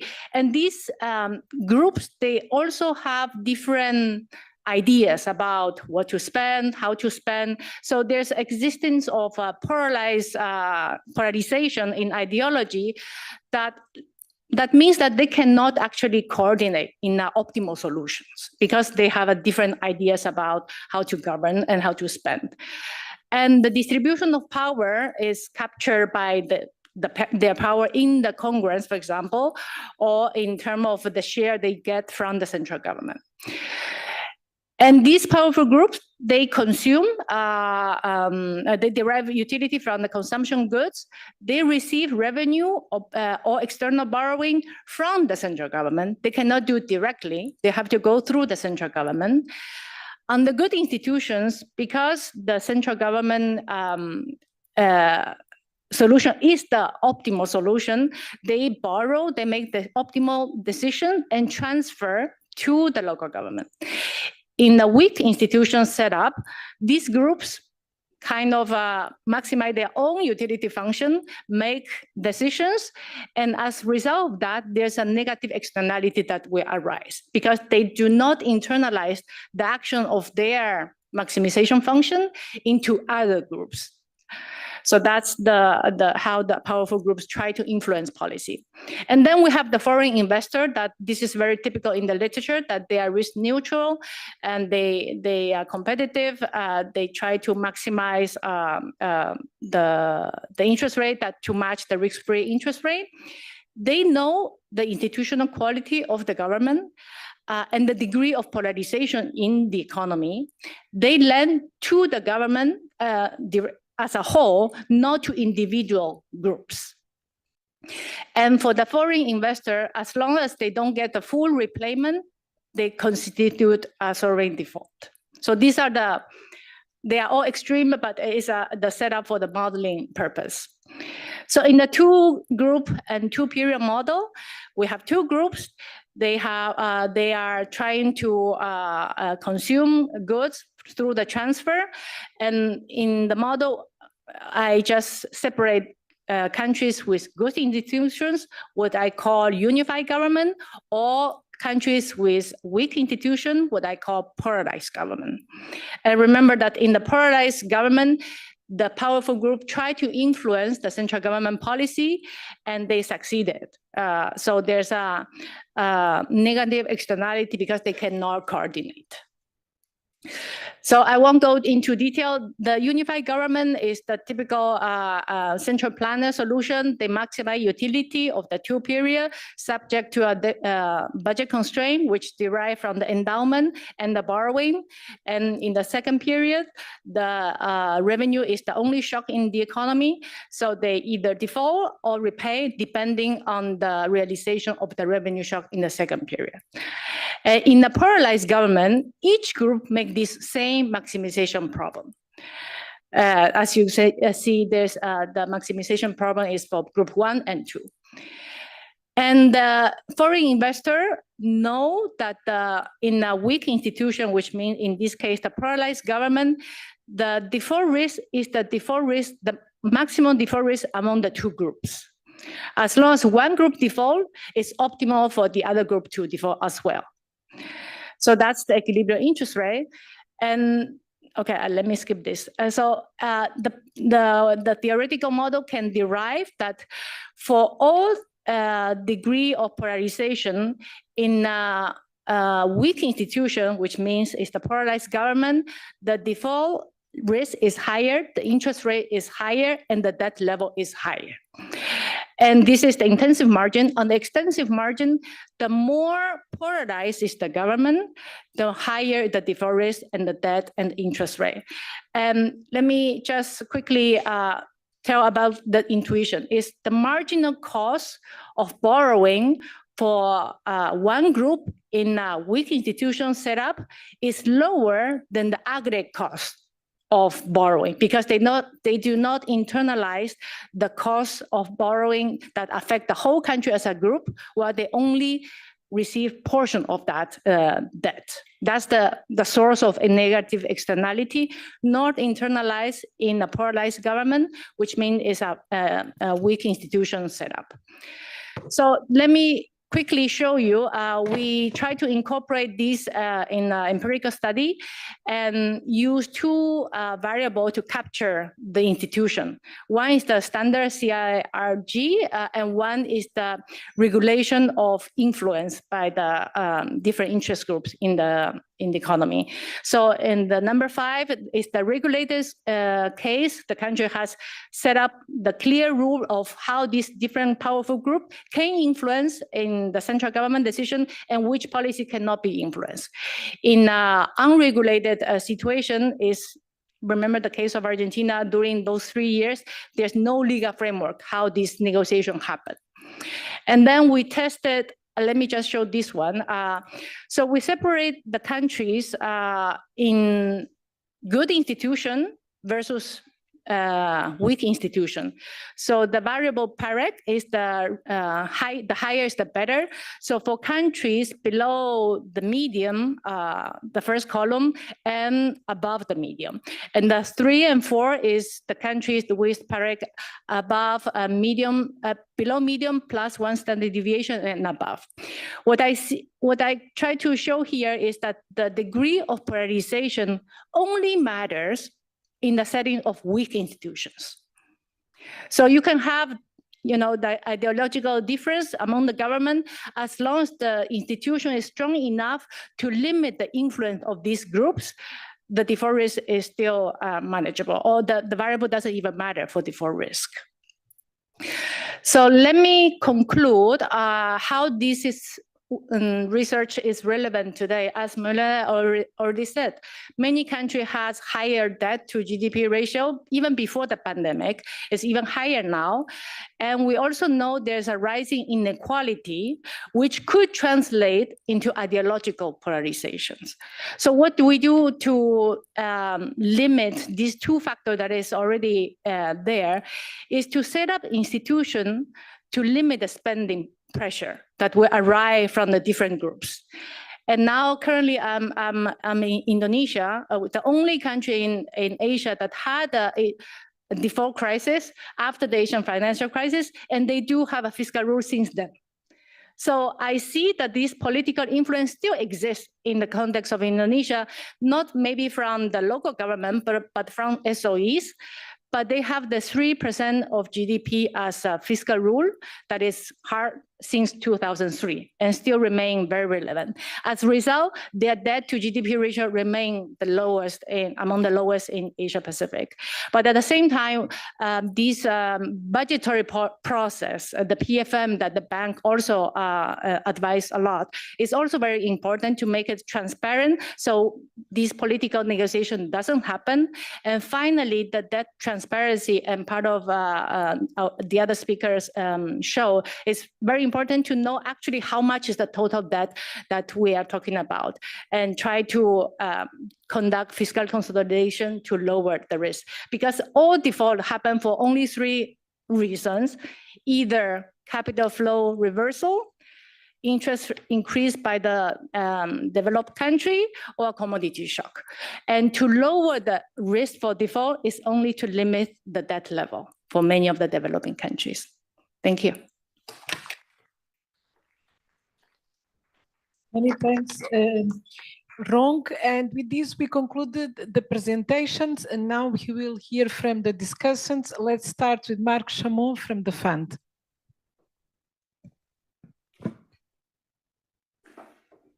Thank you. It's a pleasure to be here to discuss the three papers. We have three papers to cover, and I think we are behind schedule, so let me just jump right in. So first paper, the one on the Returns to China's Belt and Road Initiative. I want to focus the comments on the issue of the haircuts, because I think they're also tied very closely to the financial returns on those loans. The paper goes through systematically estimating the haircuts. I just want to highlight a few points on this issue of haircuts. First, that it is somewhat constrained, the choice of haircuts. There are many reasons why even a large creditor may not have that much wiggle room to decide on its own haircut, because we tend to have fairly robust creditor coordinating mechanisms when it comes to official sector restructuring, so notably the Paris Club process.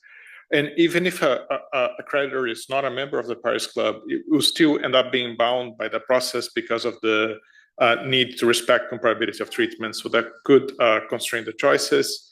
It can also be constrained by some hard restructuring targets. For example, if the country has an IMF-supported program, there might be a requirement to restore that sustainability, which will also, in a sense, constrain the choice of haircuts that the different creditors could propose. And last but not least, in the particular case of HIPIC, there were like very clear rules for how each, like we could go loan by loan and apply those rules that would then determine what type of treatment would be expected on those loans.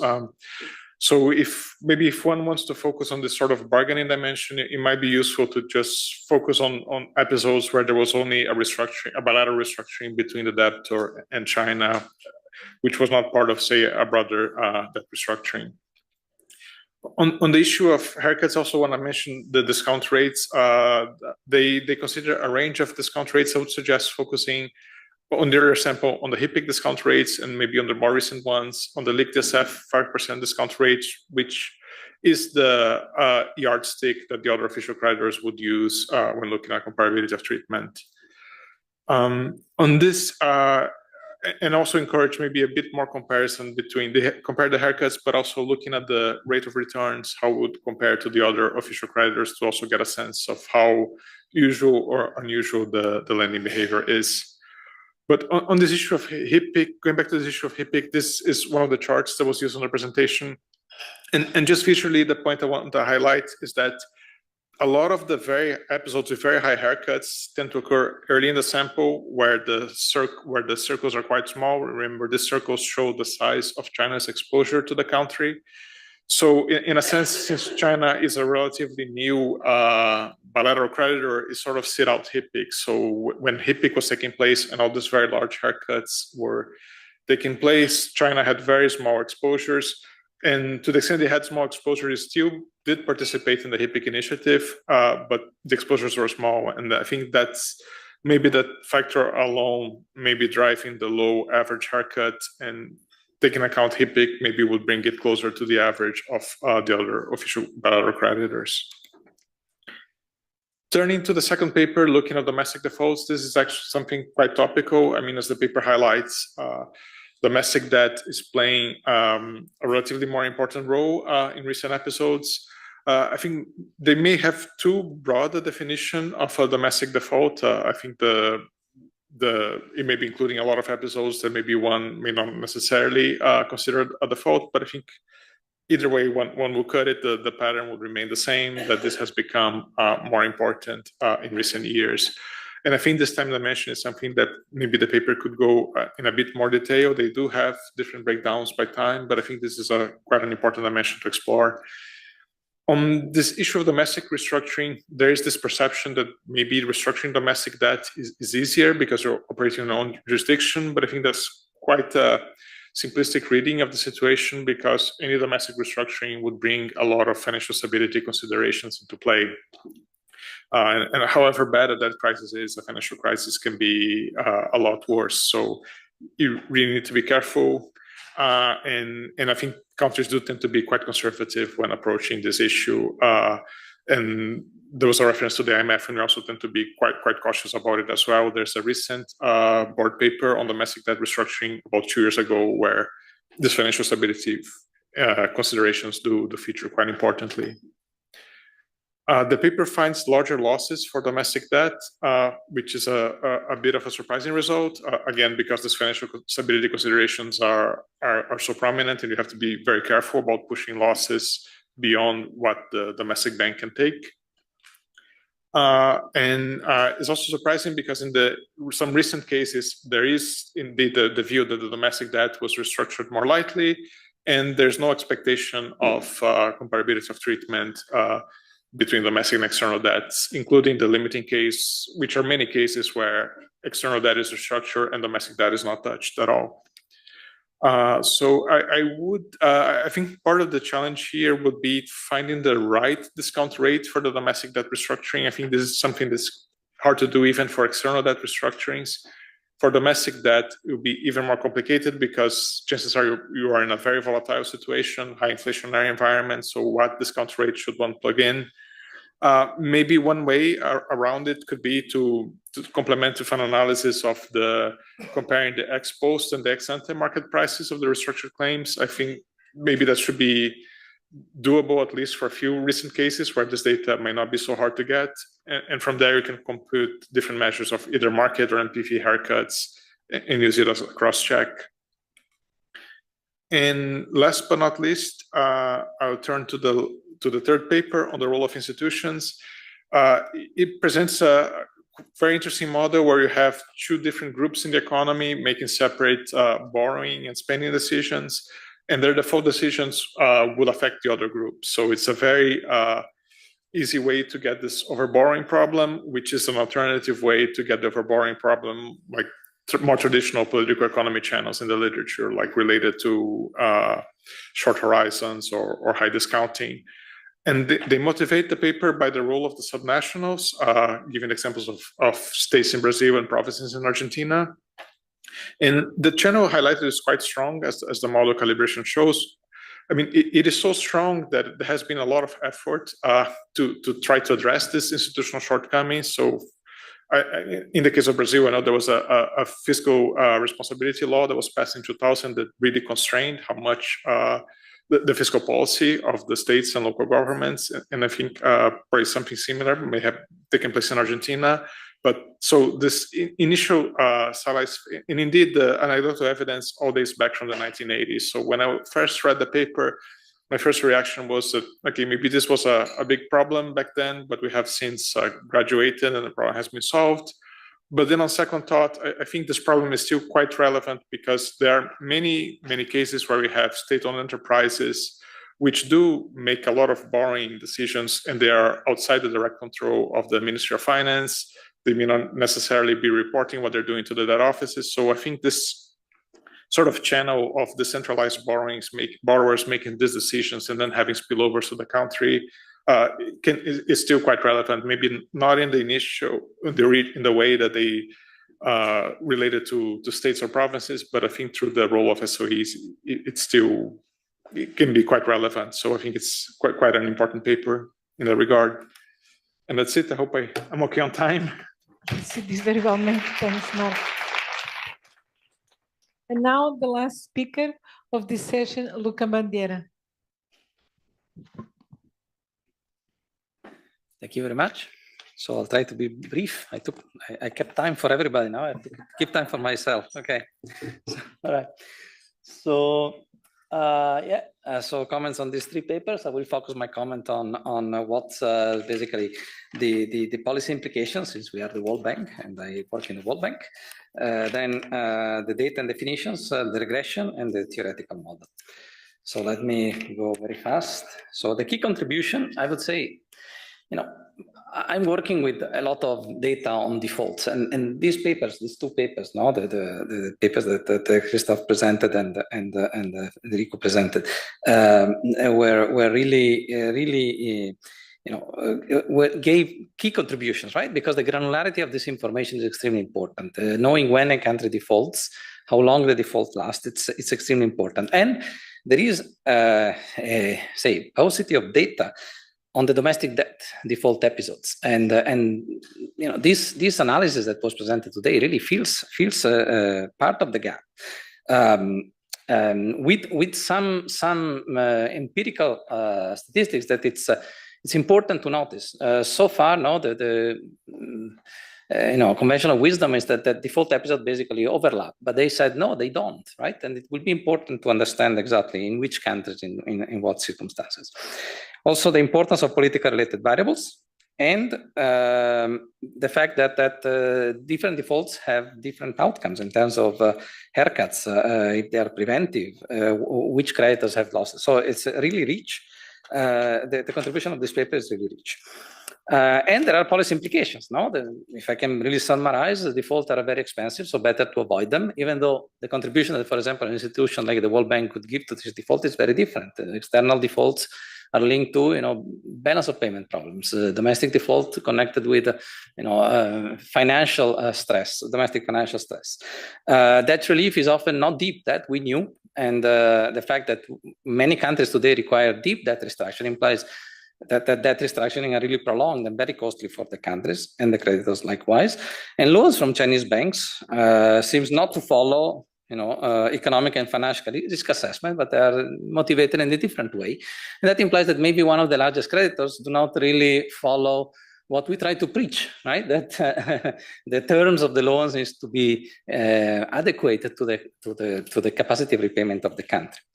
Other implications are less clear. Like, for example, we have very little leverage on the political system of a country.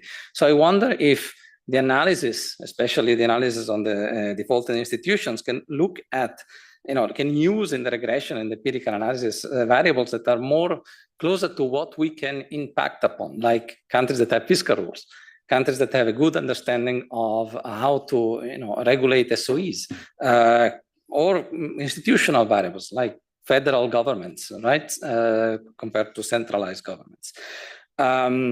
Also, another point is Chinese debt restructuring seems, have different haircuts, and maybe a temporal dimension of it, as also Marco noticed, may be important.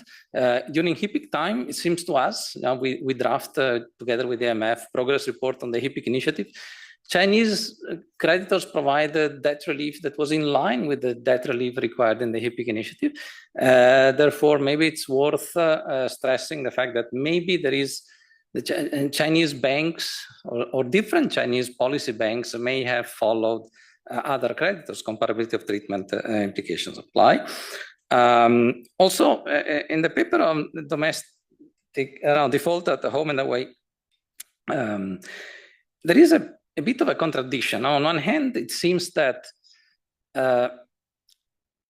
IMF lending implies that there are not external defaults, but on the other hand, external defaults are associated with the debt relief from official creditors, which in turn are also take place always in the context of an IMF program, or very, very often, I would say. So there is a kind of internal contradiction in these results.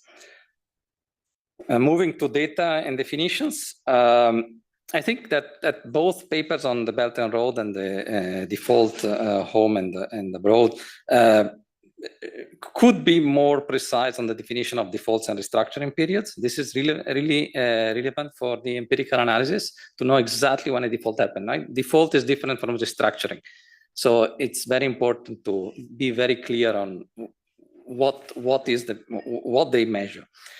Also, surprisingly, the paper on the Belt and Road implies that many loans, this is what is in slide 5, are not from China Exim Bank or China Development Bank. And maybe, it's worth digging through, right? Provide more detail. Would this banks somehow, or these creditors, behave differently and provide more or less PV reduction compared to the two big banks, the China Exim Bank and the China Development Bank. Finally, the default and institution paper uses probabilities that are from, the initial papers on the default, like the Rainer Rogov paper in 2009 and other papers, but there are, sources of distress, including these two papers now presented, that could be used to update and use much longer time period compared to the data presented. So let me skip the last one because I already made the point that maybe it could be helpful to use indicators that are closer to causes that the World Bank or IFIs in general can act upon to help countries. Finally, moving to regressions. The Belt and Road paper focuses on the regressions basically on the financial returns and put emphasis on loan purposes and characteristics. But what about the characteristic of the country? Would PV reduction be higher in low-income countries or compared to middle-income countries? Would Chinese lenders provide more concessional terms to countries that are also recipient of concessional financing from IFI? So is there a similar behavior that could be considered since you have all the terms? And also there was not similar analysis for the PV reduction, right? There are countries where China provides more or less debt reduction. Do original loan terms matter for the amount of PV reduction, or different banks provide different debt relief? Same thing on the paper on the default at home and abroad, where basically regressions measure the association of certain characteristics in the case of default. However, if the focus would be more on a probit model, then probability of default could have been estimated. That would have been very helpful to researchers and users like ourselves to understand the causes of defaults. And finally, the default and institutions paper uses regressors that are highly correlated. Richer countries have better institutions and therefore some robustness checks and, for example, use of instrumental variable would have been possible. Then theoretical model, I have a few. So just to the bare minimum is that in the theoretical model of the default and institutions, basically, it is important to understand that so a country with high level of institutions basically does not suffer polarization. This is what comes out from the empirical analysis. But the model, in a sense, implies that there is always impact on polarization. And I wonder if this an additional variable could be introduced in order to maintain the same regularity that we see in the empirical data. I'll stop here. Thank you very much. Yeah. Many thank you. And I believe we still have some time according to the revised agenda. So we'll now take questions from the floor. 5 minutes. And so I think there are mics in the room. So if you could go to a mic and if you could briefly introduce yourself. Thank you.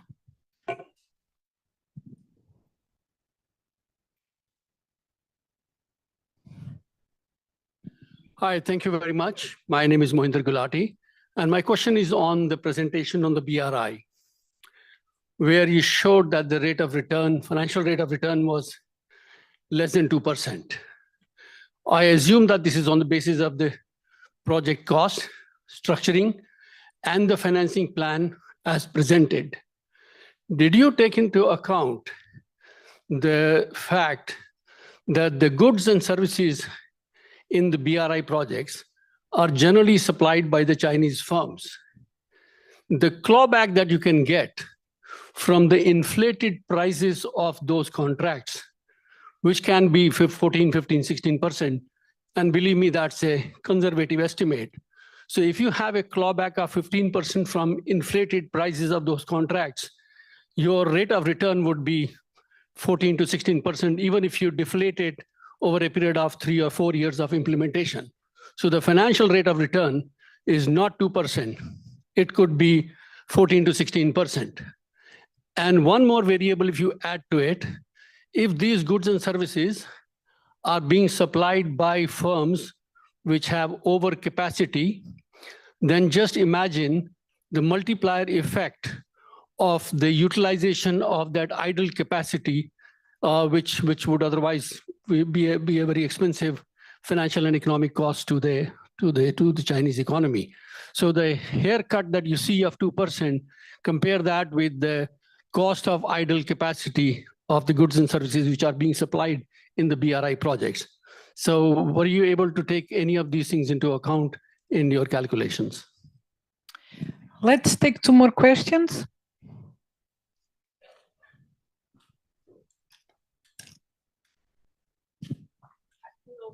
Sorry. Oh, I'm sorry. Hello, my name is Benny Lara, previously a member of parliament from Nigeria. I'm here with members of the foundation and our head, Solomon and Mary Lara Foundation, my mother, former ambassador, and Dr. Lara. So the question I have is, you did say that there's domestic borrowing, there's usually higher returns of repayment on domestic loans than external loans. What are you doing to ensure that, because my country, usually Nigeria, we have huge volumes, we borrow so much money and it becomes a political issue, and it is going to be an issue in the next election. What are you doing to try to ensure that some countries such as ours, we do more of domestic borrowing rather than external loans? Because that is always a big political issue when it comes to elections. And then also, is Nigeria considered a low income, medium, middle income, or what, because I hear in different parlance, some say we're lower income, some say we're middle income. What exactly is our income level, according to the World Bank? Thank you. Thank you. Do we have another question? Okay, if not, let's start with this. Yes. Yeah, it was, I guess, a question for me. I'm not quite sure, honestly, how this is classified by the World Bank. The income level for your country, I think, is a low-income country, but honestly, I would need to low middle income country. Okay, thanks for the help. I don't work for the World Bank, so I'm not supposed to know this. So in terms of domestic versus external, we are not so sure that it's so straightforward to say that domestic debt is better than external one when it comes to default. I mean, we have a more nuanced actually take on our result. For sure, we see that widening the investor base is helpful for countries and is also helpful for government, because government can actually default selectively, and therefore essentially you go from a very discrete choice of either default or I don't default to a more like continuous choice of I default on a fraction of the debt. So you essentially increase your possibilities as a government when you have domestic and external debt market. I think a key issue to develop domestic debt market is the depth of domestic financial markets. You need to have the ability to absorb the debt domestically. Thank you. Do you want to take the question, BRI? Yes, sure. Thank you very much for the question. These are very good points. So the way we see the paper is that it's a first step towards moving away from anecdotes and having a more systematic overview on the returns. Now, this is the first step in the sense that we look at the perspective of Chinese creditor banks, right? So these are just the loans, the pure financial returns on the loans accounting for defaults and restructurings. We do not compute, this would be another project, very ambitious one, the returns for Chinese firms at large, for the construction firms, for the railway companies engaged there, et cetera, et cetera. So that's, the equity returns or the construction returns, they are not in our paper, but it would be fascinating to move that step. And the points you raise, raise further my interest in going in that direction, but it's hard to get systematic data on these projects and to compute return on equity or return on investments, both in the construction and the management of these projects and what it all involves. So I think in a way, this is a bigger agenda. We are doing, I think, an important first step to understand the lending dimension, the financial returns. But there's much more, of course, to understand the additional returns involved. First, the equity, but also the non-financial returns, the geopolitical returns that I was also mentioning in my talk. Thank you. I believe we have time for one or two more questions.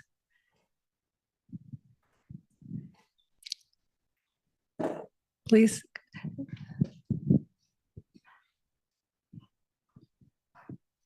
I just wanted a clarification when you were presenting, I think wrong.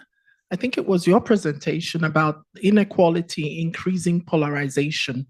Can you please clarify that? Because in terms of Gini coefficient, which is what came to mind as you were talking about inequality, I was wondering why you would say it increases. Doesn't polarization also worsen inequality? Because you have sort of people who control the system in terms of governance. And so when they control the system, they manipulate whatever resources comes in. To me, that seems to actually increase inequality in terms of the Gini coefficient, as opposed to the reverse. Or maybe it's just maybe I got it wrong. So please clarify that. Thanks. Yeah, no, very good question. I was just waiting to see if there is one more question from the audience, and with that we'll conclude the questions. Okay, I think we are good from the audience, so over to you. Yeah, and this let me separate the policy implication versus in the model. In the model, in the empirics, the polarization is measured as ideological difference. So in a country, the largest three groups, what's their ideology, what's their seat in the government to capture this ideological or political polarization. What I mean by increasing income inequality, there's actually a recent growing literature to try to understand whether the increasing income inequality also lead to ideological polarization. And I think I see this in working in the countries is since income inequality is so wide, only the elites are in the government and they have a very different preference in spending decision than other groups. So if they are more likely to be in making decision, they might prefer different spending or borrowing decision than if the inequality is less. So that's where the policy implication come from. But this is not in the paper per se. It's more on the reflection of how this paper, the theoretical model, can be applied in the current context. Thank you. And with this, let's conclude. Thank you so much for your participation, and many thanks to the panel.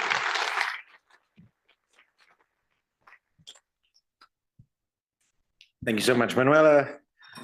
We're taking a 5-minute break. Right, greater than the incoherence is a challenge of keeping us on time. So please be back in 5 minutes. There is coffee outside.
Welcome to the third session of the day. Very exciting session today. We're going to be talking about private capital mobilization for sustainable development. I'm very excited to introduce our moderator, Andrew Steer, who's the president of the Bezos Earth Fund. The sequence of the session, we're going to start with Bob Carl, who's a research manager and lead economist in the finance and private sector development team here at the World Bank. He'll give us some intro remarks. And then we're going to have 3 papers presented. Carbon prices and forest preservation over space and time in the Brazilian Amazon by Jose Schenkman from Colombia. Climate regulatory risks and corporate bonds by Lee Seltzer from the Federal Reserve Bank of New York. And then Too Big to Strand, bond versus bank financing in transition to a low carbon economy from Mantos Delis from Audencia Business School at the University of Ioannina. Did I get that right? And then afterwards, our discussions with Claudia Radatz from the University of Chile and Sergio Schmuckler, research manager of macroeconomics and growth in the World Bank's Development Research Group. With that, let me hand over to you, Andrew. Thanks very much. It's great to be here. A few gaps in the audience for those that don't take climate finance as seriously as the Euros, and shame on them.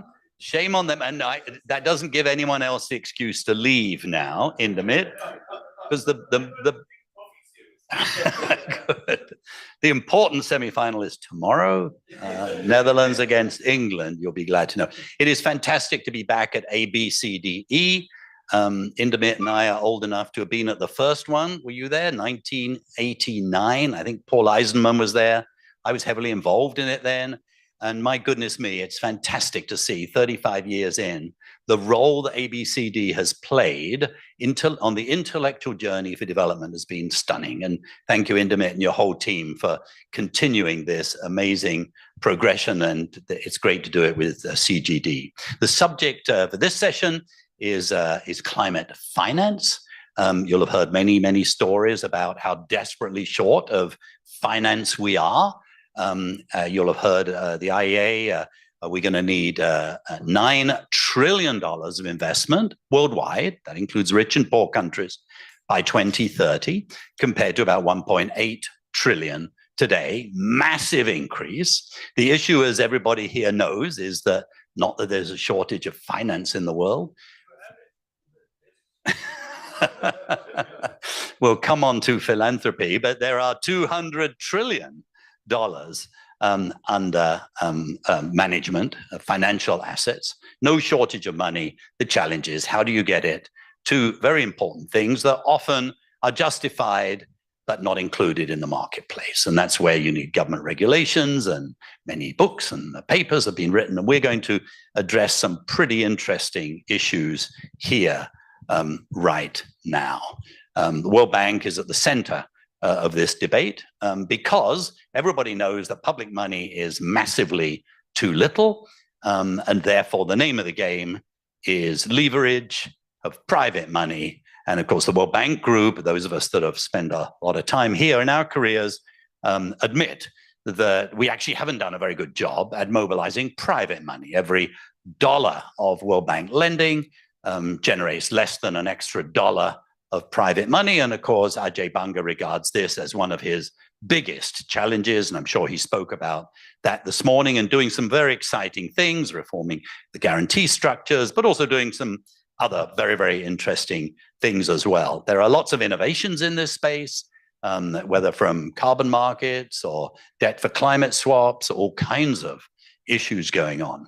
2.5 years ago, we achieved what we thought was an amazing breakthrough. In the lead up to the Glasgow COP, it's a conference of the parties of UNFCCC, the financial sector suddenly got religion about climate change under something called GFANZ, that's the Glasgow on Net Zero. It's the financial sector, every single asset class in their own groups got together and committed to move towards net zero portfolios by 2050. Incredible. $150 trillion were committed.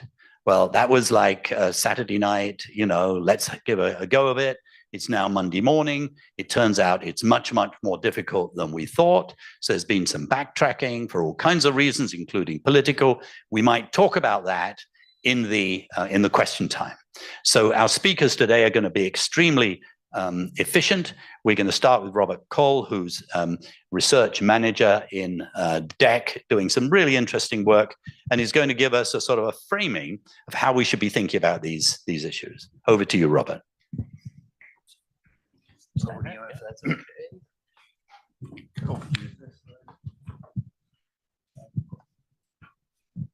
I had slides prepared, but okay. Thanks very much for the opportunity to speak to you about mobilizing private capital for the SDGs.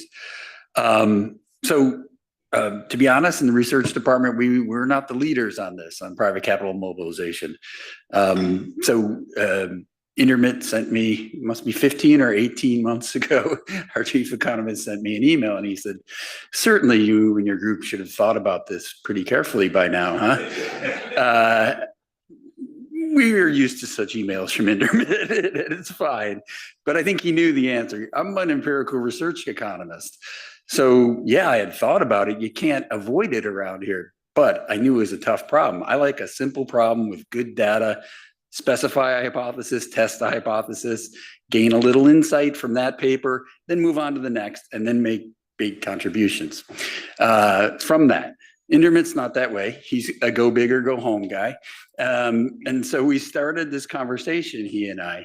And from that conversation, we decided to do a little bit of a stock taking, and then a diagnosis of the challenges and opportunities with respect to private capital mobilization. And eventually it produced this working paper that that went out last week. So I'm just going to give you a few of the highlights from this paper in order to set up what comes next. Next slide, please. Oh, I do. Sorry. Oh boy, this will get screwed up. Okay. Oh no, this is the one. The top slide, stock taking diagnosis. This wasn't hard. We went over this in the morning. We're falling trillions of dollars short in a bunch of areas, and this is why we need private capital. And then Laura Lonkus sort of summarized the problem here. We haven't been able to get this done on a big scale at all. No major breakthroughs, fragmentation, and we're just not going to meet the financial goals that we need. So in terms of stock taking diagnosis, this is not a problem. There's just not enough money. Everyone's alluded to that. So we started to think a little bit about what it would take. How could we crowd in private investment? And again, I won't spend too much time on this. Is just sort of the highlights from our analysis. On the left-hand side, MDB supported investment, public investment generally, it can attract additional private investment, and it does this through signaling and demonstration effects, as in MDB participation in syndicated loans. There's work at the IMF that show that MDB participation in a syndicated loan brings, for every dollar invested, it brings $7 more in private credit, bank credit over the next 3 years. So there's some signs that can happen. It also attracts private capital through risk sharing and expertise, know-how, as in public-private partnerships for infrastructure. We can also attract additional private capital through managing risk and reducing uncertainties, such as using our guarantees to address political and credit risk. So we're able to do that, we know. But to have the biggest effects, we use this applied micro framework macro framework that we borrowed from Art Cray and Jeff Chelsea here at the bank, that sort of starts from a basic production function. And the big takeaway is that the biggest gains in terms of crowding in private investment come from projects that raise the marginal product of capital. These high MPK projects have the most to offer in terms of growth benefits. At the same time, even though those projects have large benefits, you still have to persuade private investors to invest in them. It still comes down to them believing that there are going to be returns in those projects. And so we come to the conclusion in our paper that mobilizing substantial additional capital is going to require financial structures, contracts, and platforms that augment sort of business as usual financial intermediation. And our reasoning is that if private investors were aware of and persuaded by the potential returns on these investments, they would have already invested in them. And so what we did next was starting to think about what does the financial system do, and how could it be adapted and modified to draw in private investment in support of the SDGs. So we went back to Robert Merton's classic functional approach to financial intermediation to think about what we might be able to do. And then from the perspective of those functions, we examined 5 instruments, approaches to financial intermediation that could be adapted to increase investment that supports SDG progress.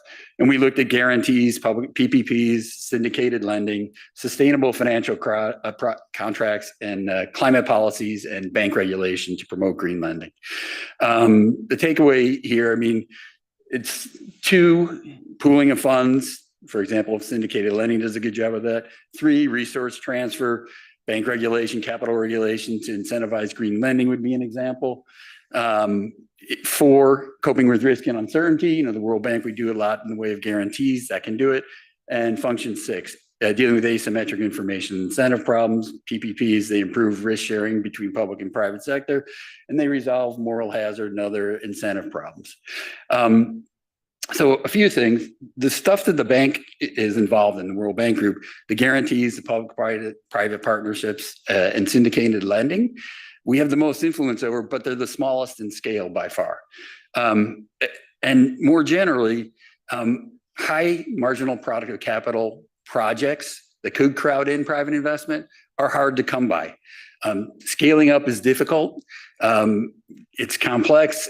These projects are complex and context specific, and project pipelines are therefore limited. So I was very happy to hear Ajay, President Banga, talk in the morning about the Private Sector Investment Lab, which I think is a great initiative, and ideas to deal with the scaling up problem. For example, you know, facilities to deal with foreign exchange risks, for example, and securitization. But, you know, that's beyond the scope of this talk. And we're going to talk about environmentally related SDGs here and trying to do things in terms of green finance. And there's an additional complication here. And it's that private investors do not generally internalize all the potential positive externalities. And so this is more a proposition that we put forth in the paper than anything else. But we think it's very challenging and perhaps sometimes inefficient for financial support instruments to overcome both these uninternalized externalities, environmental externalities, as well as conventional market failures. It's a tall order. This is the crux of our problem here. Which brings us to the first paper in the session. Well, the other 2 are going to be focused on more traditional green funding through capital markets and bank lending, which also have challenges for ensuring green outcomes. And we'll touch on that at all. This first paper by Professor Shankman identifies huge potential environmental benefits associated with reforestation of the Amazon, but finding a workable contract structure seems to be a challenge. I'll see what he says about that. And it's unclear, although this is a hugely important project, what role private capital could play in this. So with that, I will sit down. Thanks so much, Bob. That was a wonderful framing. And we're now going to go to the Brazilian Amazon, Professor Jose Shankman, distinguished professor at Columbia University, is going to talk about carbon pricing and what it'll take to keep the forests alive. I'm going to measure my 10 minutes.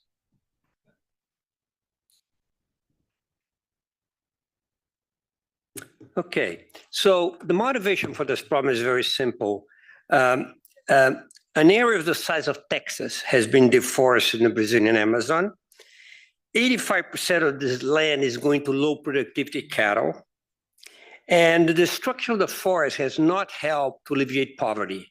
In fact, the Amazon has lower growth, the people have lower wages and everything compared to other regions in Brazil. So, but there's a good side to it. In the Amazon, a tree can store between 500 and 550 tons of CO2. And low and declining productivity of land has led about 20% of the deforested land to be abandoned, okay? So that highlights the opportunity for what we could call passive deforestation, because in this land, you actually see a lot of reforestation, just passive reforestation. So we had an economic and ecological disaster, but we also have a great opportunity.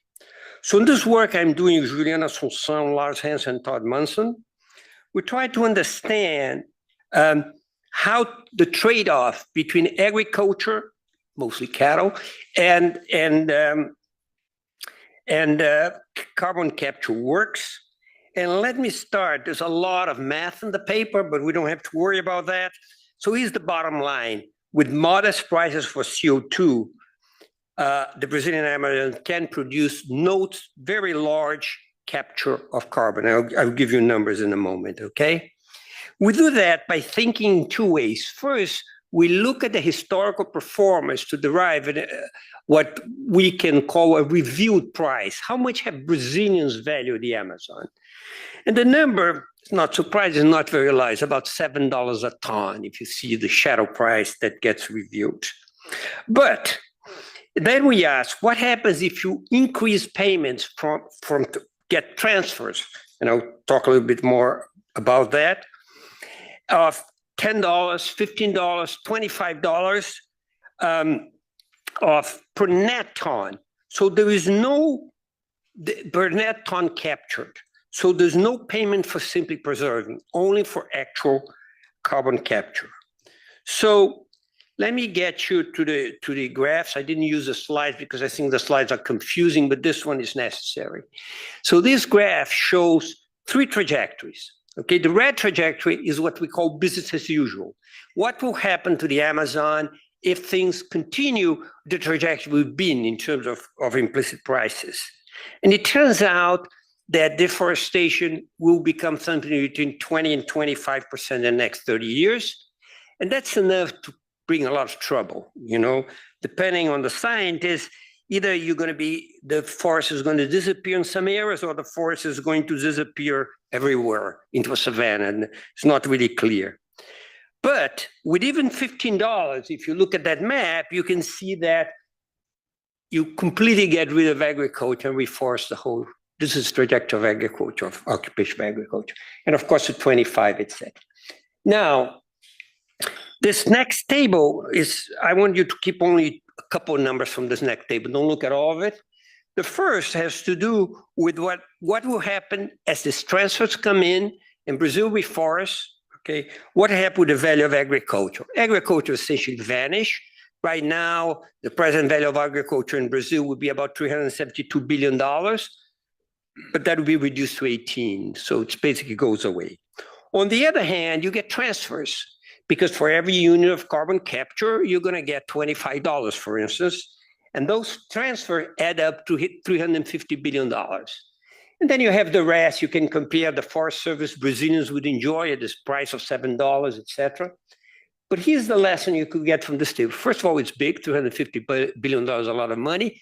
You're not going to get the private sector to transfer. You know, the flow in certain years, you know, forests grow very fast in the beginning and then slow down, will be of the order of $20 billion. You don't get $20 billion for one program to capture carbon like this. So even though, as Indermet said, I have impeccable Chicago credentials, I think that that's a problem that only governments can solve, okay? So let's start from the side of the government of Brazil.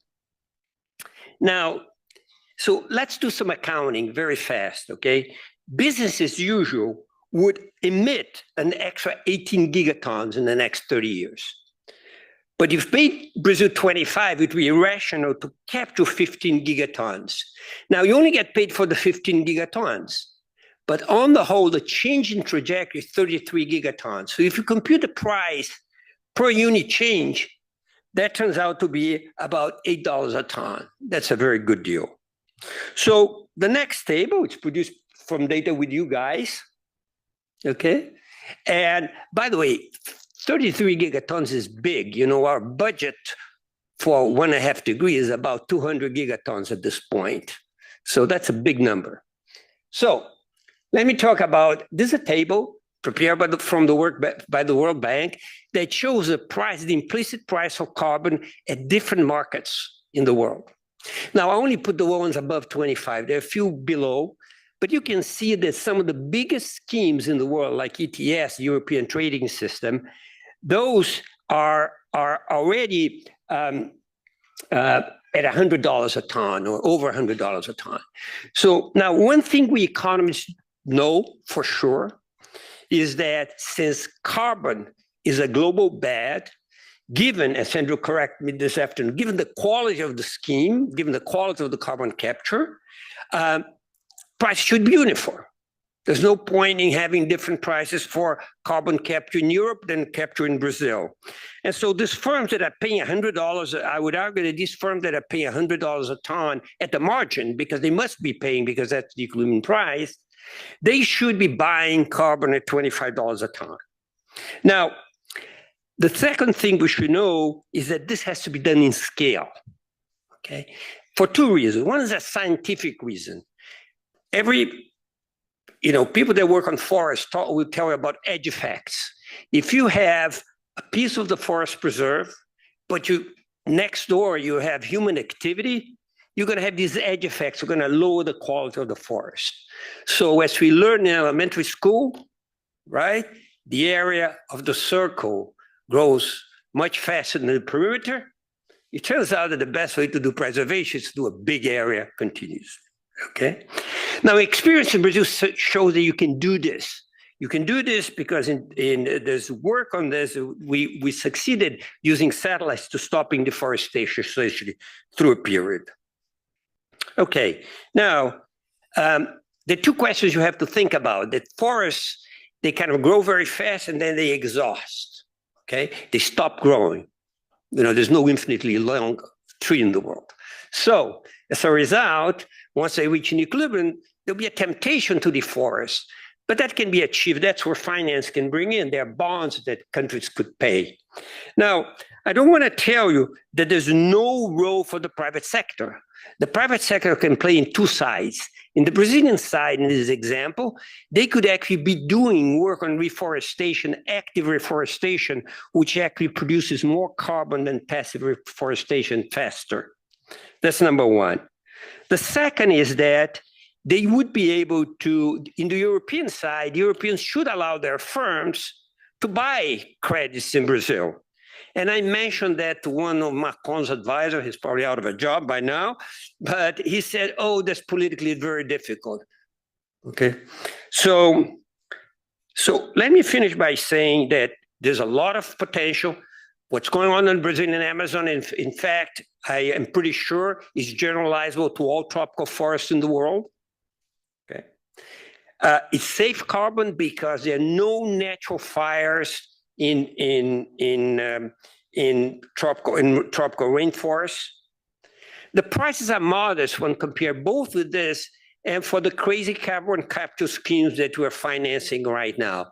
Right now, if you capture carbon at the well and use that carbon to increase the productivity in that place, you get paid $60 a ton according to IRA. Okay, so we don't even know how much net results you get. And anyway, there are other problems that I could talk about, but I think that's good enough. I stay within your time. Thank you.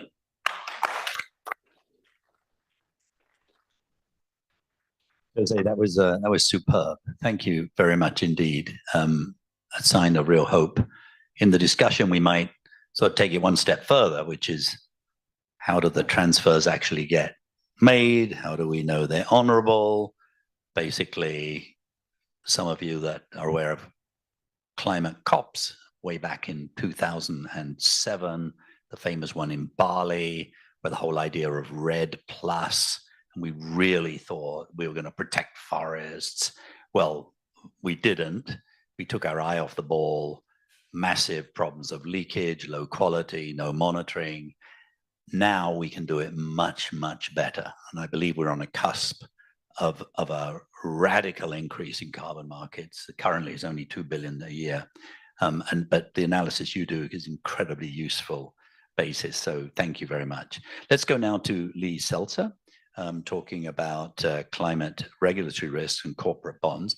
Interestingly, Lee is in the climate risk department at the New York Fed, which I think is very encouraging. It's the first of the Feds to actually sort of have such a unit, and well done. Thank you. Thank you so much for having me here. I've really enjoyed my day, and I'm really looking forward to presenting this. So this is joint work with Laura Starks and Chifei Zhu. Of course, these are my views and not the Fed's. So this paper has been around for quite a while, and when I first started presenting it, I had to spend a lot of time convincing people that investors and policymakers care about climate risk. Usually I have to spend some time. Today, though, climate risk has come up so many times at a conference at the World Bank that I don't really have to spend any time, which I think is just great. So what we're going to be thinking about here is, of course, if we want to combat climate change and reduce carbon emissions, we're going to need some sort of policy response. And we're going to ask the question, does climate risk related to climate regulation affect financial markets? And specifically, we're going to be thinking about corporate bond risk and pricing. The way we're going to measure how brown a firm is going to be using the Sustainalytics environmental score, and then scope 1 carbon emissions, which is scope 1 emissions. Those are emissions that are being pumped directly into the sky. And then we have this way to measure regulatory exposure from the EPA that I'm going to talk a bit about later. We're going to use a natural experiment where the Paris Agreement changed how people viewed future climate regulation going forward. We're going to see how corporate bonds changed after that. And then we're going to try to understand what's driving this effect. So just in a nutshell, we find that bonds issued by brown firms that are exposed to stricter regulatory environments that have stricter regulatory enforcement tend to have higher yield spreads and lower credit ratings. So to put some numbers on it, corporate bond ratings dropped by about 0.6 notch for bonds issued by firms in high emitting industries relative to others, and their spreads increased by 38 basis points relative to others. And these results are strongest for firms exposed to strict regulatory environments.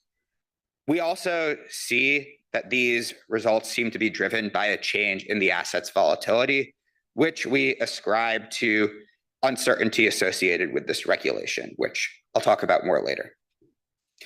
So in the United States, environmental regulation is done in a really interesting way. It tends to be set at the federal level by the EPA, but individual states actually have a lot of discretion in how they're going to enforce them. So the way this tends to work is different states have to come up with a plan for how they're going to enforce the regulations, and then the federal government will review the plan. If they say that it's strict enough, then the state's in charge. Every state in green here does their own enforcement for the Clean Air Act, the Clean Water Act, and the Resource Conservation and Recovery Act. You could see this is almost all of them. So we're going to take information on how different states enforce their environmental regulations and just see which states firms operate in. And using that, we're going to see how strict the enforcement, the environmental enforcement that firms are exposed to is. So we do an initial test. Just in the interest of time, I'm going to skip to the meat, to the experiment. So what we're going to do is we're going to look at the Paris Agreement. Paris Agreement in 2015, 175 nations agreed to do what they need to do to limit global temperature rise from climate change to 1.5 degrees Celsius. This, of course, is going to require some type of a policy response if we're going to make this happen. We're going to see this as a shock to climate regulatory risk that's otherwise unrelated to firm default risk. And you could see we have a quote from managing director for Moody's here. The gist of it is they weren't exactly sure how this was going to affect brown firms, but it probably wasn't good for them. So how is the US going to enforce this? We go into more detail about this in the paper. Obama was at the same time pushing this clean power plan, which was essentially a plan to limit emissions from new power plants and to decarbonize existing power plants. This was announced in late August 2015. It was sold at the Paris Agreement negotiations as being how we were going to enforce the Paris Agreement. 2 months later, February 2016, the Supreme Court strikes this plan down. So all of these dynamics are going to be at play when we look at the results. So what we do is we do what's called a difference in differences analysis, where basically we just see how corporate bond ratings and spreads changed for bonds issued by brown firms relative to others. We have several different ways of defining the brown firms. What I'm going to show you is results using whether a firm is in the top quartile of scope 1 carbon emissions, so if they're very high emitting. And we're going to look at how the ratings changed for brown firms relative to others after the Paris Agreement. So here, this plot shows you the difference in the change in corporate bond ratings for high emitting firms relative to others. The red line is December 2015. That's when the Paris Agreement was announced. The time before then is before the Paris Agreement. So you could see that corporate bond ratings were pretty similar for brown and green firms before the agreement. But then there was a significant drop in ratings for brown firms relative to others after the Paris Agreement. So you could see it seems like the Paris Agreement was associated with a big drop in ratings for brown firms. So we also look at bond yield spreads. I'm not going to get too nitty gritty with this, but we do have a problem with yield spreads. Yield spreads move with a lot more volatility than ratings. Rating agencies tend to be pretty conservative. They don't like to change ratings unless they know for sure that's what's going on. Bond traders will trade on any new information they get, especially oil prices. So we're going to match each brown bond to another control bond based on a bunch of factors that are related to the rating. But most importantly, we construct a measure of how their equity prices move with oil prices. So we find here, and this is where the dynamics I was talking about before really come into play. You see there isn't much of a difference leading up to the agreement. But then in around August, you see bond yield spreads for brown bonds creeping up relative to others. This is around the time that the Clean Power Plan was announced. Paris Agreement happens.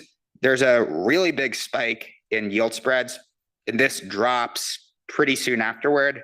That drop is corresponding with the Supreme Court stay of the Clean Power Plan. It was at that moment that the US response to the Paris Agreement lost its teeth. You start to see this reversal. So now I showed you that you have this response related to around the time of the Paris Agreement. Was this really related to regulation? So what we're going to do is we're going to do what's called a triple difference, where we look at how ratings and spreads change for brown bonds that are exposed to very strict regulation. We compare those that operate in strict regulatory environments to others. And when we look at ratings, you could see that really the bulk of this effect is driven by bonds that are in states with strict regulatory environments. And then when you look at yield spreads, it looks similar. It seems like the effect is stronger when you're looking in states located in strict regulatory environments.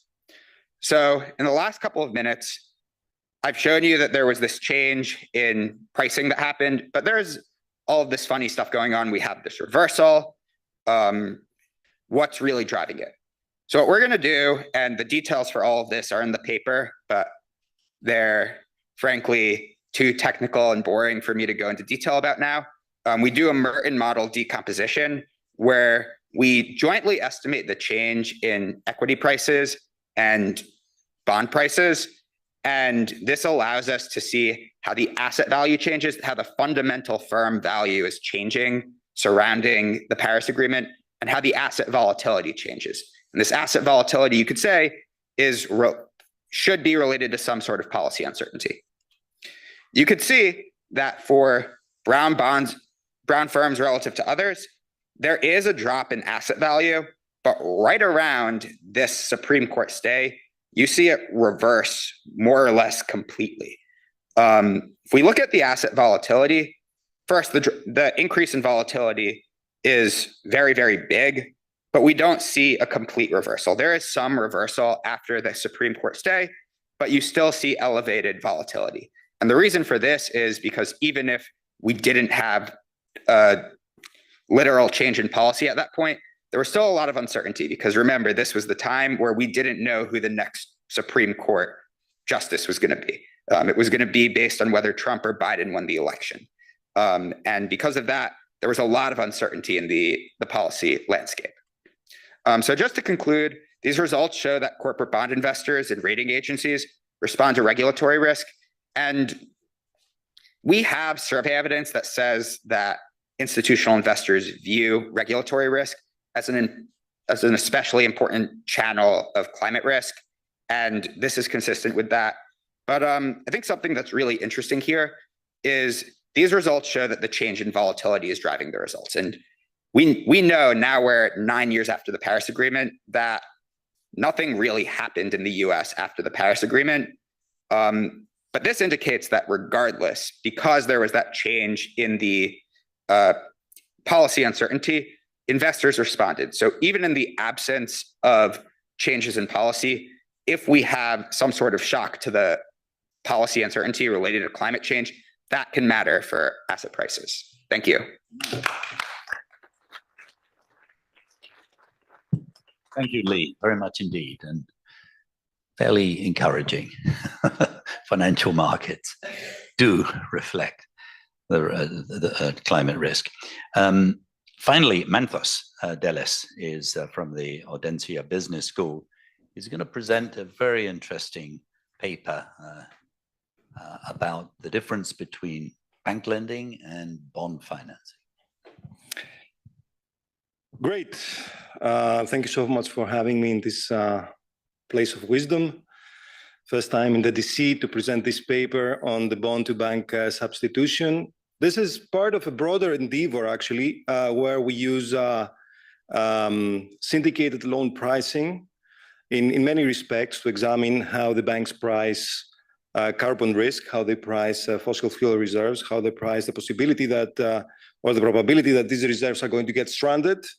Eventually, by stranded, we mean that they are going to become unburnable because of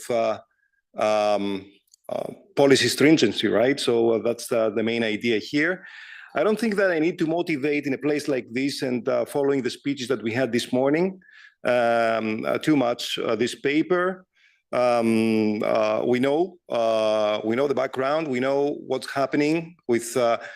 We just mentioned that we need trillions of dollars to catch up in terms of financing. So I'm going to skip all that, and I'm going to focus more on what the pricing issues are with banking. Now, what is bond-to-bank substitution? It's pretty simple, actually. The firms can issue corporate bonds or they can get loans, okay? And there is a very big literature on these issues in other respects, not concerning fossil fuel reserves.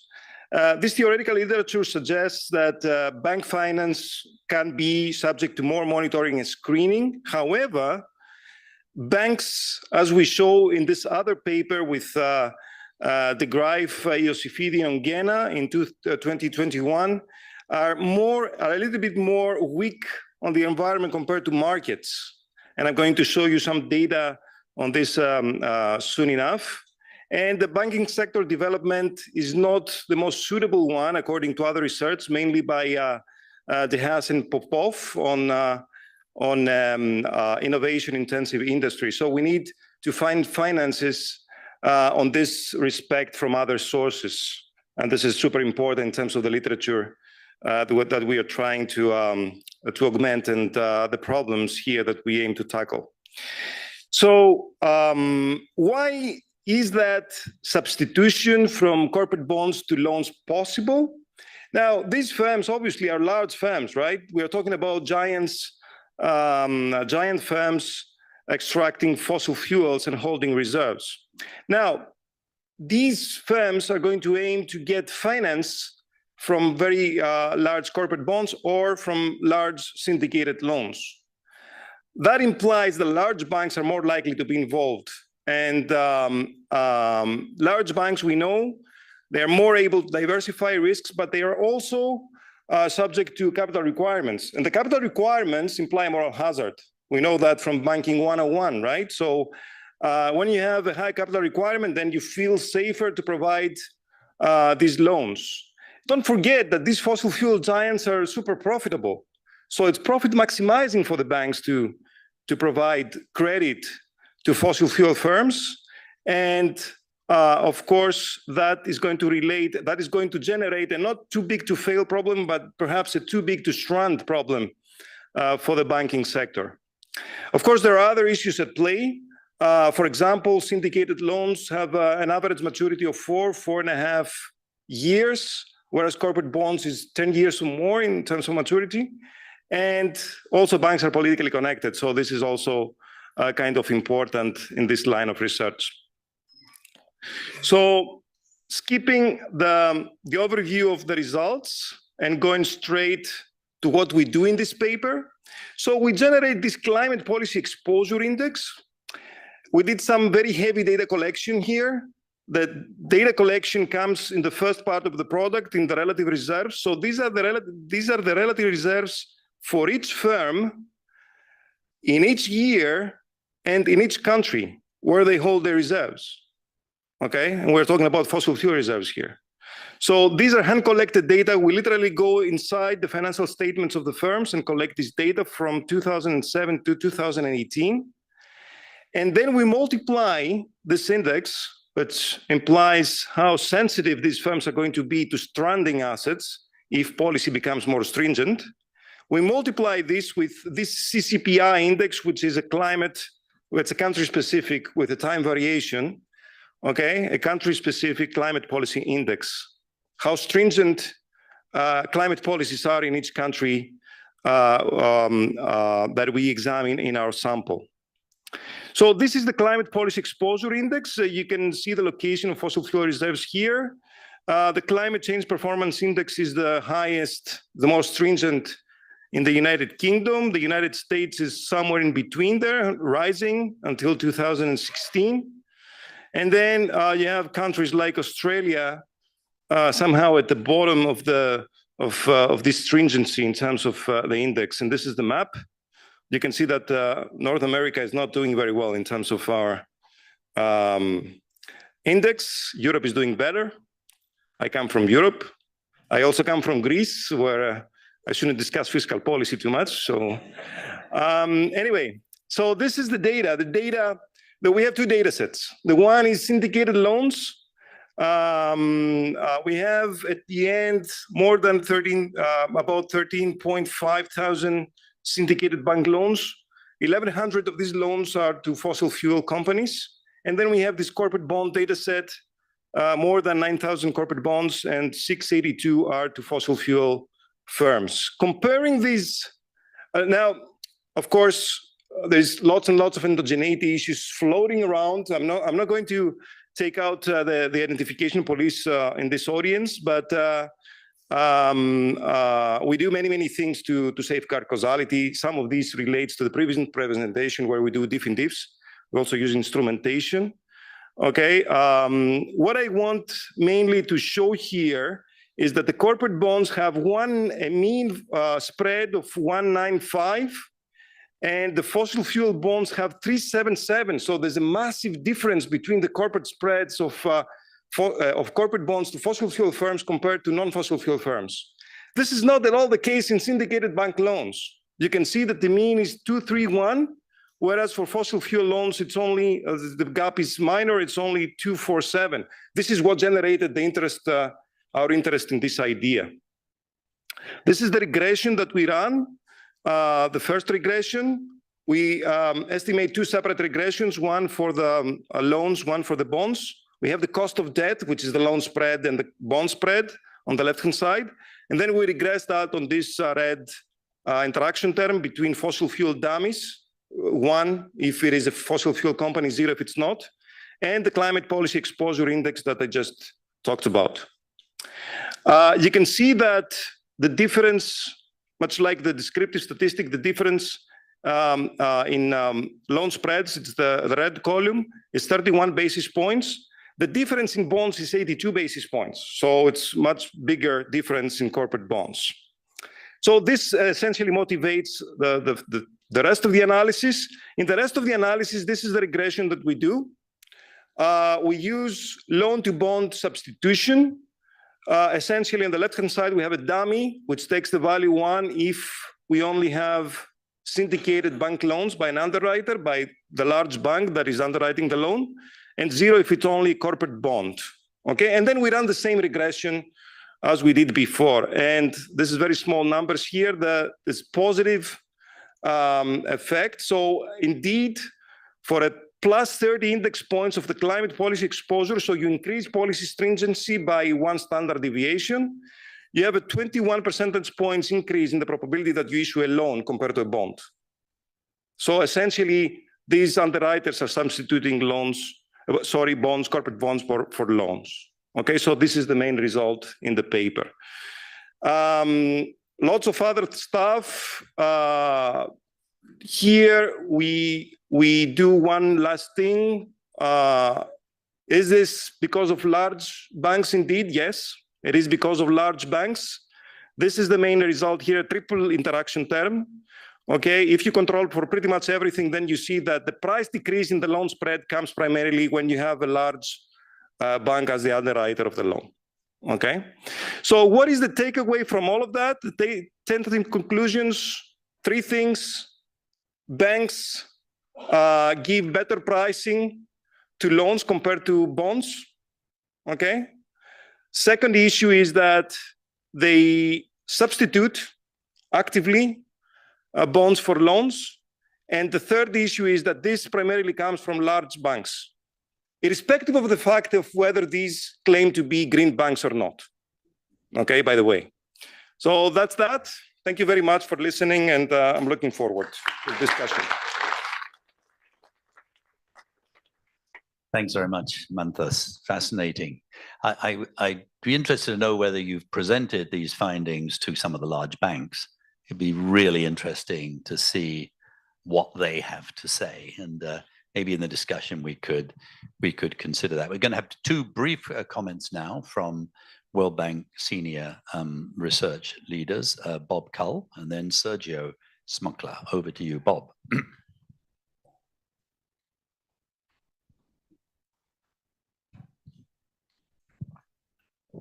It's coming. Okay, thanks. Okay, so it's a pleasure to be able to comment on this paper by Professor Shankman. It's just a tour de force of applied theoretical research. This is a skill set that I don't have at all, and therefore I won't have anything to say about the model itself.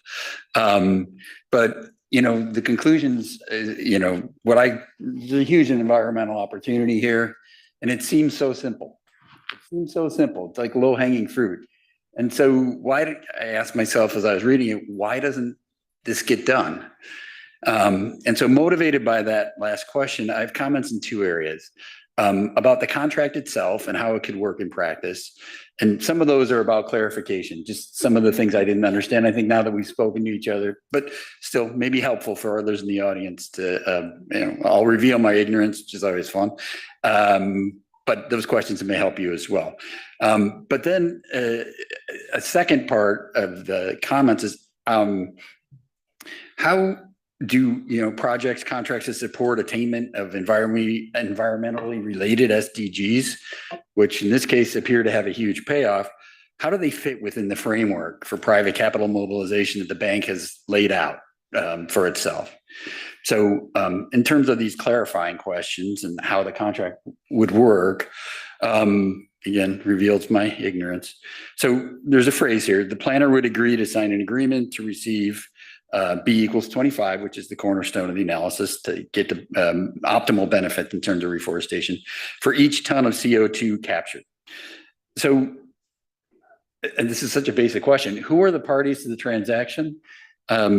I think José's made it clear that the Brazilian government has to be a party to it. And it seems like we're talking about carbon markets working some way here, or could there be another party to the transaction? MDBs, a fund, a bank? I'm just curious about, given the large amounts involved, who could the other partner be and how does that work? Again, and this is, again, as I was writing in the margin, Brazil pays the landholders not to produce cattle. Is that how it will work then? And or buys their land? And then does Brazil do the reforesting itself? Does that occur naturally? And you address that in your comment. There would maybe be a role for the private sector to play here. So those were just sorts of things about the contract. A second part of the contract is, how do we make sure that Brazil doesn't defect? And Professor Schenkman didn't have a lot of time to talk about this, but in the paper he lays out how these environmental gains through carbon capture and reforestation would be achieved over a very long time horizon. I think he mentioned this, of course. And here's the quote: to avoid defection, you can use a carrot, which involves buyers establishing a fund with the value of, the value of defection essentially is what they calculate there. And it's payable if planned deforestation does not deviate substantially from the target. So my question is, would the contract be sustainable over such a long period? Who are the buyers? Who creates the fund again? It's not a huge amount, so maybe that's easier to handle, but I'm just curious about who you have in mind. And are these straight transfers, or is Brazil borrowing these funds? I think we're talking about straight transfers. So if they're not borrowing, we don't have to worry so much about competing priorities for politicians and government. But I do wonder if financial incentives are going to be enough here to keep them on the right path. I mean, so what's calculated is the financial cost of deviating, essentially. But if government changes hands, couldn't it be worth more to politicians in terms of dimensions they care about, votes, patronage, to defect? And I'm just curious about your thoughts on that. Turning to my last point, which thinking of this idea and proposal, which makes so much sense, but thinking in terms of the World Bank approach to private capital mobilization. So we go back to this notion of the cascade, where countries are going to maximize development resources by drawing on private financing and sustainable private sector solutions to provide value for money and meet the highest environmental, social, and fiscal responsibility standards. This is from that famous 2017 World Bank Development Committee paper. So to operationalize this, we're supposed to first ask, is there a sustainable private sector solution that limits public debt and contingent liabilities?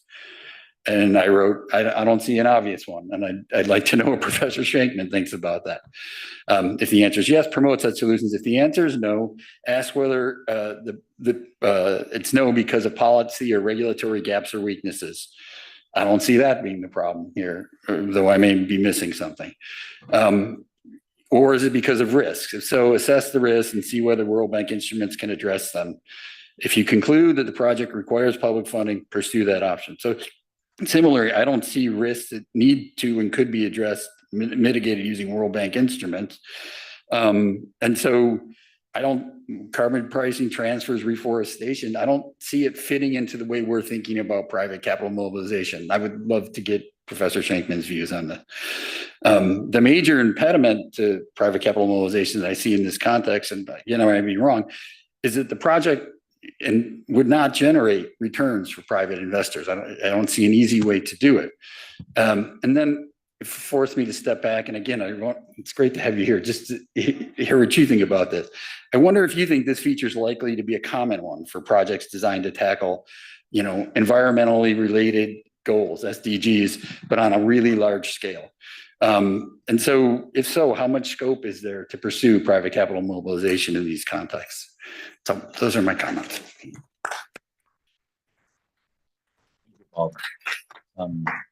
Perfect questions. There are billions of dollars that the private sector would be willing to invest in this. The reason they're not doing it, and that's under the voluntary carbon market, it's not even the regulatory carbon market. The reason they're not doing it is because they don't see standards that will enable them to hold their heads high, and they do not want to be accused of greenwashing. That's the debate, exactly the issues you say. World Bank is heavily involved in this. We at the Bezos Earth Fund, we're the largest financier of standard setting, goal setting, monitoring. Satellite technology now can basically see not only every tree as it falls or grows, but actually now can figure out how much carbon is embedded in that. And so we're in a new era, but there's still a huge way to go because trust is so lacking in this field. Let's see, Sergio, over to you. Well, thank you very much. Thanks for inviting me to be in the conference. It's a pleasure to be here. I'm going to discuss the second and third paper. The second set of comments are on the second paper are from me, and the other ones are from Claudio that unfortunately had a family emergency. I couldn't be here. So regarding the first paper, climate regulatory risk and corporate bonds. So let me very briefly summarize the paper. The paper looks at the effects of a climate regulatory risk on corporate bonds. And it basically says that firms we have a weaker environmental profile, pay a higher cost of capital, higher spreads, and have lower credit ratings. And these have become more exacerbated after the Paris Agreement. That's basic. And they use a very neat experiment, which is this exogenous shock, and they use variation across US states with different enforcement of the regulation. And I believe the results is a very well done paper. It's a long paper that has matured. And the paper also presents some complementary evidence showing using a Merton model that this is driven by an increase in the volatility of the assets, and that both credit ratings and investors react to climate regulatory risk, and that in the evidence that Lithium provide here, but is in the paper, that insurance companies are the ones that are reducing the holdings of these bonds and are creating this higher cost of capital for these firms. So the paper is very nice. It raises new issues related to climate risk. As I said, it's a very mature paper that provides a useful benchmark estimate of going forward in terms of climate risk. The main contribution, I think, is on the legal side. I have comments on both what climate risks are and also on the empirical analysis. Let me go first to the climate risk comments. Keep it brief because I'd like to open it. Yeah, I use my time. I use 5 minutes for each. So basically, the climate risks that are released three types of risk. One is the supply side of risk, type of risk, which is damage to the physical assets of the firms, technology, production capacity. Also, on the demand side, there is consumption of products that consumers might change the preferences, and investors also might change the preferences. And also on the regulatory side, the regulator might impose new rules. This paper focuses on the regulatory side, but basically ignores the supply side or the demand side. And it basically focuses on the costs, not on the benefits of the regulation. These regulations are to improve the climate, so it might have some benefits in the longer term.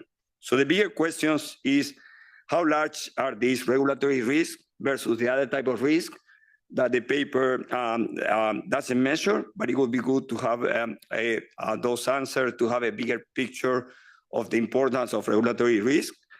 And it will also be important to disentangle the regulatory risk from the demand side. Regulators are not crazy. They are kind of imposing those constraints on firms because consumers and investors and the society demands it. So it's very difficult to disentangle one from the other.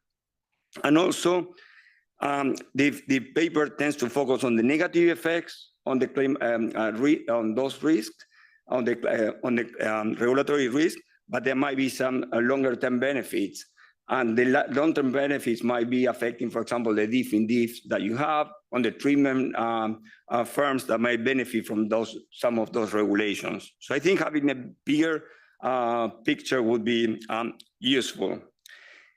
Couple of on the empirical side, focusing on the US, Europe might be a good case to study as well, and the paper doesn't do it, but I think that that's a material for future work.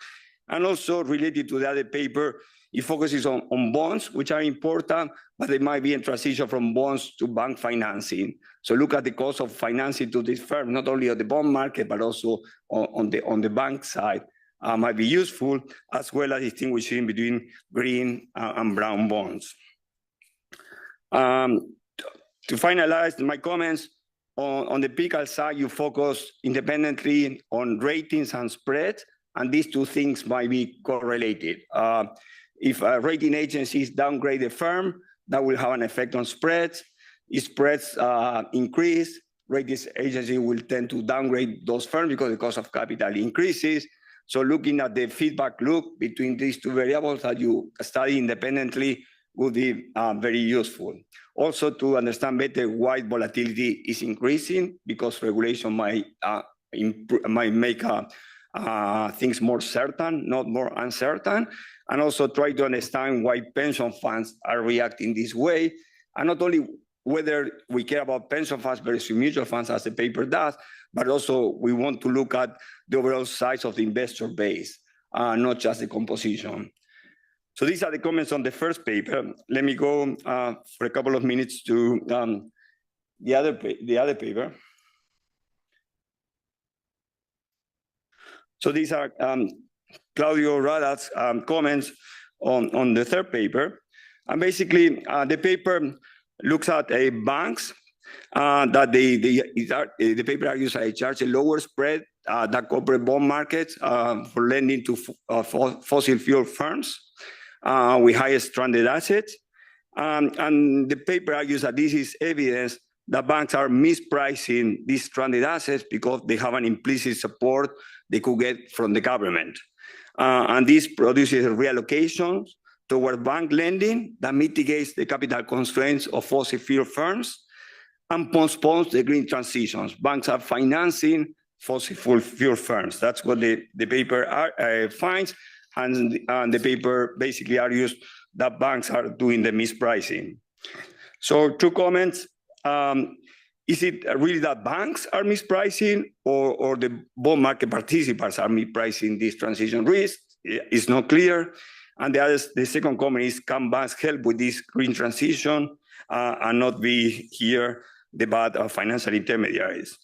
So going to the first comment, so it could be the case that actually banks are, you have 2 investors, and you argue that there is a differential in the pricing, and you're saying that the banks are the ones that are doing the mispricing. But we don't know. It could be, for example, that corporate bond buyers have a preference for green type of financing, and then they penalize fossil fuel firms when they issue a bond. So the differential might be coming from the of bond investors are not pricing that risk correctly. And there is evidence that investors have a willingness to pay for ESG or green type of securities. If one looks at, for example, the share of environmental funds on corporate bonds, it has been increasing over time. So bond investors want to invest more on green bonds relative to brown bonds, and that might push up the price of the brown bond that the fossil fuel firms are issuing. So there is also this issue that banks are mispricing, and that might generate, banks are not correctly valuing the fact that those assets by fossil fuel firms might get stranded. But the stranding of these assets, it will come from a policy-related measure. So there is a policymaker that say, you cannot produce fossil fuels, or it's too costly to produce fossil fuels, and therefore strand those assets. However, if policymakers know that banks are suffering from this measure, they will take into account the effect on the financial system, because it might generate a crisis. So it might be less likely to impose those measures that will strand the assets. So it would be important to look at more at the general equilibrium effects of how the policymaker reacts when banks are taking that risk.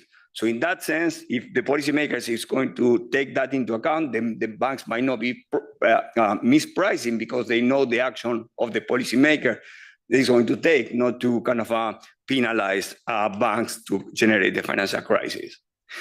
The other issue is that this paper is very negative on the banks. And if one looks at this related work that we are doing with Claudio, that when one looks at the green financing, which is the green lines, this is the total financing, and the dash, the large dashes at the top are the bank financing. So bank financing within green has increased a lot relative to the other financing, which is the gray line there. So banks have been providing a lot of financing to firms. And if one looks at how firms are doing, when firms are obtaining loans, and even when they are obtaining bonds, firms are improving the CO2 to income. So different measures of the environmental performance of firms improve when they take a green bond or a green loan, but with the green loan, they improve more. So banks, in some sense, are providing a good service in the sense that they are allowing firms to generate some type of transition. So while this paper is kind of very negative on the banks, I think other views might argue that banks are not that that harmful to the environment here. So to conclude, this is a very nice paper with a compelling and plausible story. It's not clear who is wrong, and the evidence is tilted towards one, is interpreted towards against the banks, but is, as Claudio argues, is not very clear. And it would be useful to understand more the overall role of financial intermediation in supporting the transition. Thank you very much. Thank you, Sergio, and thanks to Claudio Radats, who wasn't able to be here, but he did the final one. A fascinating discussion between you two at the end there. I'm on the side of the paper. I actually do think that banks underpriced, but I think it's for a different reason. You think it's because they'll be bailed out.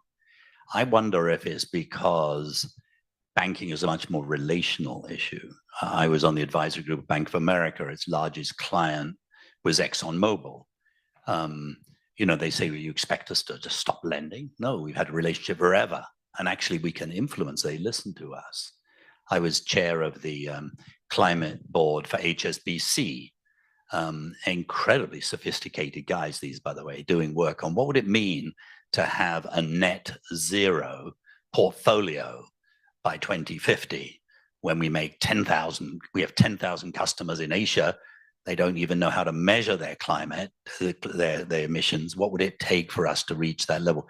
Really exciting stuff. So please, both of you, keep studying this subject. It's important. If there's a question or two, we started a little late. Indamit's just given permission to give another 5 minutes. Let's just have some very brief, let's take 2 or 3 questions. Yeah, quick, Manpreet. I've been working on banking issues for a long time. There's a question on that. So I'm wondering if this holds across regions and countries. Is it that countries that have stronger capital markets and bond markets are also more inclined to green economy? And then on banking regulations, banking regulations support better credit ratings on issuer basis, the history of the issuer, versus bonds are able to rate based on project. So is it more due to banking regulations and history of the issuer that they get lower spread? That's great. What a wonderful question. Are more sophisticated, stronger capital markets greener?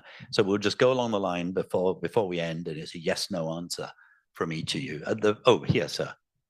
Yes, I'm John Strand. I work as a consultant for the bank at the moment. I used to be in the research department, and I'm working on climate finance. So this area is really, it raises a lot of questions for me.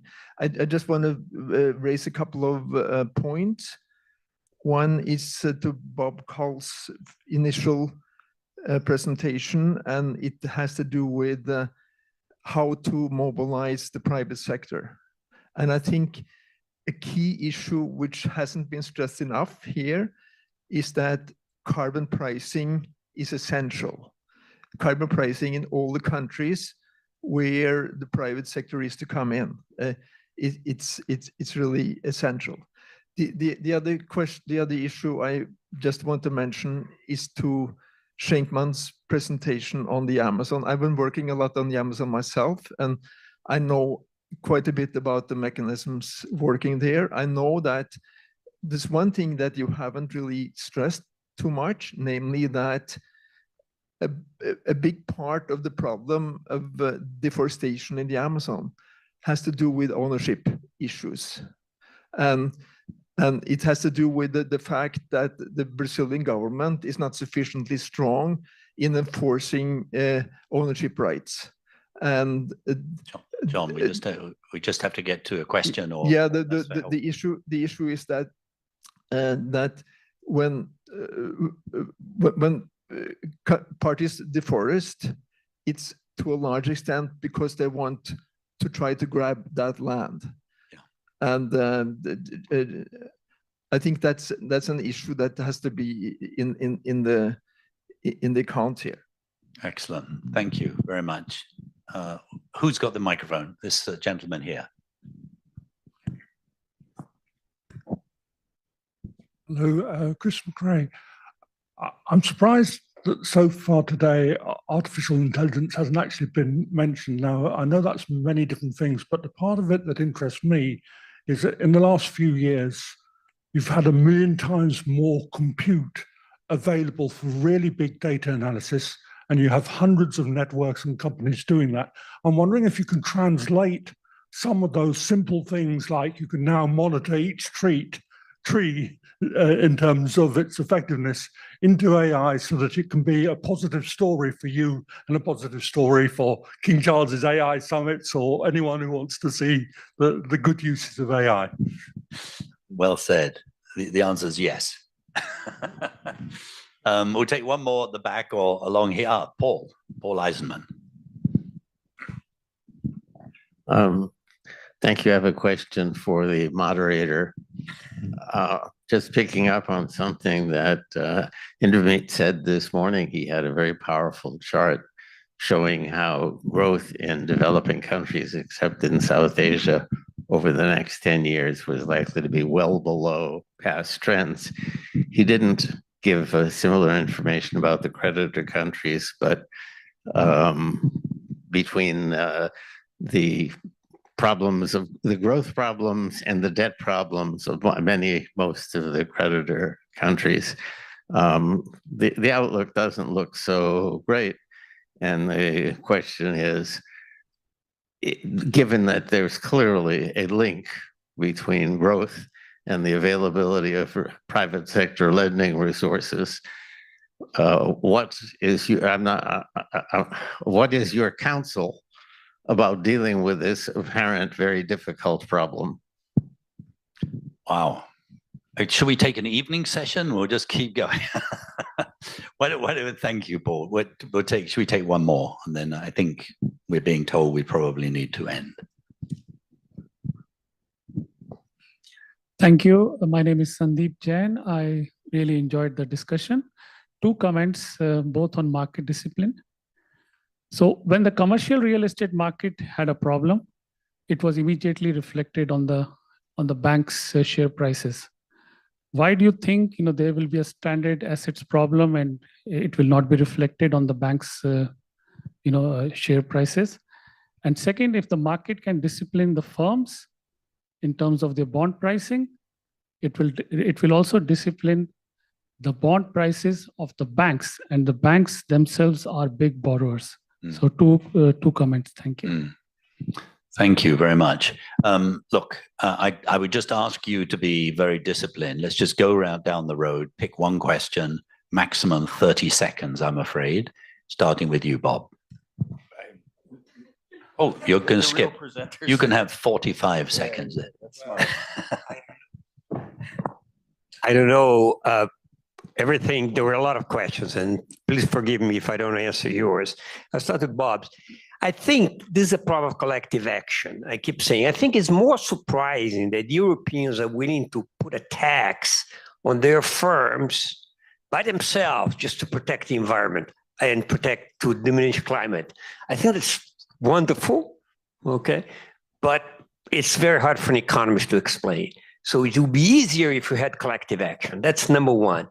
Now, given that we have right now volunteer, I would argue, like I argued to the Council of Macron, that they should be doing this instead of forcing their firms to spend all their money. But this has to be the government to government. And that answers Andrew's question. Enforcement is going to have to be done by the Brazilians. And that's going to happen from two ways. I think that there is a lot of, in the beginning, there's a lot of future gains. It will be very difficult for a government to stop doing it. And then the idea of the bond comes in. And the bond doesn't cost that much. If you think about 50 years, the bond will be worth about 50 cents a ton. So if you pay an extra 50 cents and put it on a fund and it's a carrot, there's no incentive for Brazil to break down from the agreement, at least for the next 50 years. By then, you're going to have Bill Gates' magic machine, and we can all go home and, live happily. Brilliant. Thank you very much. Lee. Thank you. I'm going to take this time to respond to Sergio's discussion. First off, I thought it was great. I could take much more than 30 seconds talking about it, but I'll just talk about a couple of the big picture points.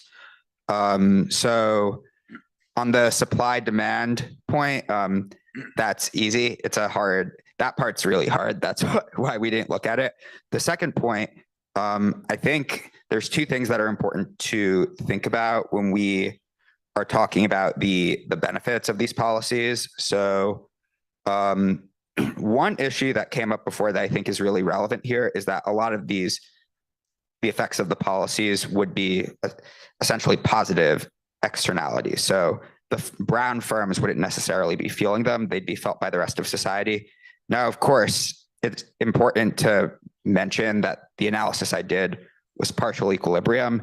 So I don't want anybody to take away that the analysis we did is a reason we shouldn't transition to a greener economy, because we aren't picking up those things. It is important to understand that there are transition risks associated with the green transition. But if you did a general equilibrium analysis, of course, you would pick up a lot of benefits as well.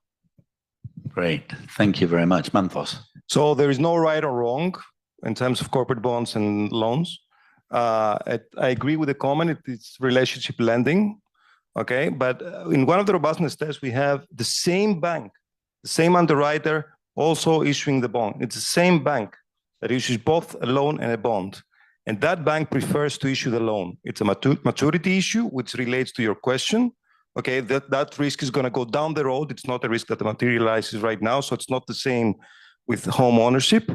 And at the end of the day, the bank is a profit maximizer, right? They aim to make a profit. So they are going to increase green lending, but at the same time, they are going to increase brown lending to make that profit, because these firms are large, profitable, and banks are making a lot of profit from them and from their 40-year relationship with them. Okay, so that's the message of the paper here. At the end, you need regulation. That's the idea. You need the government stepping in. Perfect. Sergio, do you want to say a word? Yes, really to your comment about relationship lending and your point, relationship lending.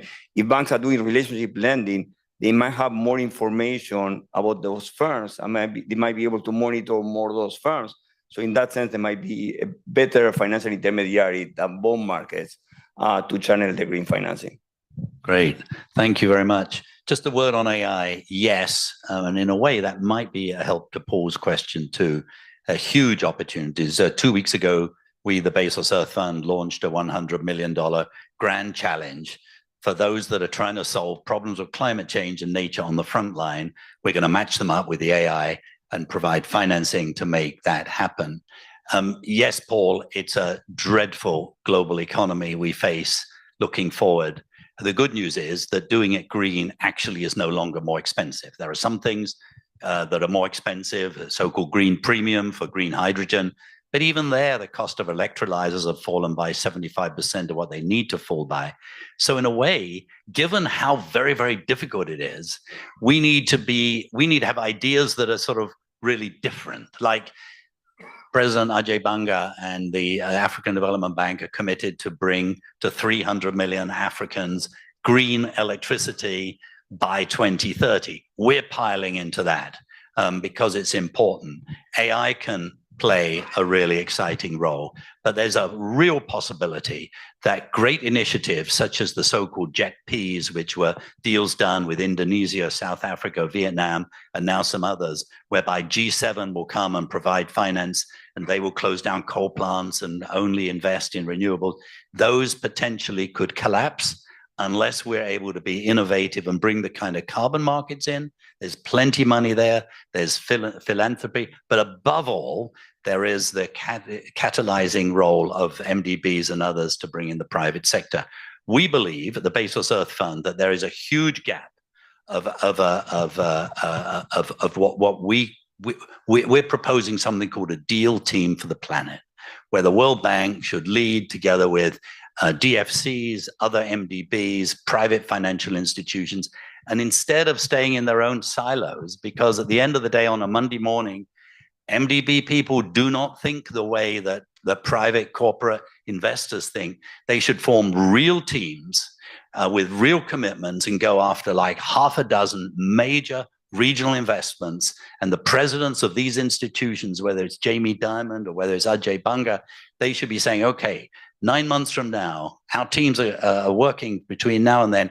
We're going to meet with heads of state and we're going to do deals. We simply don't have that kind of vision.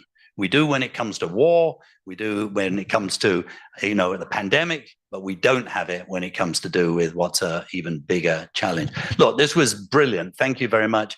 Thank you, Intermittent team, for putting this on the agenda. This is absolutely relevant.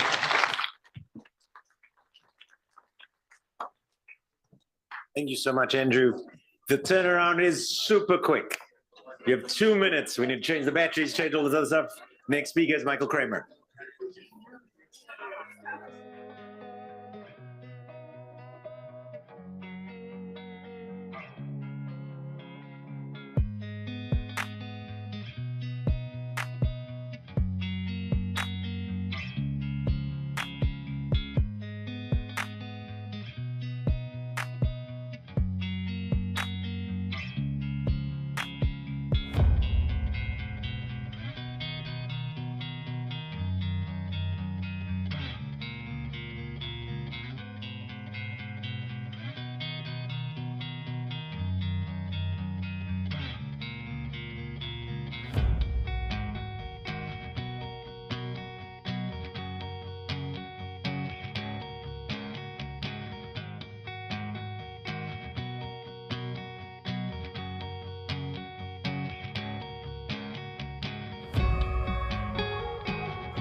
Hello, hello, hello, hello. I think is this on? Boop, boop, boop, boop, boop. I think so. Hello, hello. Here we go. Hi, everybody. I had such a big lunch. I don't need any snacks. The food is always so good at the World Bank, isn't it? Wow.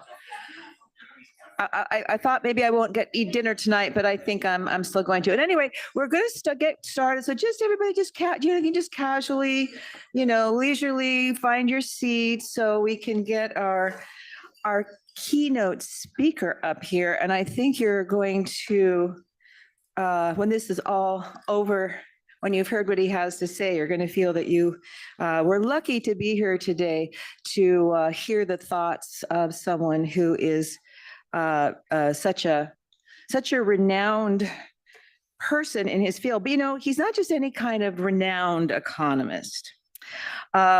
He is credited with transforming global research in development economics, a field that he's been pursuing for many, many years. In fact, in his early years as a student at Harvard, he wrote his senior thesis comparing an employment guarantee program in India with a food subsidy program in Sri Lanka. So there you go. When other people were writing about Lord knows what, he was already looking at this important field where he has continued to grow, continued to develop.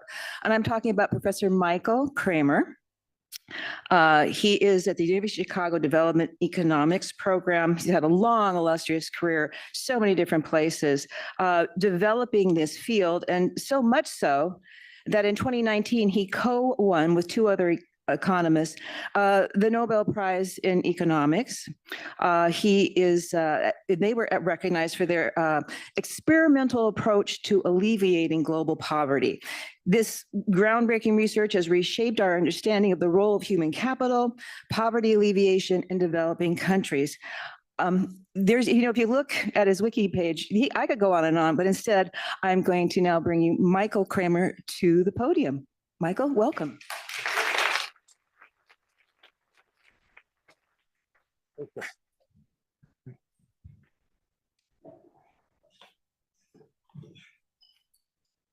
Great. Thank you very much for that, nice introduction.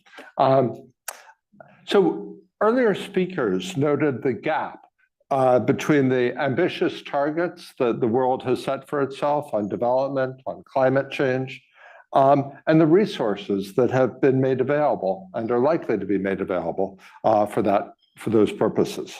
And that naturally raises the question of how can we produce more output with a given input? And that's a classic question in economics. And how do we move out the production function? And in fact, producing more with given resources is technically the definition of innovation in economics. And so that's really a topic that I'd like to focus on. Let me just note that while I'm going to talk about the need for innovation and the role that innovation can play in helping us get more out of resources, that doesn't conflict at all with the idea that more resources should be devoted to these important goals to match the ambitions that we've set for ourselves. And in fact, I think I would argue that to the extent that we can show that we can deliver more for resources, that actually is very complementary with that goal. So I don't want to sort of create a false opposition. So I'll discuss a few individual innovations. But beyond individual innovations, I think we need to innovate on the system that we have for promoting innovation and development. We can often, it's natural to take certain institutional features of our system as constraints. So for example, most World Bank funds are lent to national governments, and national governments have to repay those loans, and they will appropriately think about, is this a good loan for them to take? But there are some investments, particularly investments in innovation, which can benefit many countries and are international or even global public goods. I know there's a lot of debate about is it appropriate to take funds meant for development and shift them to certain types of global public goods. But within global public goods, there's certainly a subset that primarily are relevant for low and middle income countries. For example, certain health problems are most common in low and middle income countries, certain agricultural problems. I don't think it's at all limited to those two sectors, but that type of global public investing, I'll argue that investing in that type of global public good does offer an opportunity to deliver more outcomes for a given amount of investment. And that, I think, is, if to the extent that our current institutions aren't set up well to enable that, maybe it's worth considering reforms to some of our institutions for that purpose. Okay. So let me just start with some things that I think are, on the one hand, probably almost everybody in this room knows at some level. On the other hand, the magnitude of these effects are so enormous that I think it's worth periodically reminding ourselves of them. So first, let me just note the tremendous impact of innovation in helping us achieve more with given resources in one area that's a focus of a lot of goals, which is child survival.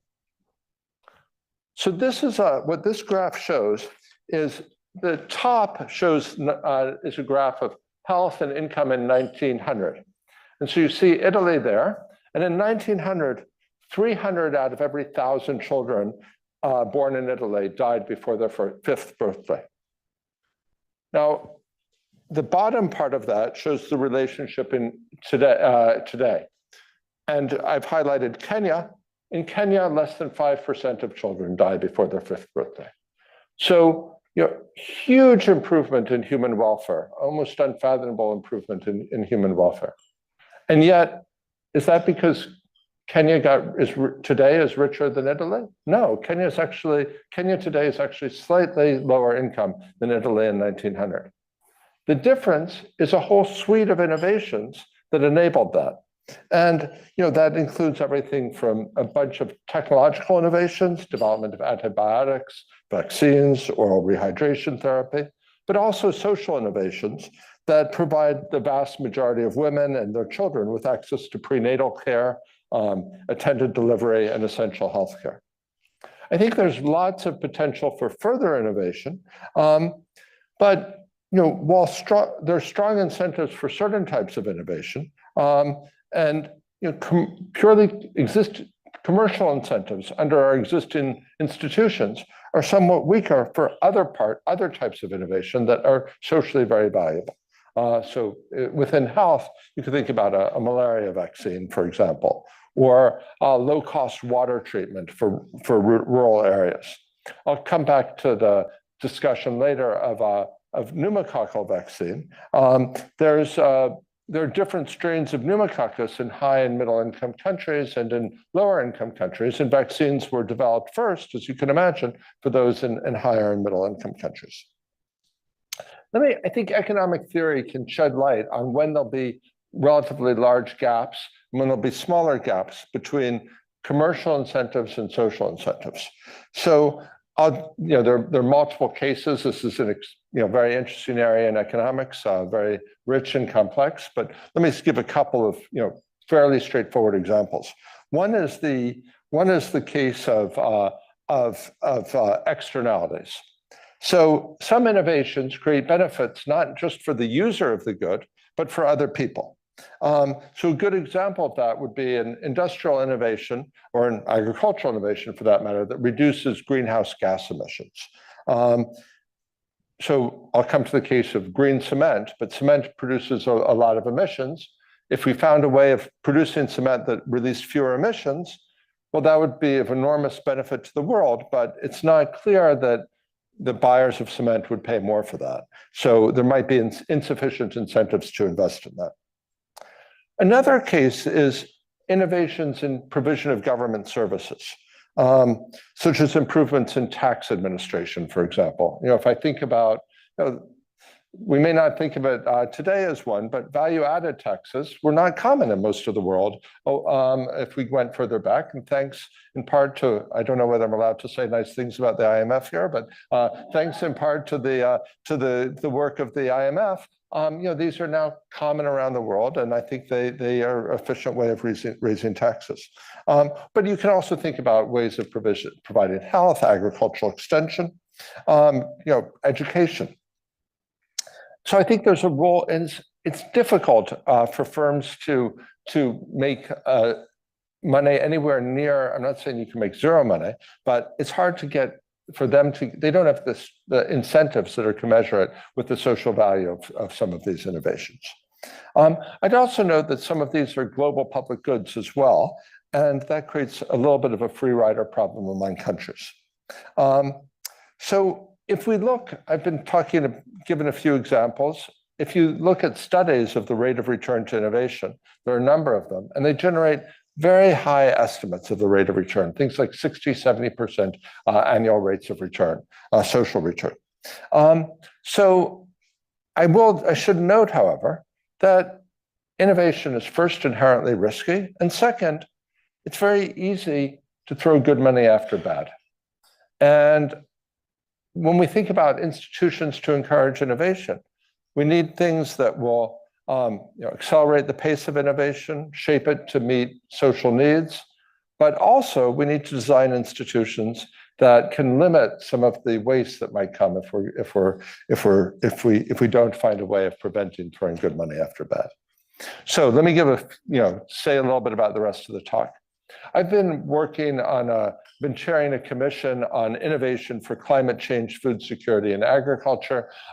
So I've been thinking about innovations around climate adaptation, to some extent mitigation, around food security and agriculture. So I'll say, just as examples, I'll choose examples from that sector and sort of make the case that not only there's historical examples, but there are things we could be doing right now. Second, I'll discuss, I see 2 ones there. Anyway, the institutions for innovation. And I'll talk about 2 types of institutions. Okay. So some innovations for climate adaptation. So with climate change, not only are we seeing higher temperatures, for example, but we're seeing increased uncertainty around weather. And variation in daily precipitation is estimated to increase by about 5%, and temperature variability increases by 10 to 15% per degree Celsius of warming. So this is, and there's also increased variation in the timing of agricultural seasons. So if you think about a farmer who's used to traditional times of year to plant for other operations, certain rules of thumb, those rules of thumb may not work anymore. Now, there's a lot of technological progress on this. So it's now possible to predict rainy season or monsoon onset up to a month in advance in many parts of the world. And AI is enabling very, very rapid advance in some areas of weather forecasting. And it allows customized weather forecasts to be made. So it's not just a general weather forecast. This is the probability of rain today, probability tomorrow. A farmer might need to know very specific information. What's the probability of rain in the next 3 days? Or something much more complicated than that. Should I plant today, or is it better to take the option of waiting after that?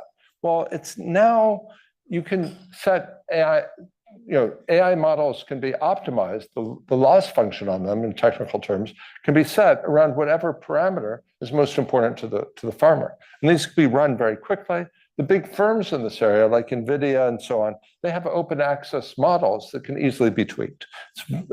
Talking to a researcher, a colleague said, a grad student or a postdoc can do this in a day. Now, there's a lot of evidence from multiple studies that farmers adjust their behavior, their agricultural behavior, and their investment decisions in response to accurate weather forecasts. But nonetheless, most farmers are not getting this information right now. And there's a couple of RCTs that estimate benefits. I don't want to claim it's this everywhere, but a couple of RCTs, randomized controlled trials, find benefits over $100 per farmer. And the cost of producing these forecasts and even disseminating them,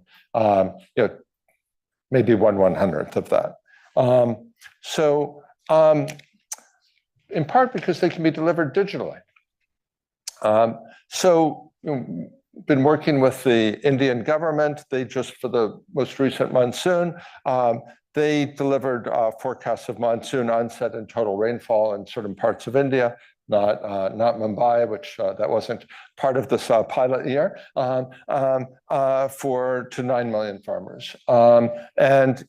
The government of India has a list of 100 million phone numbers of farmers. So it should be very easy to expand this.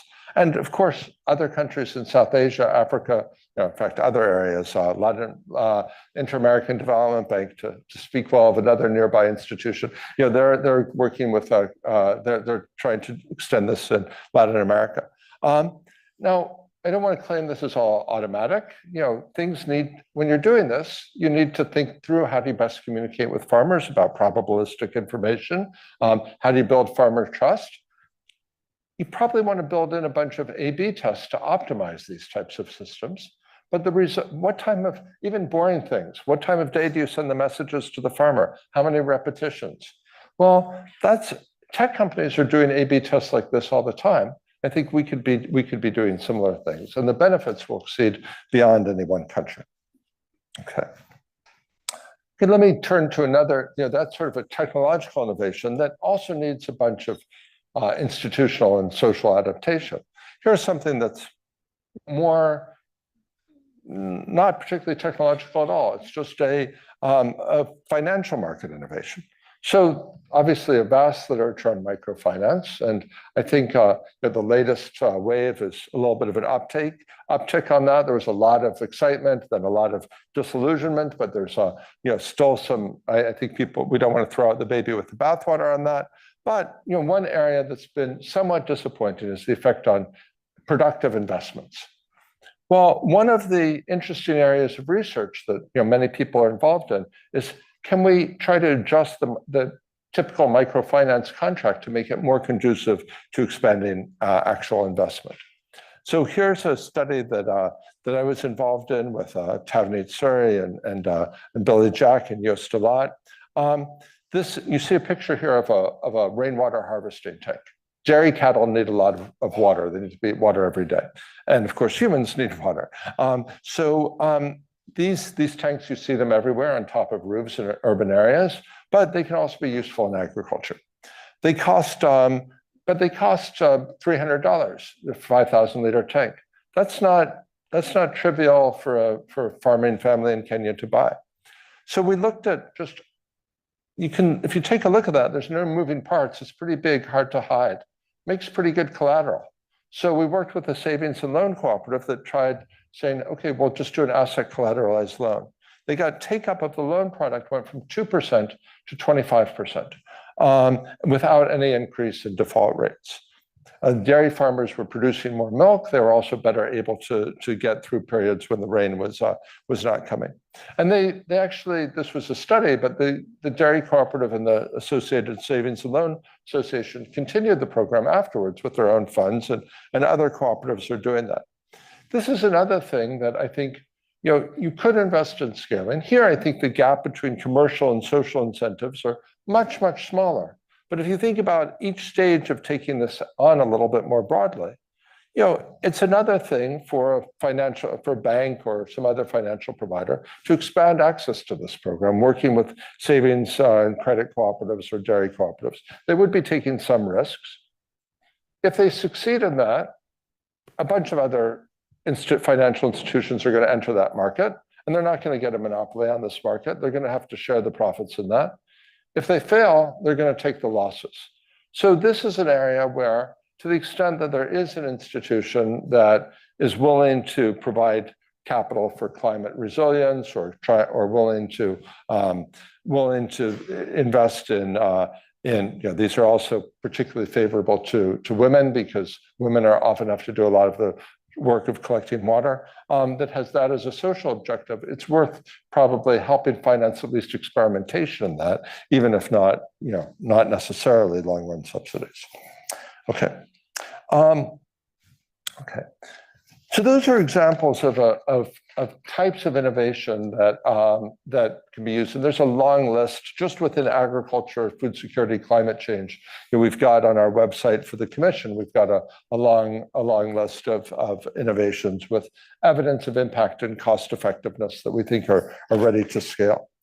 Let me try to take a little bit more of a systematic approach to this, and also transition to what I called meta innovations in the system for creating innovations. So I'll talk about two things here. Let me first talk about open tiered evidence-based social innovation funds. So I'm involved with Development Innovation Ventures, which is part of USAID. FID in France has a lot of similarities. Both of these are designed to be quite open to applications, not necessarily top-down, open to ideas, across sectors, across countries, both open to commercial scaling and to public scaling. But how do you discipline that openness, and how do you avoid throwing good money after bad? Well, we have pretty strict rules about tiered funding. So there are very small grants for piloting. But then to get more serious amounts of money, it has to undergo rigorous testing for impact and cost effectiveness if it's something that would be scaled with public sector funding. Slightly different rules if it would be scaled through the private sector.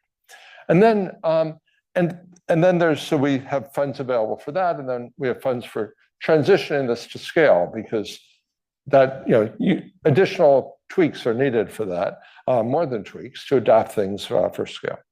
So we've now been around for a bit over a decade, and we can review the evidence from our full portfolio to look at what's the rate of return to these investments, and maybe try to draw some lessons about which innovations scale. So let me share some of this. First, here's a picture of, for our first 42 grants, we took the first 2 years of our portfolio, how much did different innovations scale? And what you can see here is very skewed distribution. And of course, that's extremely typical of any type of innovation funding. If you look at patent citations, if you look at citations to academic articles, you'll see exactly this. And any venture capital fund knows, they're not going to get a hit with everything, but if they invest in Google or Facebook, then they're going to be very successful. In fact, so what are some characteristics of things that scale? Well, we broke this down by award stage, and there's a saying in development that pilots never scale. So we thought we'd look at that empirically, and indeed, there's only a 17 scaling here is reaching 1 million people or more. That's somewhat arbitrary how you count that. I'll come back to, I think is a better metric overall. But 17% of the stage ones reached over 1 million people. The stage threes, that there was only one of those and it succeeded. You might say, okay, maybe the pilots aren't working out so well. But here's a different way of looking at it. Here's the award value and the number of people reached, and the people reached per dollar. And you get a totally different picture. I don't want to play this up in terms of statistically significant differences and so on. They're not, these are small samples and not causal estimates for those of who are technical here. But I think the lesson to take away from this is we shouldn't write off investing in pilots. And at least with this data, you're actually reaching more people per dollar spent with that. Now, what other lessons? Well, a huge thing was cost. We invest in innovations for low and middle income countries. So things that cost less than $3 per person, based on the documents when they came in, they were much more likely to scale. Perhaps correlated with, and I should note, this works both ways. Once things scale, unit costs go way down. I think that's an insufficiently appreciated point. There's very good work by the International Rescue Committee. They look at the cost of cash transfers. And some programs within the IRC, they spend more than $1 to deliver $1 to a recipient. Others, they spend 14 cents. And the biggest determinant is the scale at which they operate the program. So, but in any case, interventions that have low cost are much more likely to scale. Here's perhaps a related implication. When you're talking about an inexpensive product, customer acquisition costs loom huge. So if you're, a lot of social entrepreneurs, like other entrepreneurs, think first of selling to the customer, to an ultimate customer. But actually, a lot of businesses sell to other businesses, they sell to governments. Those that already have the network, by having a strategy of going to people who already have a network for reaching the ultimate customers, they were much more likely to scale. And then finally, and obviously I'm a biased party on this, but having some rigorous evidence of impact through a randomized controlled trial, that was, a lot of people think of that as slowing things down, as inconsistent with lean innovation. We actually see in our data that the proposals that came in with that were much more likely to scale than the ones that didn't. And that's very correlated with having a development economics researcher in there. I think that there are many stories about why that relationship might be there, but I'll speculate that in a lot of fields, it's considered very normal for researchers to get involved in developing products, and certainly in computer science and in biotech. I think there are some areas within economics, actually, economic theory, there are researchers who get very involved with auction design, et cetera. I think some areas of development economics are now starting to be such an area, and particularly areas that involve randomized controlled trials. They bring the researcher very close to the problem that the researcher is studying, get perspectives from the customer from a variety of different places. Anyway, that's a separate discussion, but empirically that doesn't seem to be a negative, and if anything, seems to be a pretty strong positive. Okay, so I mentioned, you can count the number of users different ways, but we did try to calculate the benefits. If you remember this chart back here, the things, most of these we couldn't quantify. Couldn't express them in dollar values, didn't have good RCT evidence, but the ones in red, we could. So for 5 out of these 43, we could put a dollar value on the benefits. Okay, we add up that dollar value. Our total portfolio, our total investment was $16 million over this period. If we look at the total benefits, $260 million, so 17 times as big. And so I think that suggests that this is an area with very high returns. You might then say, well, how can there be high returns? We don't think that government investment programs are, governments that good at picking winners. I think there are really 2 reasons for that. I would speculate. One is that these are social returns. These are not necessarily private returns. So the biggest winner, so to speak, was a software firm in Cambridge, Massachusetts that developed software for community health workers. That reached, that was used for Indian community health workers, reached 60 million clients, mothers. There's strong evidence of impact, health impact. But did they make much money? No, for 2 reasons. First, I don't think they were being paid that much for it. Second, the Indian government, understandably, eventually went with their own supplier, and they lost this business. But the Indian government's continuing to get software for community health workers. It's just not. Now, if you're a private investor, Warren Buffett talks about you want a moat. You want some first mover advantage for the things you invest in. If you're a public investor, if we're part of the US government promoting development, if others are going to come in and imitate, then that generates more benefits for society. That's not necessarily a negative. It's actually, in some ways, a positive. Okay. The other thing, so that's why I think it's possible, why not all the great ideas will be scooped up by the private sector. Some of them are good for society, but not necessarily commercially good. But the other element, and here this is speculation, is I think the discipline of saying we don't invest large amounts of money until there's rigorous evidence of impact and cost effectiveness. I think that was important in avoiding some wasteful investments. Okay, let me talk about one final set of things, sort of a meta innovation, which is trying directly to incentivize the private sector to harness the great inventiveness they've shown in developing products for where there is a commercial market, for areas where there's social needs, but where the market isn't as attractive. So intellectual property systems, they reward innovators with monopoly rights for some period of time. That's great in that it focuses attention on things people are willing to pay for, but a downside is that there's a monopoly, and that creates, in the bloodless language of economics, static losses. But in some cases, that means fewer people might get access to life-saving drugs or vaccines. So we might be worried about it. And there's interminable debates and shifts back and forth on intellectual property rights. And I think that's because working within the current institutional framework, sort of, do you want more of one and less of the other, or do you want to switch it? These are 2 really important goals, access and incentives for R&D. Well, we can break that whole paradigm if we just expand the set of institutions. And I think there's opportunities to simultaneously incentivize R&D and improve access. So let me talk about one effort that I was involved in, which is something called an advanced market commitment.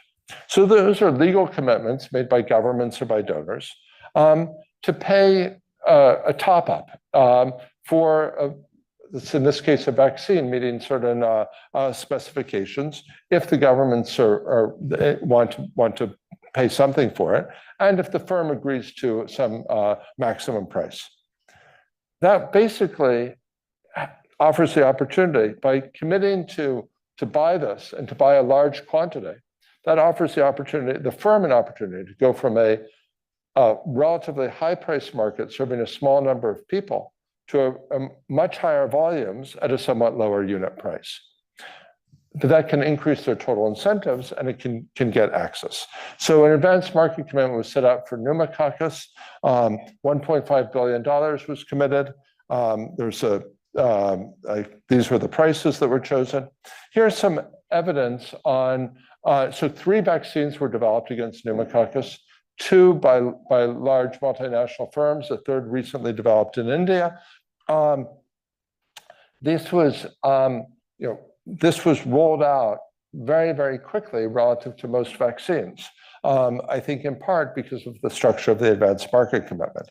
So I've shown a comparison between the pneumococcus vaccine and the rotavirus vaccine, which didn't have one. It's estimated that 700,000 lives have been saved by the pneumococcus vaccine. So this can potentially have very large impact. Hundreds of millions of doses have been delivered. Okay, I think this approach could be used in other cases. I won't go through this slide, but cement, 7% of greenhouse gas emissions. Governments and the U.S. government consumes about half of cement in the U.S. It's very polluting. The value of a ton of cement is pretty much the same as the value of the carbon that's emitted. There are technologies for producing greener cement, but the social benefits of that would be great, but the commercial incentives to invest aren't. If governments, perhaps assisted by institutions like the World Bank, could say, hey, we'll commit that if somebody develops a greener cement, we will help finance the purchase of that in a way that is tied to the reductions in carbon. Well, that's something that could help provide the stimulus. And governments often introduce regulations after technology is developed. If you just announce that in advance, you might stimulate the development of the technology. Overall, high rate of return to innovations. I think we should be investing more. But I think we also should think about potential new institutions to accelerate investment in innovation, shape it towards human needs that might not otherwise attract commercial investment, and then structure those institutions so that as with advanced market commitments, the payment's only made if the product is developed. So that in ways that are limit potential waste and limit throwing good money after bad. Thanks very much.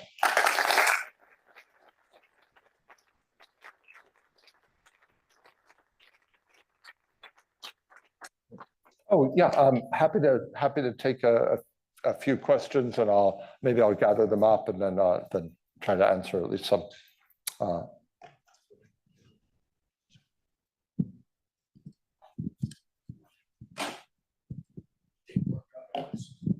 Hello, my name is Juliet Adams. I'm also an educator, and I'm very much interested to hear your perspective of innovation and creativity in the education system, especially as it pertains to the US. Thank you.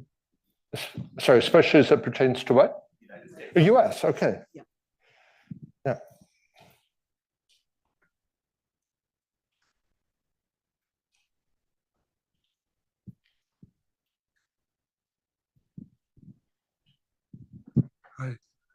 I was wondering, have you talked to exchanged ideas with either Jim Kim or Melinda Gates?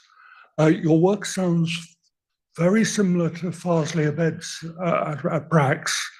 And as early as 2015, both Jim Kim and Melinda Gates were using that in the middle of women empowerment and then moving that through into technology. So I was just wondering if you'd come. I think there might be some very strong multipliers there.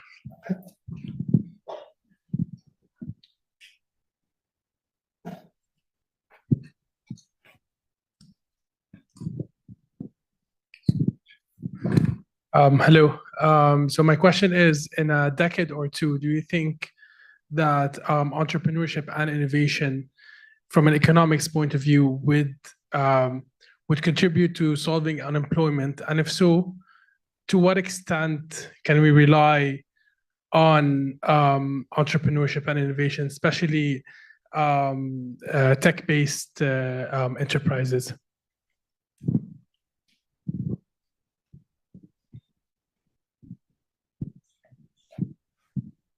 Hi. My question is, what do you think higher education can do to facilitate and promote innovation, mostly universities? Thank you. Great. Okay. Okay, great.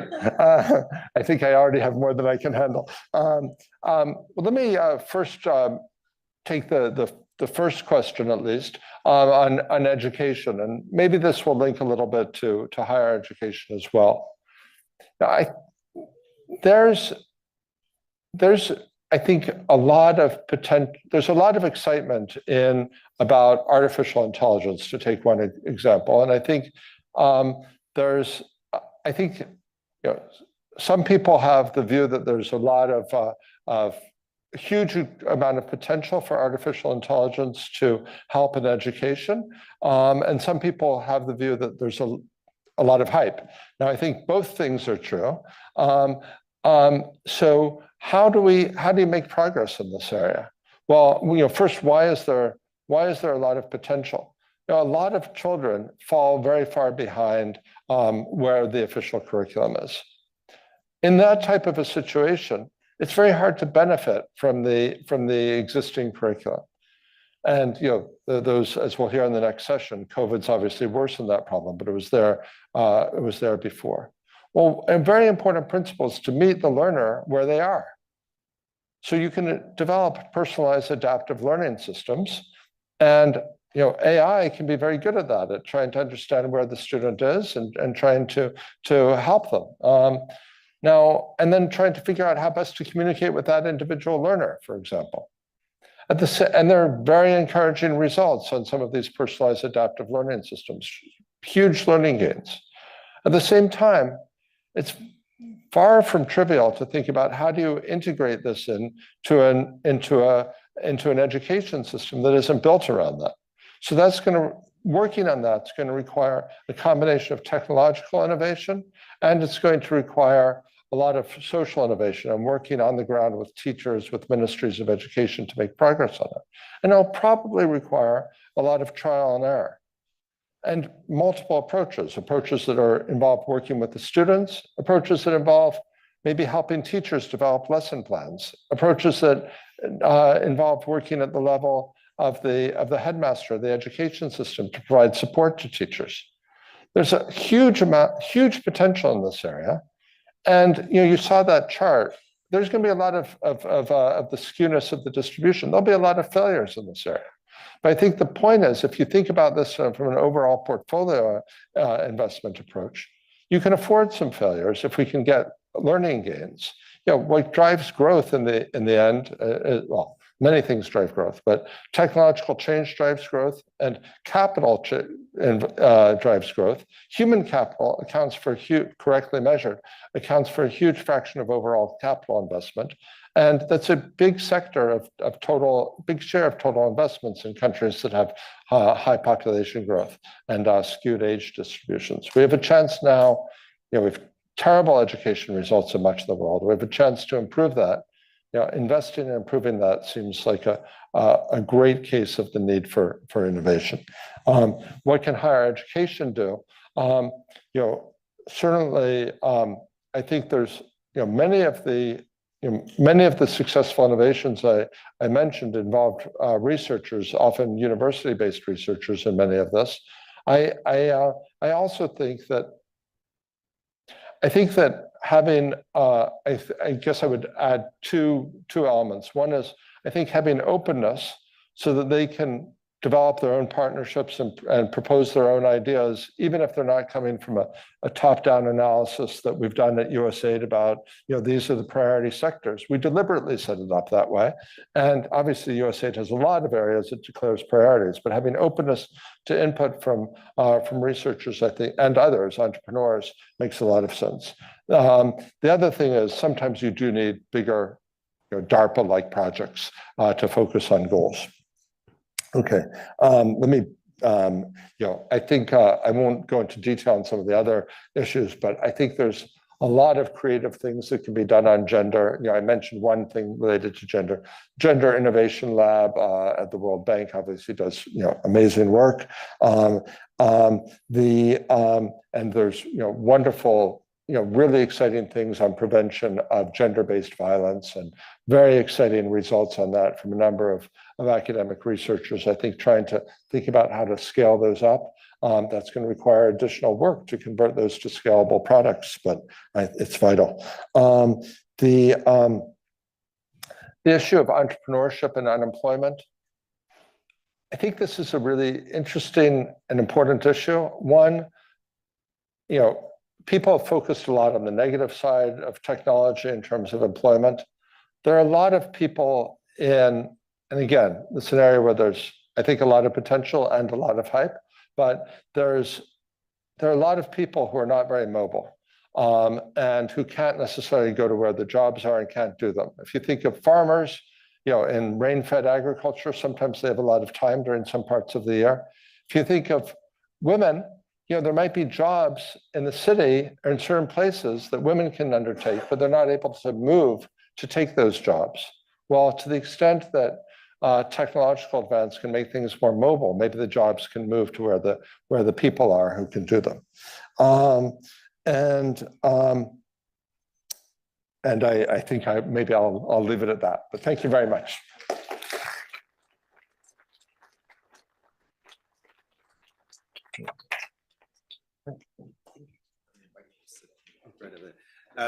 As we start the next session, I'm going to invite the panelists to come up. Javier, Professor Kremer will join our last session of the day. We will be discussing a topic of utmost importance. What should developing countries do differently in the next pandemic? I'm going to, at this stage, invite David Evans, our moderator, who is the principal economic advisor of the social sector at this other really good institution down the road, the Inter-American Development Bank. David. Thanks so much. I am going to invite our panelists to stay in their seats for the while we're hearing presentations, so that they can actually have a good view and not have to focus if they have to look down. So, no, he wants to come here. Yeah. All right. Well, this is exciting. So normally I would regret being the last session standing between you and dinner or cocktails or whatever, what have you, but I don't in this case because we've got a fascinating panel ahead of us. Our next and last session of the day is on what low and middle income countries should be doing differently in the next pandemic. I'm keeping a mask on in honor of that. Obviously, COVID was a massive disruption from a human capital, from a human perspective, and also from an economic perspective with loss of life, loss of human capital, surges in poverty, and much more. So in this panel, we'll hear from three experts first who have studied this in detail. So first, we'll hear from Mushfiq Mubarak, who's a professor of management and economics at Yale University. And then we'll hear from Joana Silva, who's a senior economist here at the World Bank and also a professor at the Católica Lisbon School of Business and Economics. So we'll hear from each of them, and we'll have an opportunity for just a couple of questions after each speaker. After that, we'll hear from Norbert Shaddy, Chief Economist for Human Development at the World Bank Group here, and he'll give us a presentation. Once Norbert has spoken, we're going to invite Michael to come back up to the stage. We'll invite Mamta to come up to the stage. Mamta Murthy, the Vice President for Human Development at the World Bank, to come up to the stage, and we'll have a brief high-level policy panel talking about these issues from there. So with that, I will give the mic to Mushfiq.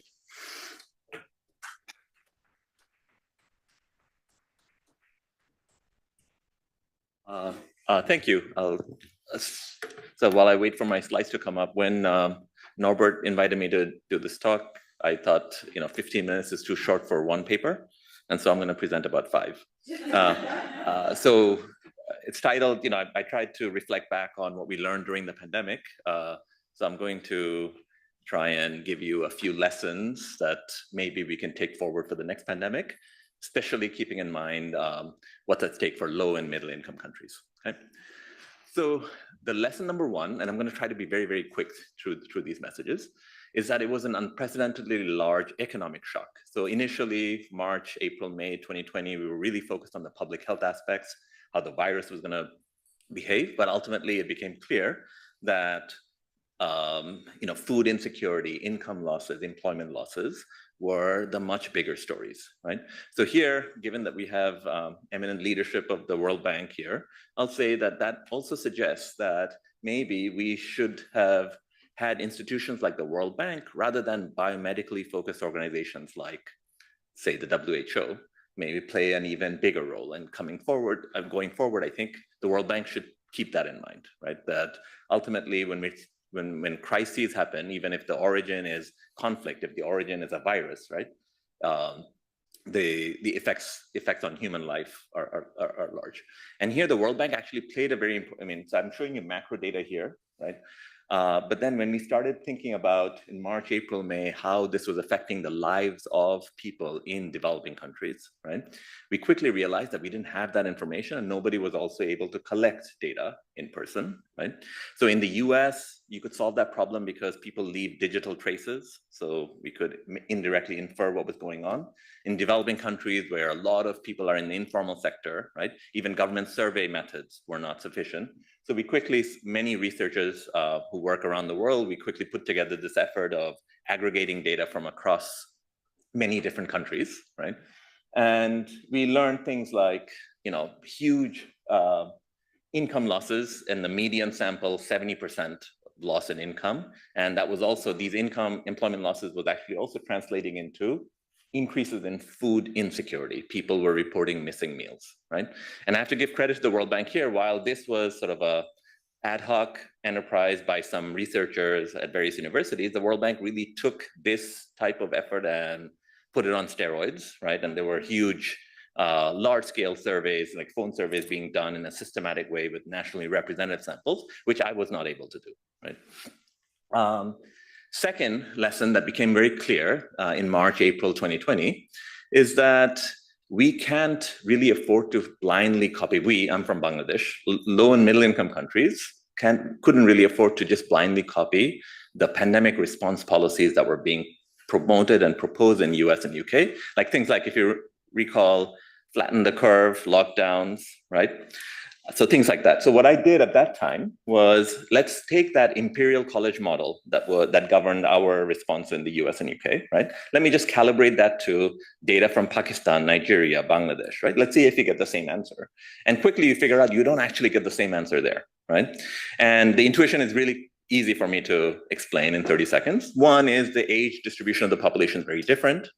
Developing countries are much younger, and we already knew from day one that the virus was a lot more fatal to the elderly. Number two, right, you flatten the curve because you don't want the curve of infections to go above your healthcare capacity line. So there would be excess unnecessary deaths when people are not getting access to hospital beds, right? But now imagine you're in rural Sierra Leone, rural Bangladesh, where the healthcare capacity line is down here, right? By flattening the curve and delaying infections for another 3 months, you're not actually get that much out of it. That's what the model tells you. Right?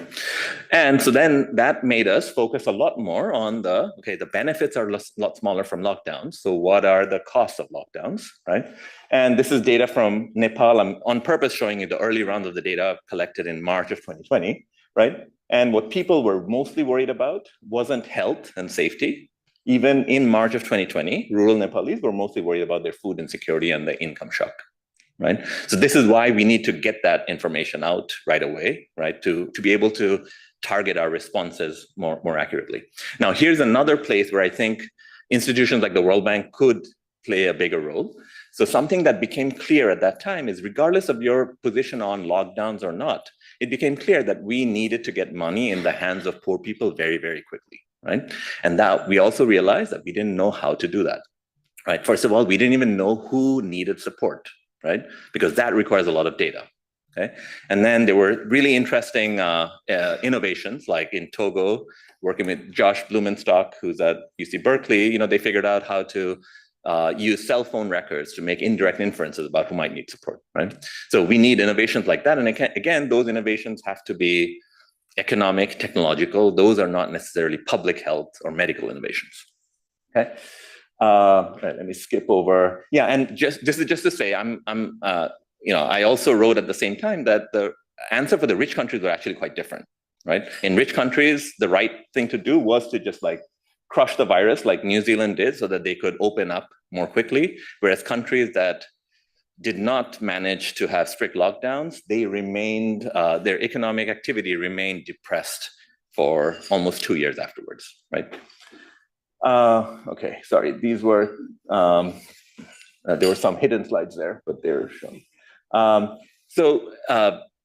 Researchers also had an important role to play. People in this building and academic researchers, there was a lot of data and information and insights that we could provide that would be of value to government policymakers. Everybody was flying blind, we all were, right? And government really needed that support. So this is a simple insight, right? So when you look at what was happening in Nepal in terms of food insecurity, this is what it looked like the percentage of people, this is just the index of food insecurity. It actually looked not too much, it looked better than what Nepal looked like 6 months before. And the reason is 6 months before, it was the period of lean, it was like a lean season period, right? We just got very lucky that when the pandemic hit was the post-harvest period, right? But only because, you had multiple years of data on what seasonal fluctuations look like, right? That we knew that this was a lot worse than what it really should be during this period, even though if the benchmark is 6 months ago, it wasn't looking that bad, right? And in Sierra Leone, about a third of all households are female-headed, and we learned that they experienced the pandemic very, very differently. They knew less, they were engaging less in defensive behaviors, et cetera, and much more food insecurity in female-headed households. So there was information, like more micro-level information on who the government should be targeting more, right? Fourth lesson is that it's not that low-middle-income countries are just recipients of information, right? There was a lot that we could teach each other as well, right? And I think a mistake we made in Bangladesh, India, Pakistan, all over South Asia, is that we were looking towards US, UK, South Korea, like getting our information from CNN and BBC, was focused on what was happening in the US and UK. And we just missed the boat in terms of just looking towards countries like Sierra Leone and Liberia, which had pandemic experience, right? And they had these frugal innovations that would have been much more important for us to think about and copy, rather than thinking about this sophisticated contact tracing system that South Korea could install, right? That wasn't all that useful for us, but we were looking in the wrong places, right? And I think the US also could learn a lot. Like our leadership, was not very well positioned to respond to the pandemic relative to many countries in Africa, right? And there's also other things that happen, like through research in developing countries, right? Like genome sequencing of the virus in South Africa, which led to early identification of the Omicron variant, vaccine development, trials, et cetera, that was happening in various developing countries. Okay? And something that also became clear by 2021 is that it wasn't just developing country policymakers, even international organizations who were supposed to lead on this, CDC, WHO, I was surprised to learn they were also sort of flying blind, right? And this showed up with very strange and confused guidance around masking, right? And talking to the WHO early on in the pandemic, we had data that look, when you look at non-experimental data on how the virus is behaving in countries that had a mask wearing norm versus not, it's clear that masking seems to do something, right? And the WHO's reaction was like, no, that's not, like, without RCTs, we can't change our guidance, right? So then in the middle of the pandemic, we ran an RCT. And again, it's a developing country, Bangladesh. Most of the authors of this paper are from Bangladesh and were residing in Bangladesh. That we ran a trial of 350,000 people to get people to wear masks and then track what happened. And what we learned from that is that you can, first of all, you can get people to wear masks. There's a set of 4 things that you have to do. That includes free distribution, but you also have to go back and harass people a little bit to keep their masks on, right? Like, but politely harass people, okay? And we don't need it for Dave, obviously. But then they keep their masks on, right? And once they keep their masks on, there is a significant reduction in COVID symptoms as well as symptomatic seropositivity, right? And in fact, this in rural Bangladesh, this eliminated about a third of all infections for the elderly, right? And the developed world, like the Washington Post, also learned from this, right? And so did the WHO. Okay? And another thing that became clear during that mass trial is that I quickly moved because the Delta wave had hit South Asia and people were dying on the street, and we quickly stopped research and started distributing masks, right? And then it became clear that governments actually need support even to figure out, like on the fly, figure out how to distribute masks, right? So we hired a person who used to work for the Gujarat state government, right? And he explained to us how to translate all of this information in a format that makes it much more actionable for government, right? And that led to a lot of mass distribution prior to the Omicron wave. Okay? And final lesson is that the pandemic just didn't ever quite get over in many poor countries after it was functionally over here, right?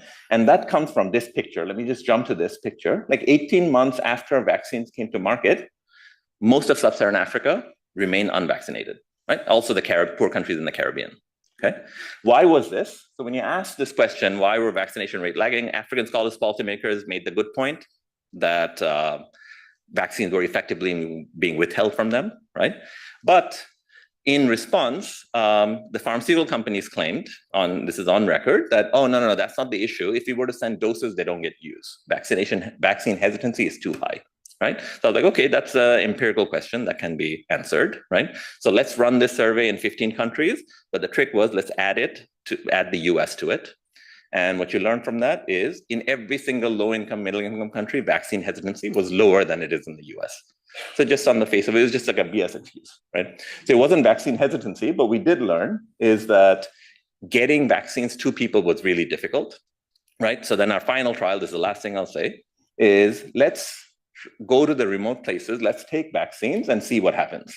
And what happens is when you run this trial for 48 hours, you just take vaccines there, the number vaccinated per community moves from 5 people to about 55 people within 48 hours, right? To get from 0 to 50, you just need to get people stuff, right? You don't have to do anything sophisticated with that, right? And we learned something from that is that, okay, like if you're gonna have to pay this cost of going out to remote areas, it's insane to just take a single vaccine. We should be taking a bundle of useful health services, right? And so hopefully through the pandemic, this was my bonus lesson 8, is that we learned something useful for how to deliver health services in remote rural areas.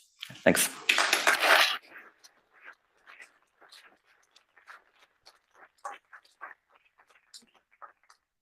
Thank you so much. I don't know. There we go. We're just going to take 1 to 2 questions before we move on to the next panelist. If anybody has a question from that exhilarating quick tutorial of lessons. Any questions? Yes, we have one there.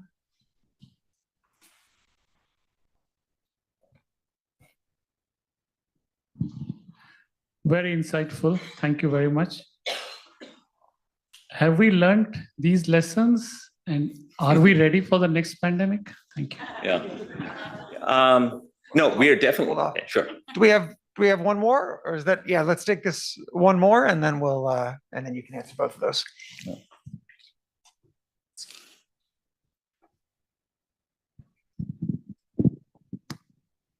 Hello again, my name is Juliet Adams and I'm also an educator. As you know that the COVID, the lockdown, it rocked the education sector with serious consequences. I would like your take on what took place. Thank you. Okay, sure. That second question, I'm going to hand it over to Norbert, who's going to talk about exactly this. You'll hear 15 minutes of this. So, okay. And have we learned these lessons? I hope so, but I'm not too optimistic, right? So I would say one reason is that, look, the next virus that comes, like I said early in this talk that, look, this virus was really dangerous for the elderly, right?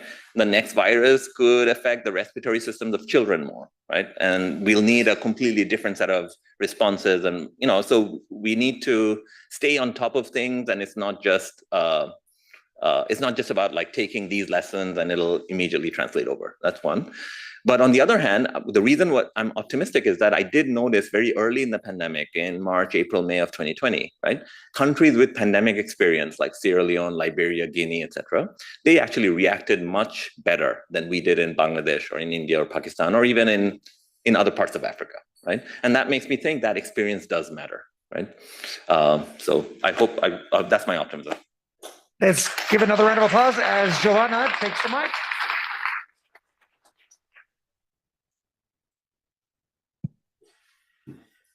Thank you very much. So this paper is about how you adjust to transitory shock. So it's not specific about COVID, but it has implications for that. It's joint work with my colleague Ana Margarida Fernandes, who is over there. So we have three main findings with this paper, and let me start with that. Normally, when we think about permanent shocks like trade liberalization, we do think that they have permanent effects. However, when we think about transitory shocks, we don't think they will have permanent effects of the type of these other types of shocks. So what we show in this paper is that indeed there are permanent effects of transitory shocks. We are going to prove it in this case. And this will happen in a setting of high informality, where you could think that informality could work as a full buffer of the shock, but it doesn't. We are also going to show you that adjustment depends very much on the level of informality, but also on whether governments protect firms through, increasing in the level of concentration in the market or SOEs. And quite surprisingly for us, and maybe for you as well, we are going to show you that most of the scarring actually occurs among incumbent workers. It's not displaced workers, which is the type of workers that we normally worry about, but is actually workers who continue in the same firm. And now at this point, you are wondering how come? This happens because firms are also scarred. And the scarring of firms, what we show in this paper, will come from firm exit, but also a permanent downsize in productivity that will happen as a consequence of a transitory shock. So quite surprising. The last set of findings have to do with government responses. And we normally think there are gaps in these responses in the case of transitory shocks, but we often don't know how large these gaps are. So in this paper, we look at data for Brazil and show that of all the losses that workers had, unemployment insurance and Bolsa Família, the welfare program of Brazil, compensated 6% of their losses, no more than that. Training didn't even reply at all. There is no response from training programs. So lots of the losses were borne by workers. They were permanent. They were borne by firms. They were permanent, and policies didn't compensate for them. In this paper, we use administrative data for Brazil. And we link the matched employer-employee records of Brazil with the manufacturing census and also the CSEX, so the trade data. In addition, which is more rare in these cases, is that we also had individual level records for the benefits of unemployment insurance at the level of each person in Brazil, also the welfare program, and also the individual records of the training program. So we could see exactly which worker got what at which time. With this rich data, the way we identified the shock was that we were trying to look at the foreign demand shock that global financial crisis created in each firm in Brazil. And what we are going to compare is the exposure of the firms to this shock. This exogenous variation in this exposure is what's going to determine, then the impacts that we compute at the firm level. Here is just a graph to illustrate the point that this shock that we are going to look was really transitory, is the deep dive at the moment of the global financial crisis. The way we look at this shock is that we consider the importance for each firm of each destination market in their export portfolio, and then we multiply that by the change in GDP during the period of the crisis in that destination. So it's kind of the change in the GDP of the firm, if you will, that only comes from external demand, so it's in the partner country, and that's how we measure the shock, the temporary shock that each firm in Brazil had. It's exogenous and it had been used by others in other contexts. So what we look at, we look first at workers' outcomes. So each line in our data set is a worker and we follow him through time in his employment spell. We have then the variable of interest, the shock variable, and then we control for, lots of characteristics of workers, of firms, and have, the fixed effects at the different levels that will allow us to identify the effects. What do we find? So we find first, in terms of employment, we see a permanent reduction in the average month's work. You see that here are the plots of the coefficient of that regression, the coefficient of the shock variable, and you see that it fell and it stayed significantly lower until 2017, so a decade after. We look at wages and we see also a reduction and actually no improvement whatsoever. So they went down and stayed down. And in terms of hours worked, which is surprising for labor economists, they also went down. And again, this was a temporary shock. In terms of magnitude, what we computed to be the effect on the employment on months work is about 3%. And in terms of wages, 6%. So these are sizable effects. Now, let's look at these mediating factors. Informality. So labor markets, local labor markets in Brazil, they differ in the share of informal workers they have. And what you see there is that in places with lower informality levels, workers were better off than in higher. The response was smaller. So the loss was smaller in higher informality places. So it did work like a buffer, but it didn't shelter workers completely. They still had employment losses and wage losses, but they were smaller. In terms of the level of concentration of the market and whether you as a worker were working in an SOE at the time, only those that were in low concentration sectors and in non-state-owned enterprises bear the burden of the crisis. The others, the effects were not significant. So it was a way to insulate workers, but that as we show in the paper, the cost then is spread to others. Now, in terms of workers, you could either stay at your firm or move to a different sector, to a different firm in the same sector. So what happened depending on what you did? We could observe what they did. So what you see is there in the first column are the initial results. In the second are the results for the workers who remain in their firm. And you see that there are losses that are significant and negative and quite large. For those that moved to other firms in the same sector, there weren't losses or other firms in the tradable sector. But the only other significant result is for other firms in the non-tradable sector. Kind of the best way to escape the crisis losses was really for you as a worker to move to another firm in the non-tradable sector. And most of the losses, as you see, are really, the coefficient is larger in the ones that remain in the initial firm. This is quite surprising. Now, in terms of impact on firms, we look at different outcomes, effects on revenues, on profits, on productivity, calculated in different ways. And here I find the results very interesting. Here also we are plotting the coefficient of the shock variable, but now our regressions are at the firm level. What do you see there? A transitory shock, the global financial crisis, its external dimension, led to a reduction in the net revenues that was permanent. It was still there in the end of the period. If you look at exit, well, it led to exit just the year after. So the firms that did exit, they did exit because of the crisis, they did it the year after, not after that.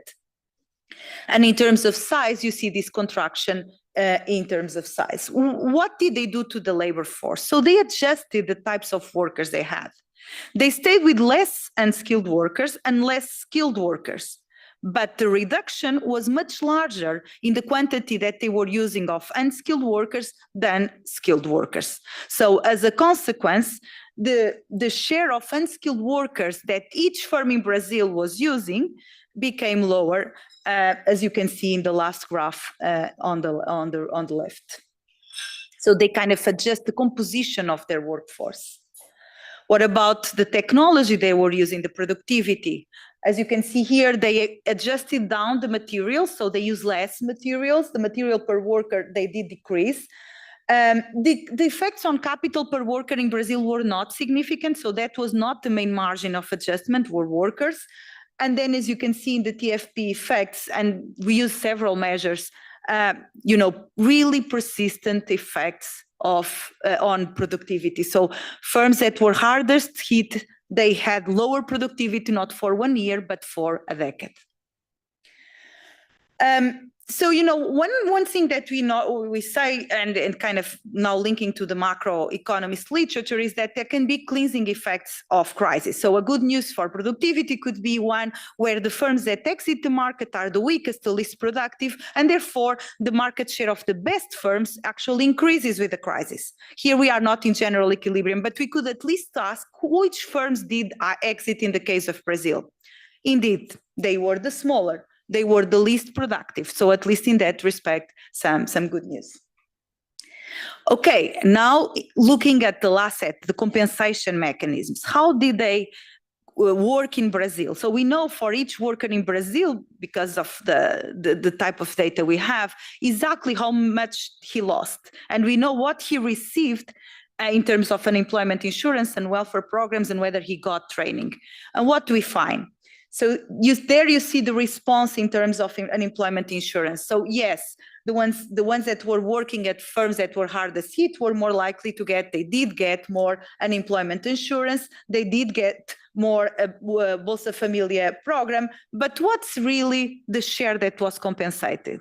So among all the losses, unemployment insurance compensated 4.3% of their losses, and Bolsa Familia, so the welfare program, 1.7%. All in all, 6% of the losses were compensated. All the rest stayed with the workers and the firms. And training, like I said, didn't reply at all. But you could be wondering, this is so strange, incumbent workers, transitory shocks having permanent effects, this permanent loss in productivity of firms, is this just Brazil? So we did it for another country, Ecuador, that had the same type of very rich data, but had a much less flexible labor market. So there, this margin that adjusted in Brazil, the workers couldn't adjust as much. So what did they do instead? Unable to adjust labor as much, they adjust capital. And what happened? The productivity losses were also persistent, but much larger. So to conclude, here an example with data from Brazil and Ecuador of transitory shocks having very persistent effects on workers and firms. These effects is being seen even in context of high informality that works as a buffer but doesn't solve it all. Governments protecting firms and those at those firms being okay but not the rest. And then in terms of firms, you see this really persistent fall in productivity with different natures depending on labor market flexibility of the market, and very limited response of the existing social programs, being their unemployment insurance or welfare program, in a country where these exist, and these just exist in about 1/3 of the countries in the world. So really worrying news for worker losses, but also the extent to which policies are compensating them. Thank you. Thank you so much, Joanna. Do we have a question or so before we go on? I'm going to take the moderator's privilege. I have one question while the mic goes up, which is, obviously we see here like the massive potential effects of shocks like the pandemic. I'm curious if sort of how this relates to the literature that we've seen from the pandemic itself and how you feel like this applies.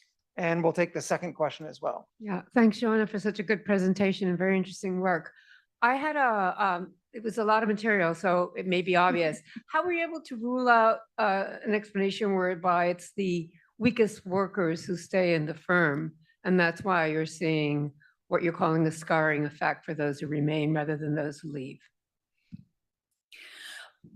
So thank you very much for both your questions. These are very good questions. About the COVID is different because there was also a supply shock. Here we are just looking at the demand shock driven by the change in foreign demand. So, those other dimensions that come with the supply side that Norbert is going to speak will be additional to this. So this is with a pure demand shock coming from abroad, so totally exogenous to you. This is all that is already happening. Add to that the supply side shock and you get COVID effects. So that's when I'll stay there.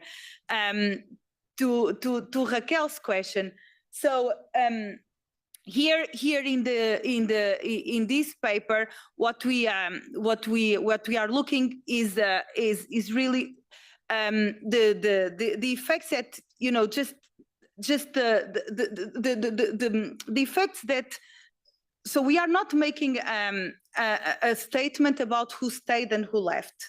So maybe these workers who stayed were worse than the ones who left. But what we can tell you is that very few left. So displacement was very limited in Brazil. So in that sense, it's not that everybody left before the crisis, and this case was really unexpected. So they couldn't leave before the crisis. So we do have some analysis comparing those who left and who didn't, and they don't seem to be different. So that's how we kind of make a call about that part. But it's like being them how they are, they did have these losses. Thank you. Thank you so much. Let's give Joanne another hand. And now we'll have our last presentation of the session, Norbert Shaddy, after which we'll transition into a brief roundtable. Okay, well, thanks to everybody. I'm going to be speaking about the effects that the pandemic had on early childhood and on education outcomes. And I'm going to be speaking mainly on the basis of a book we published about a year ago now, which looked at these effects. It was a book. It was sort of the flagship publication of the bank in terms of human development. And I'm just going to summarize some of the evidence we have in there. I want to talk a little bit about early childhood development, a little bit about school-age children, and a little bit about how much recovery has there been. What can we say about that? So let me start with young children. So I have two slides on young children. This is the first one. What it shows is, look at the graph on the left. This is the evolution of preschool enrollment rates in South Africa. And then the vertical line corresponds to the beginning of the pandemic. So what happens is preschool enrollment dropped substantially. And on the right-hand side, we have this for different countries once preschools reopened. So this is no longer people are not enrolled in preschool because it makes no sense to be enrolled in preschool if preschools are closed. These bars over there correspond after preschools reopened. And there are separate bars for children of mothers who have primary education, at least some secondary, and at least some post-secondary. So two messages. Everywhere we see large drops in preschool enrollment. Point one, large. These are 15, 18 percentage point drops even after preschools reopened. Kids did not come back into preschool, in particular kids of lower socioeconomic status households. So that's message one. Message two is that in addition to these preschool closures, are not unrelated, but in addition to that, there were large drops in early childhood development measured in different ways. So first on the left, this is from data we collected ourselves in Bangladesh, where there was a cross-section of children in villages. These are 2-year-olds, cross-section of children in villages in Bangladesh at age 2 in 2019. And then we collected data in 2021. So we went back and saw other children in those same villages. And what you see is big drops in early childhood development in all dimensions of early childhood development, and particularly large drops, again, amongst children whose parents have low education levels. So big drops and disequalizing declines as well. And now look at the graph on the right. This is from Sobral. Sobral is sort of the star municipality in Brazil in terms of learning outcomes. They've done better than anybody for a very long time. So this is a high-performing municipality, if you want. And these are the learning outcomes for children who are 4 years of age in Sobral. And what you see is the line for 2019 is this is how much a child normally learns in preschool. And you see it's been scaled, so it's 1 standard deviation is what they learn normally. And what do you find in 2020? They learn about 0.3, 0.4 standard deviations. So they've learned about 30%, 40% of what they would have learned normally in a normal year during the pandemic.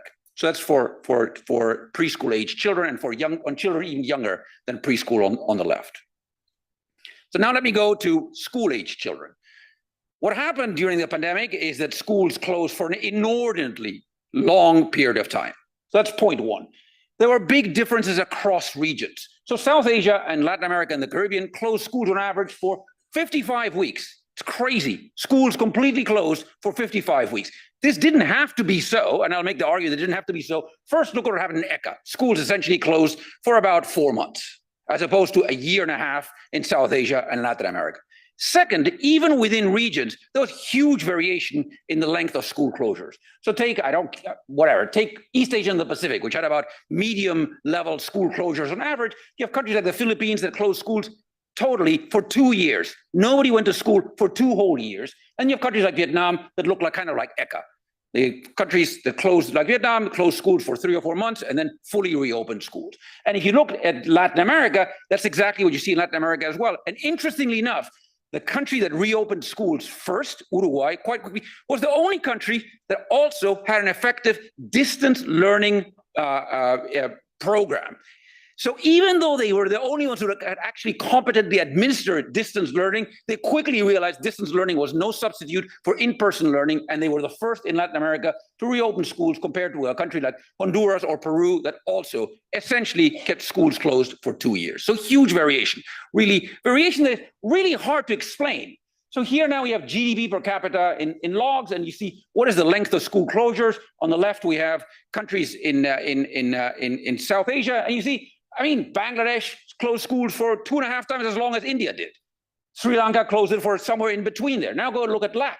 You have 3 countries that are essentially very similar in terms of their GDP per capita, in terms of their government effectiveness, and so on. And nevertheless, some countries, in this case, Mexico, closed schools for twice as long as did Argentina. So in some sense, what I'm saying is there was no real rhyme or reason for why some countries closed schools for much longer than others. So what happened now once schools reopened, and we can actually see what happened. So first, most kids in most countries, I'm talking now school-age kids as opposed to preschool-age kids, most kids went back to school, especially in upper middle income countries. Essentially, everybody went back to school once schools reopened. There really wasn't much of we have little evidence of any sort of permanent effect on dropouts or anything like that. If you look at lower income countries or lower middle income countries, a little bit more of a mixed picture. What you see is substantial drops, about 4 percentage points in Ethiopia, about 6 percentage points in Pakistan. So something to worry about in this case. We don't know why it was so in Ethiopia and Pakistan and not so in the middle income countries, but this is a fact. In the upper middle income countries, essentially no effect on school enrollment and attendance. But huge, I don't know how to better, I'm afraid I sound like Donald Trump when I say huge, but in any event, be that as it may, very large effects on learning outcomes. So look first at the graph on the left. Sao Paulo is the richest state in Brazil. So this is, they do census-wide data collection, census-wide testing, all kids, every kid. They've been doing it for about over a decade. Over here, we're just plotting the results for a decade.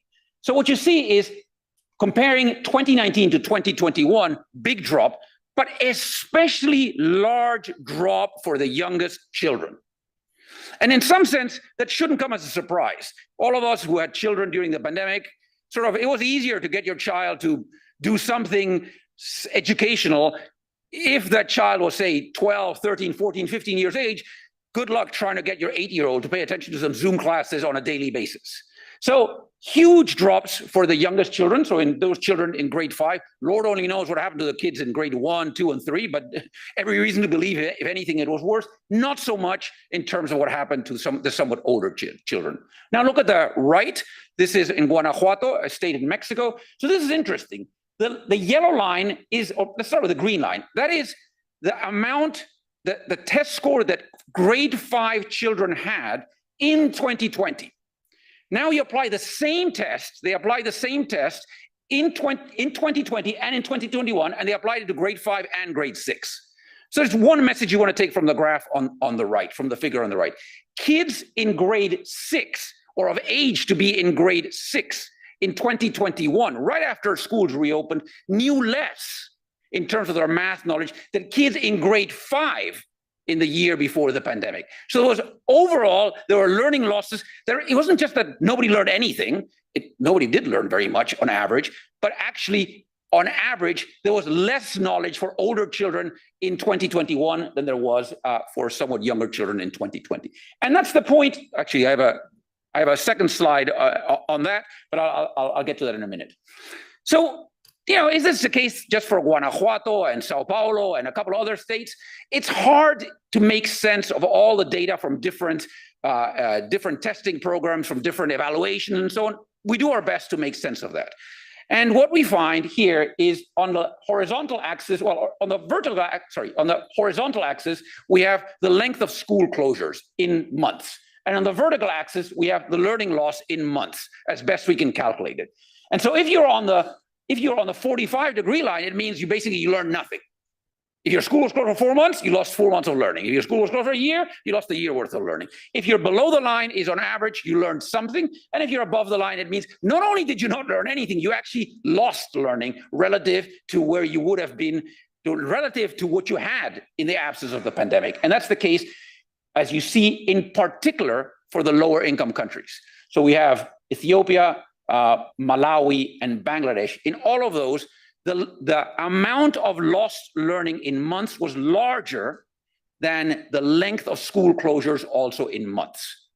So a particularly bad effect for lower income countries, both because some of them closed schools for a very long time, and because for any given amount of school closures, it translated into a larger learning loss in poorer countries. And that's basically what this graph shows. This is Bangladesh. We have data for grade 6, grade 8, for 2 cohorts, the 2020 and the 2022 cohort. So let's look at the figure on the left. It refers to math. In grade 6, a child can answer 67 questions normally correctly. And in grade 8, in the absence of the pandemic, so in 2020, on the same test, that child can answer 85% of the questions correctly. Now, what happens to grade 8 children in 2022? They can answer only 59% of the questions correctly. So they can answer the grade 8, this is like the Guanajuato thing. The grade 8 children can answer, after being exposed to the pandemic, can answer fewer questions correctly than the grade 6 children who are unexposed. So they're more than 2 years behind. They're like 2.5 or 3 years behind relative to where they should have been had there not been a pandemic and had there not been school closures. Last couple of slides is, okay, right, there were these big learning losses. Maybe kids just bounce back and we're set. It's not that big of a deal. You have this learning loss, you sort of converge back to some sort of pre-pandemic mean. Everybody's okay, not a big deal. Not so.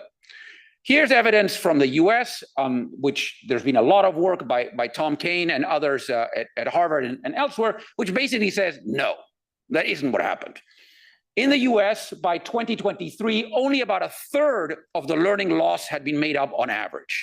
So 2/3 were still, in 2023, kids were still 2/3 of the way behind relative to the learning loss that they'd had. That's point one.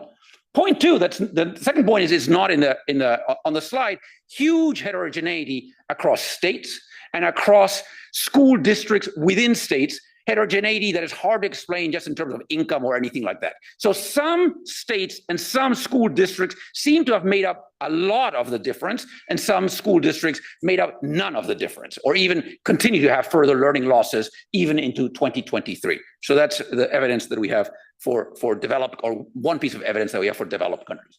Now, in developing countries, again, we don't have results for 70 papers and 42 randomized evaluations or anything, but we have some pieces of evidence.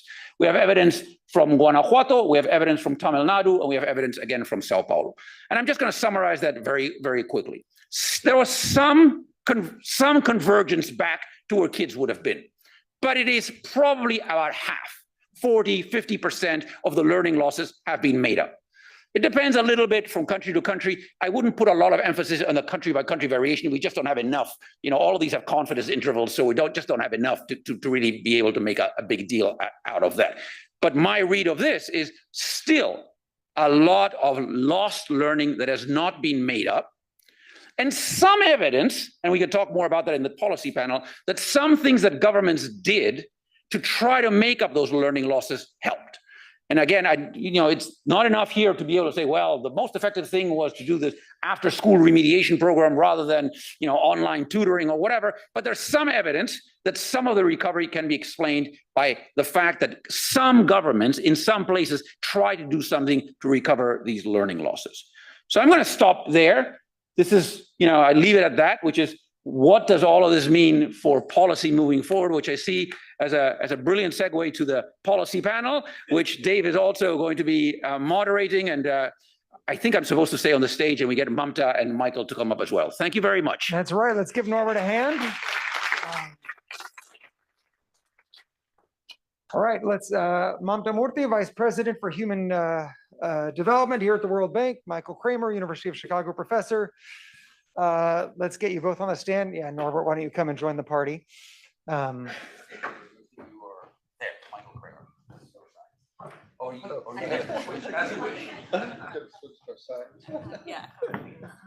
All right, well, I want to thank, again, our presenters, Mushfiq and Joanna and Norbert for setting the stage so powerfully. I would love to have a full session on any of those presentations. As we think about this, what does all this mean for policy? We've seen a lot about what these shocks did. And as we think not just about COVID, but as we think about the next pandemic, right? We don't know exactly when it'll be. We don't know exactly what it'll be. Like Mushfiq said, not all of the lessons will likely carry over. So Norbert, just coming on the stem, and since we didn't get any questions for you, what would you say was the biggest thing that when it comes to human capital that countries did wrong? And what you'd say they should do differently next time?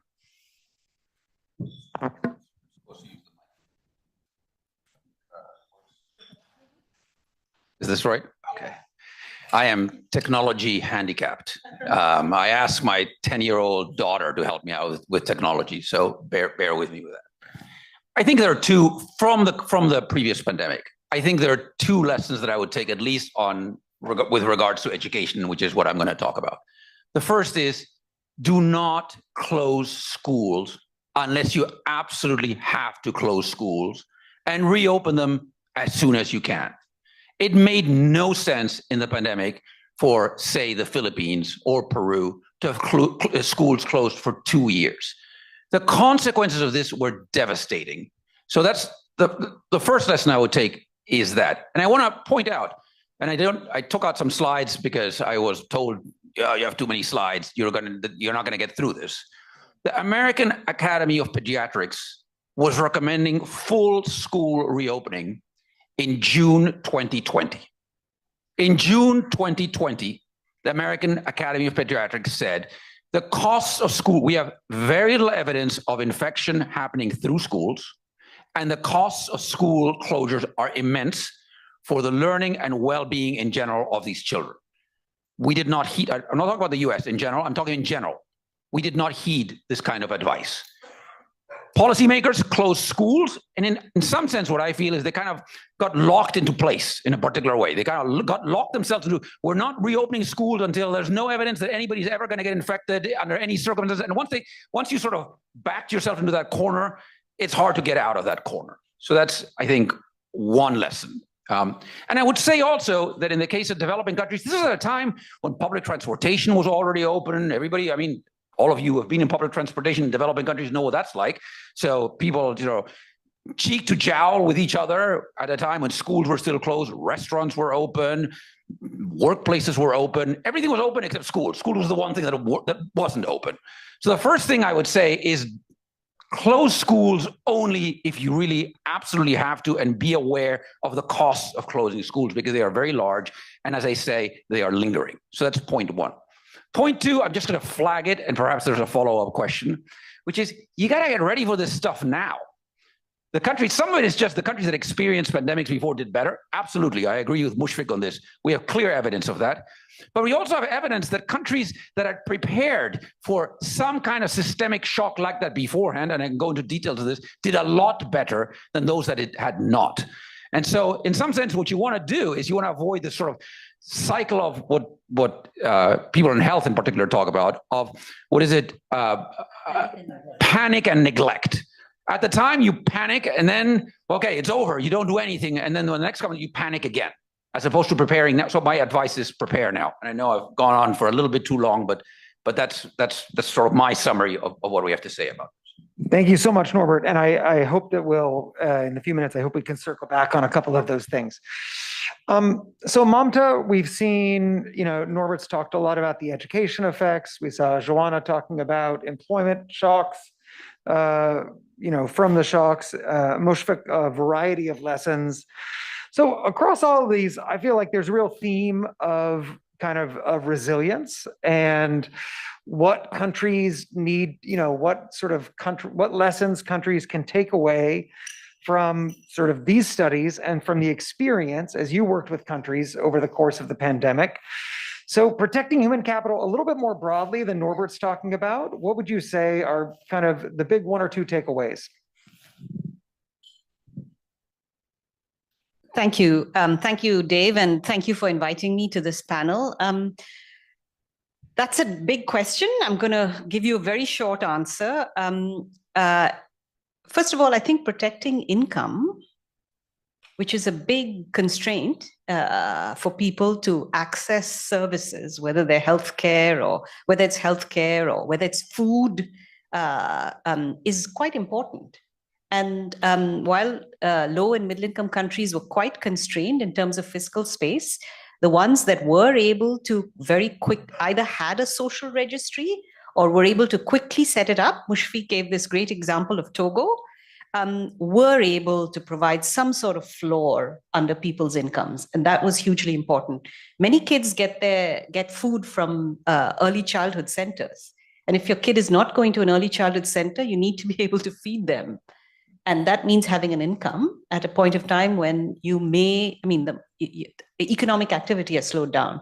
So I would say that a very important thing is having a social registry and a means of making payments, however small, in order to provide a floor under people's income in the context of a supply and demand shock, which is what a pandemic is. The second thing I would say is that being able to prepare, being able to detect that there's an outbreak and put it out quickly, outbreak of a virus is very important. And countries that had learned from Ebola were able to do it. I'm hoping that there's some muscle memory now in many countries and they're better able to do it.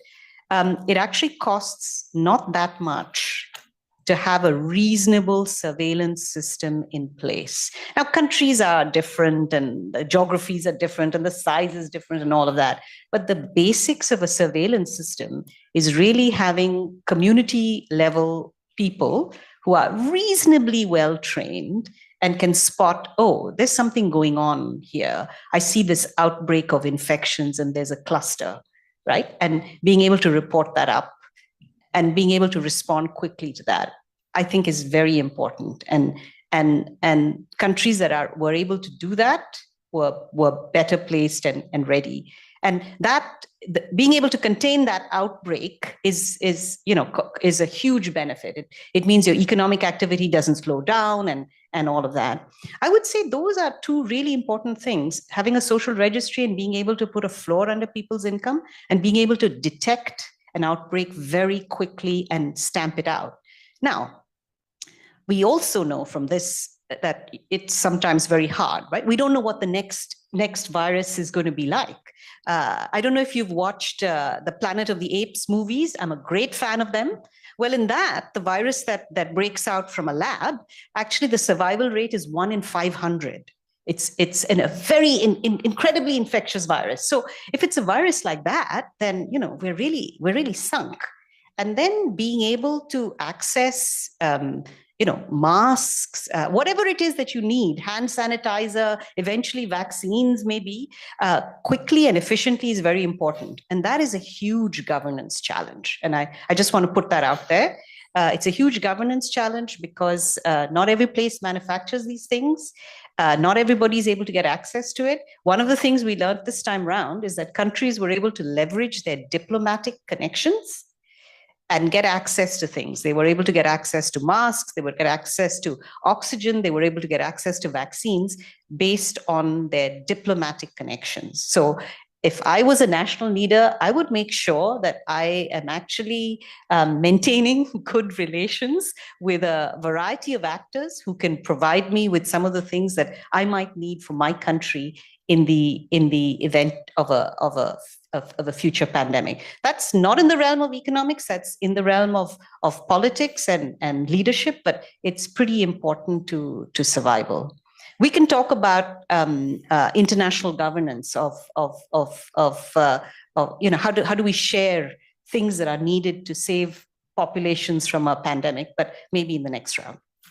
No, thank you so much. And I think, your point on protecting incomes, your second point on surveillance, I think also speaks to Mushfiq's point that countries that had previous experience managing a pandemic or an epidemic of some sort, we saw significantly better management. And so one can only hope that there will be some learning from this time around broadly. So another thing in one of the earlier presentations that we saw was the dramatic inequality in vaccine coverage well into the rollout of vaccines. So Michael, obviously you've worked on vaccines a little bit. That was a joke. Michael's worked on vaccines a lot. So if how do we think about closing this massive equity gap that we saw in the figure that Mushfiq showed next time around? Right. So I think there are several steps. One is just increasing more capacity at the global level. That's something that I think might initially think, well, that's just an efficiency argument, and that's nothing to do with equity. Well, first, let me just reinforce how important that is from an efficiency point of view, and then let me tell you why I think that's also important from an equity point of view. We just heard the educational losses alone were $21 trillion. Okay, the chance of I might be slightly out of date of this, but the chance of a pandemic are about 2% per year.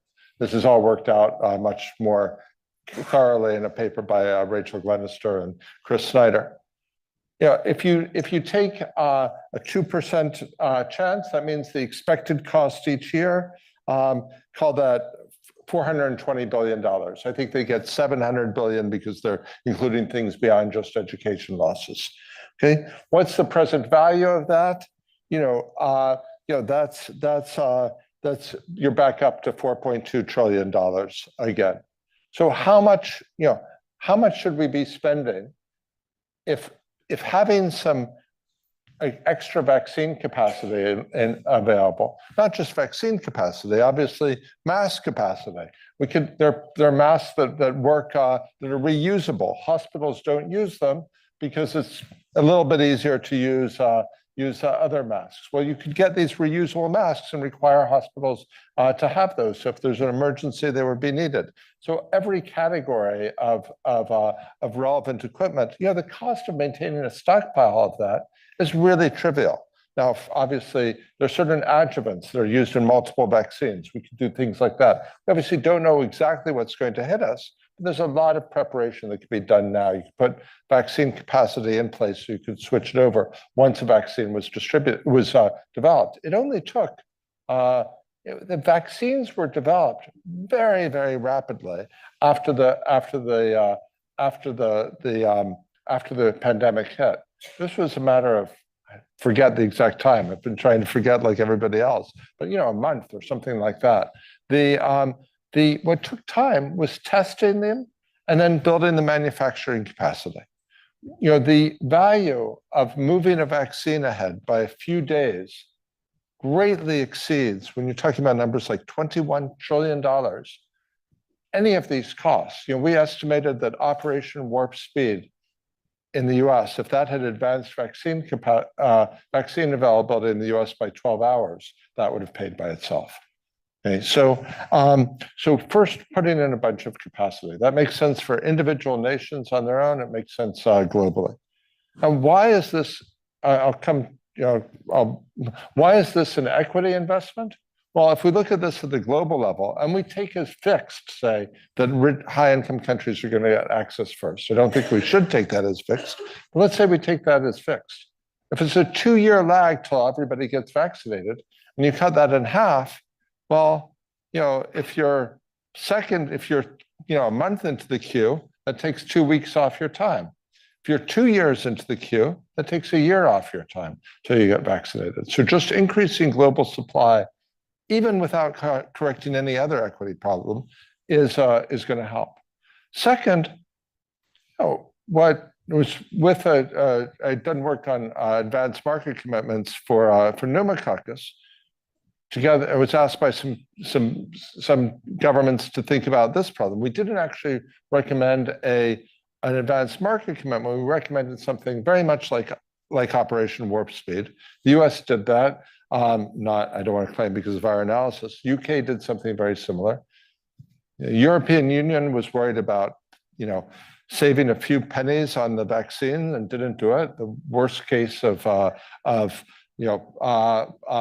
worrying about, being penny wise and pound foolish. Let me talk about middle income country with, I won't name the country. Very capable policymakers. We made the same analysis. We presented the same analysis to them. They were convinced. They wanted to get their order in early, but they were afraid. So the Operation Warp Speed, and what the UK did was they paid to they got their orders in early, and they said, build the factory. We don't know whether this is going to work, but fine, we'll take the chance. If it works, it saves us billions of dollars. If it doesn't work, we've spent a few million, or maybe tens, or it's a very easy deal. In this middle income country, they saw the logic. They wanted to do it, but they said to us, hey, if the vaccine doesn't succeed, I'm going to go to jail. They're worried about being prosecuted for corruption. So, that's something.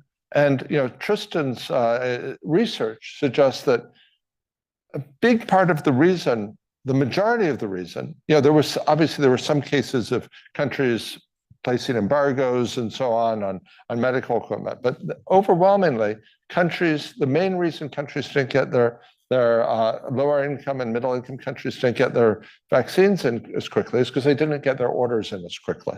So allowing low and middle income countries that same flexibility, and this is a matter of financing mechanisms, which the bank could help with, to say, hey, if you want to make an investment so you can get the vaccine early, we're going to support you to do that.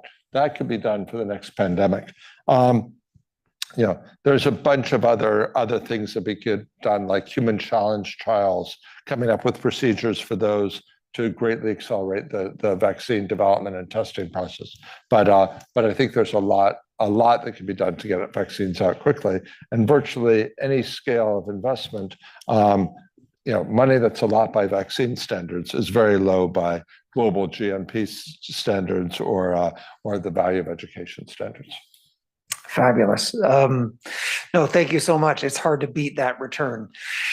So I know that we're over the scheduled time. I want to give our panelists. I want to ask one last question and give them a chance for a last word. So, Indermit, why don't you go ahead and then I'll plant mine, and they can answer them together.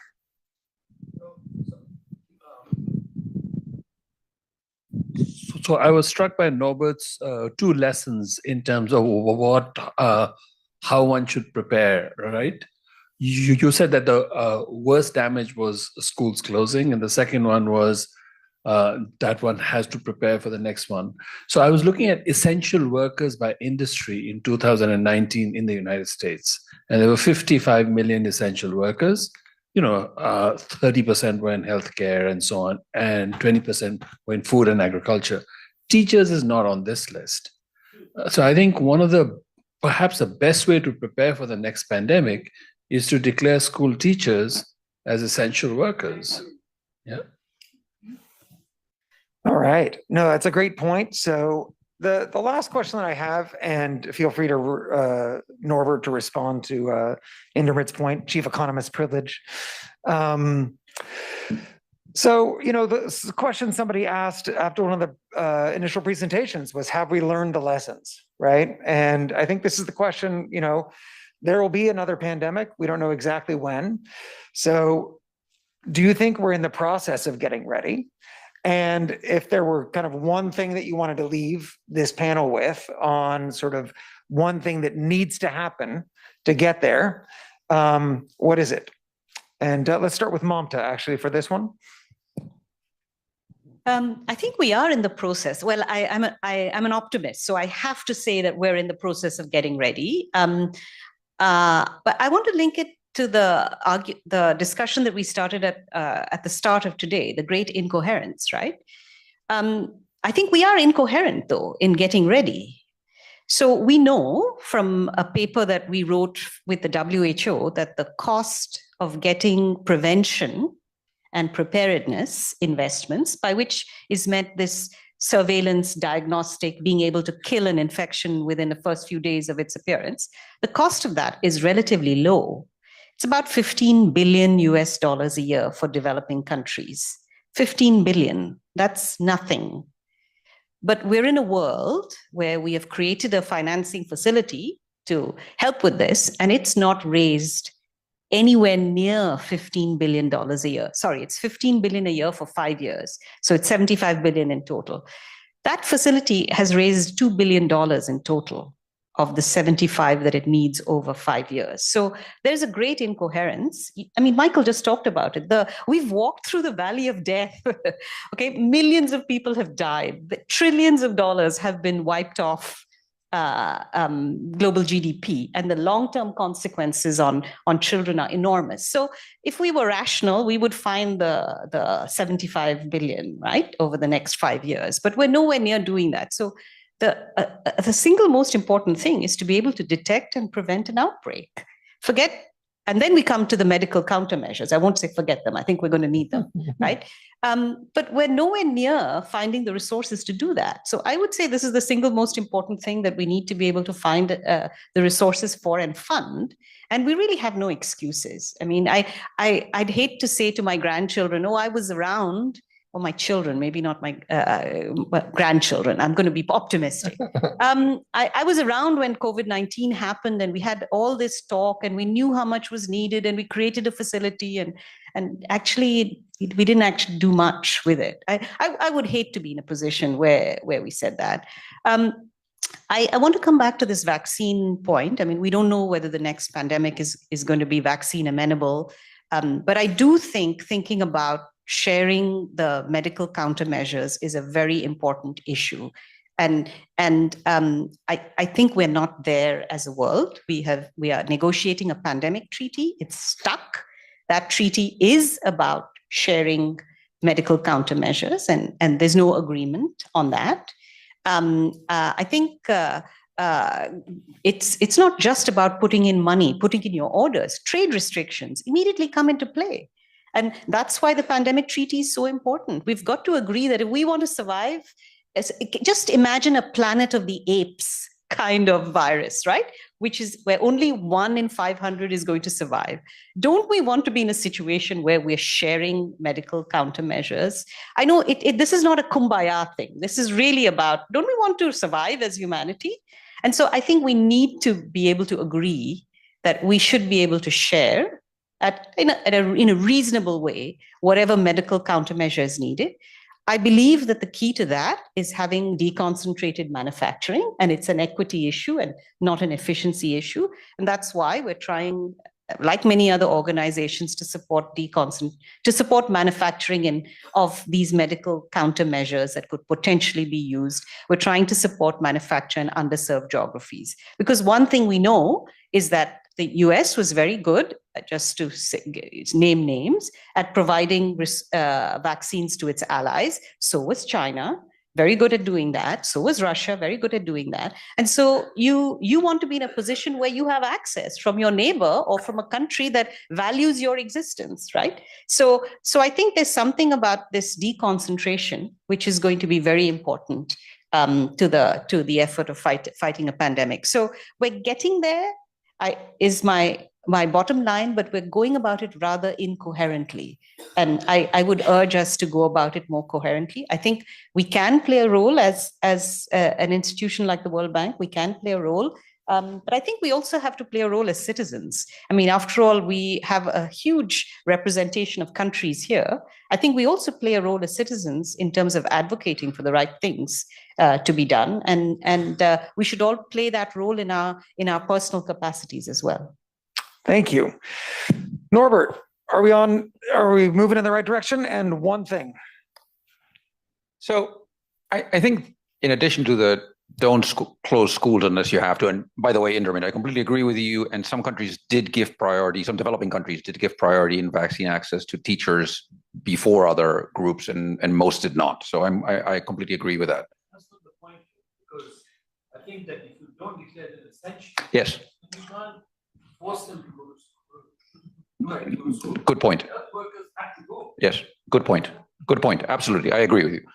So I think it goes back to what I sort of hinted at before, which is you have to get ready now. You can't be making this stuff up when whatever shock hits. It's not going to work. If you're not prepared now, you're not going to get prepared in the middle of a crisis where, even if it's not a Planet of the Apes scenario, even if it's just a sort of a run-of-the-mill pandemic, you're not going to be able to get this ready while it is happening. And so what does that actually mean? I think what it means is figuring out two things. One, if I have to close schools, how am I going to ensure that there is some way of getting these kids to learn something? If some of that is distance learning, you need to figure it out now. If some of that is radio-based learning, you need to figure it out now. And you need to figure it out and pilot it and evaluate and redo it. And then I think you need to mainstream it. It can't be just like, okay, so now we developed this, and this is in case a pandemic hits, because then you're never going to get around to it. You have to say, okay, we're going to develop the system of remote learning, and we're going to, some part of the curriculum we're going to do through remote learning, because then it becomes sort of part of the fabric of the education system, and then you can actually scale it up, which is what the Uruguayans did, and then you can also scale it down. But if it's sort of like, yeah, we developed it, we tested it, this kind of seems to work, and oh, okay, now we put it on the shelf, and now we wait for the pandemic to hit, nothing is gonna change. And the same is with, okay, now try to figure out, what do you do on the day, again, this is sort of on the school closure, what do you do on the day that the kids are back? How do you get these kids to catch up? Again, if you're trying to figure that out on the day that schools reopen, it's not going to work. You're going to do some sort of ad hoc crazy thing, and you're going to draw a little bit from here and a little bit from there. Figure it out now. Figure out how do you make up learning losses? And we actually know how to do that. We know how to make up learning losses. So technically speaking, we know how to make up learning losses. Look at what Pratham does in India. There's a great program in Manizales in Colombia where they do exactly that shows big impacts, big ability to recover learning losses. But again, you need to figure this out now. And in some sense, you need to implement it now, sort of in equilibrium, so that when you really need more of this, it's already kind of, I don't want to say second nature, but you've already figured it out how to do it. People know what you mean. The program is already there. You just have to massively scale it up now. So the big lesson that I draw is, in that sense, figure the stuff out now, implement it now, make sure the solutions work now, and make it part of the sort of standard package of how you deliver education services, because otherwise you're not going to be able to respond. So that's my 2 cents worth. No, thank you so much. Before I go to Michael, I just want to announce to everybody that at midnight tonight, we'll be doing a showing of Planet of the Apes, which apparently is a huge theme here. So back in this room, James Franco won, which is the one that had the virus. All right, Michael, are we on track? And one thing. Okay. Yeah, we're not. Thank you. Let's see if I've got this right. We're not at all on track. I think I agree with Mamta about that. I agree with Norbert. It's the theme of this conference. We've said we're going to do a bunch of things, and we're not making the resources available. So what can we do? I think the resources should be made available. What can we do without the resources? I think there's some institutional preparation that's very low cost, and that we should put in place. So I mentioned the middle-income country policymaker who felt that they would risk jail if they signed something.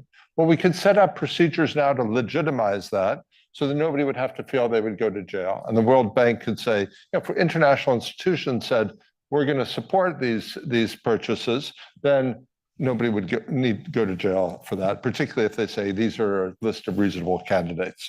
Okay, but more broadly,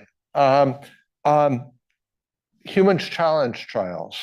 This is where healthy volunteers, in some cases, there are plenty of people in high-income countries where there's good medical care, young people who are willing to say, yes, I'll be infected with COVID, and you can try out a vaccine on me. Now, complex ethical questions, when are these allowed, when are they not allowed? But we should be setting up the panels now, so if there are some groups that are at lower risk, if this next disease is not fatal, and if people volunteer, then you can do the trials much more quickly. We can set up the procedures for that now. Other examples. So Mushfiq's presentation was amazing, and it was also very sad, like the other presentations. So let me focus in on the mask trial. Okay. Now think about this. We're in a pandemic. We don't even know whether masks work or not, and who works on it. All respect to Mushfiq, but why is an economist having to do this? You know, I don't know how many years into the pandemic did you wind up doing to getting this trial going? It was like in 2021. Yeah. So why was this not ready to go immediately once the pandemic started? It should have been ready to go, should have been set up, the procedures should have been improved, the money should have been set up so it could be allocated as soon as this was available. The same thing on school closures. Now maybe you could do RCTs on this, maybe you couldn't. You can think about that in advance, but surely there was a lot of non-experimental variation that could have been utilized very well with the right data collection systems. We should have thought about that because, as you point out, next time maybe we will need to close schools. Something like dose optimization, filters in schools. So I'm involved in a project, early stage results. We're seeing filters, this is post-COVID, but seem to be improving learning results because of reduced pollution. Now, but we should be testing those types of things. We didn't have a good study ready to go at the time. So all of these non-pharmaceutical interventions at the beginning. And then finally, dose optimization. So for some vaccines, so yellow fever, there's a shortage of yellow fever. I think it was Brazil, did 1/5 doses. And that worked, and the WHO endorsed it. Well, we don't know. We didn't know what the right dosage was for COVID vaccines. But based on so I started working with biostatisticians on this and people with expertise, based on the antibody response, which is now what's used for approving things, 1/4 doses of some of the vaccines would have worked. Imagine if we had 4 times the supply. Well, we could have treated the world much, much more quickly. That research wasn't done. The pharma companies don't particularly want to do that and invest in that. But we should have systems set up for publicly funding dose optimization from the beginning. Thanks. Thanks so much. Okay, so just to sum up, the one takeaway from Mamta, detection systems. From Norbert, develop and mainstream, institutionalize the procedures now, the technologies now. And from Michael, do this institutional procedural preparation now so that things are ready to move. So as we have to do, please give a round of applause to our panelists and to our presenters. Thank you very much. I know you'll be able to find these folks later in the day, and we'll pass the mic back to Alan for a final word. Thanks so much. In the spirit of the Euros and the Copa America, let me remind you that this is half time. There's another day tomorrow of the conference that will be at the Center for Global Development. Today we tackle the first 4 areas of coherence, and tomorrow we'll tackle the next 3. The great incoherence for me is that we struggled to stay on time, but the conference was brilliant. So thank you to everyone. A special shout out to Kathleen, who helped us this morning and this afternoon. And then also a special shout out to Kelly, who was running around and getting his steps in, chasing people with a mic. Thanks so much. We'll see you guys tomorrow.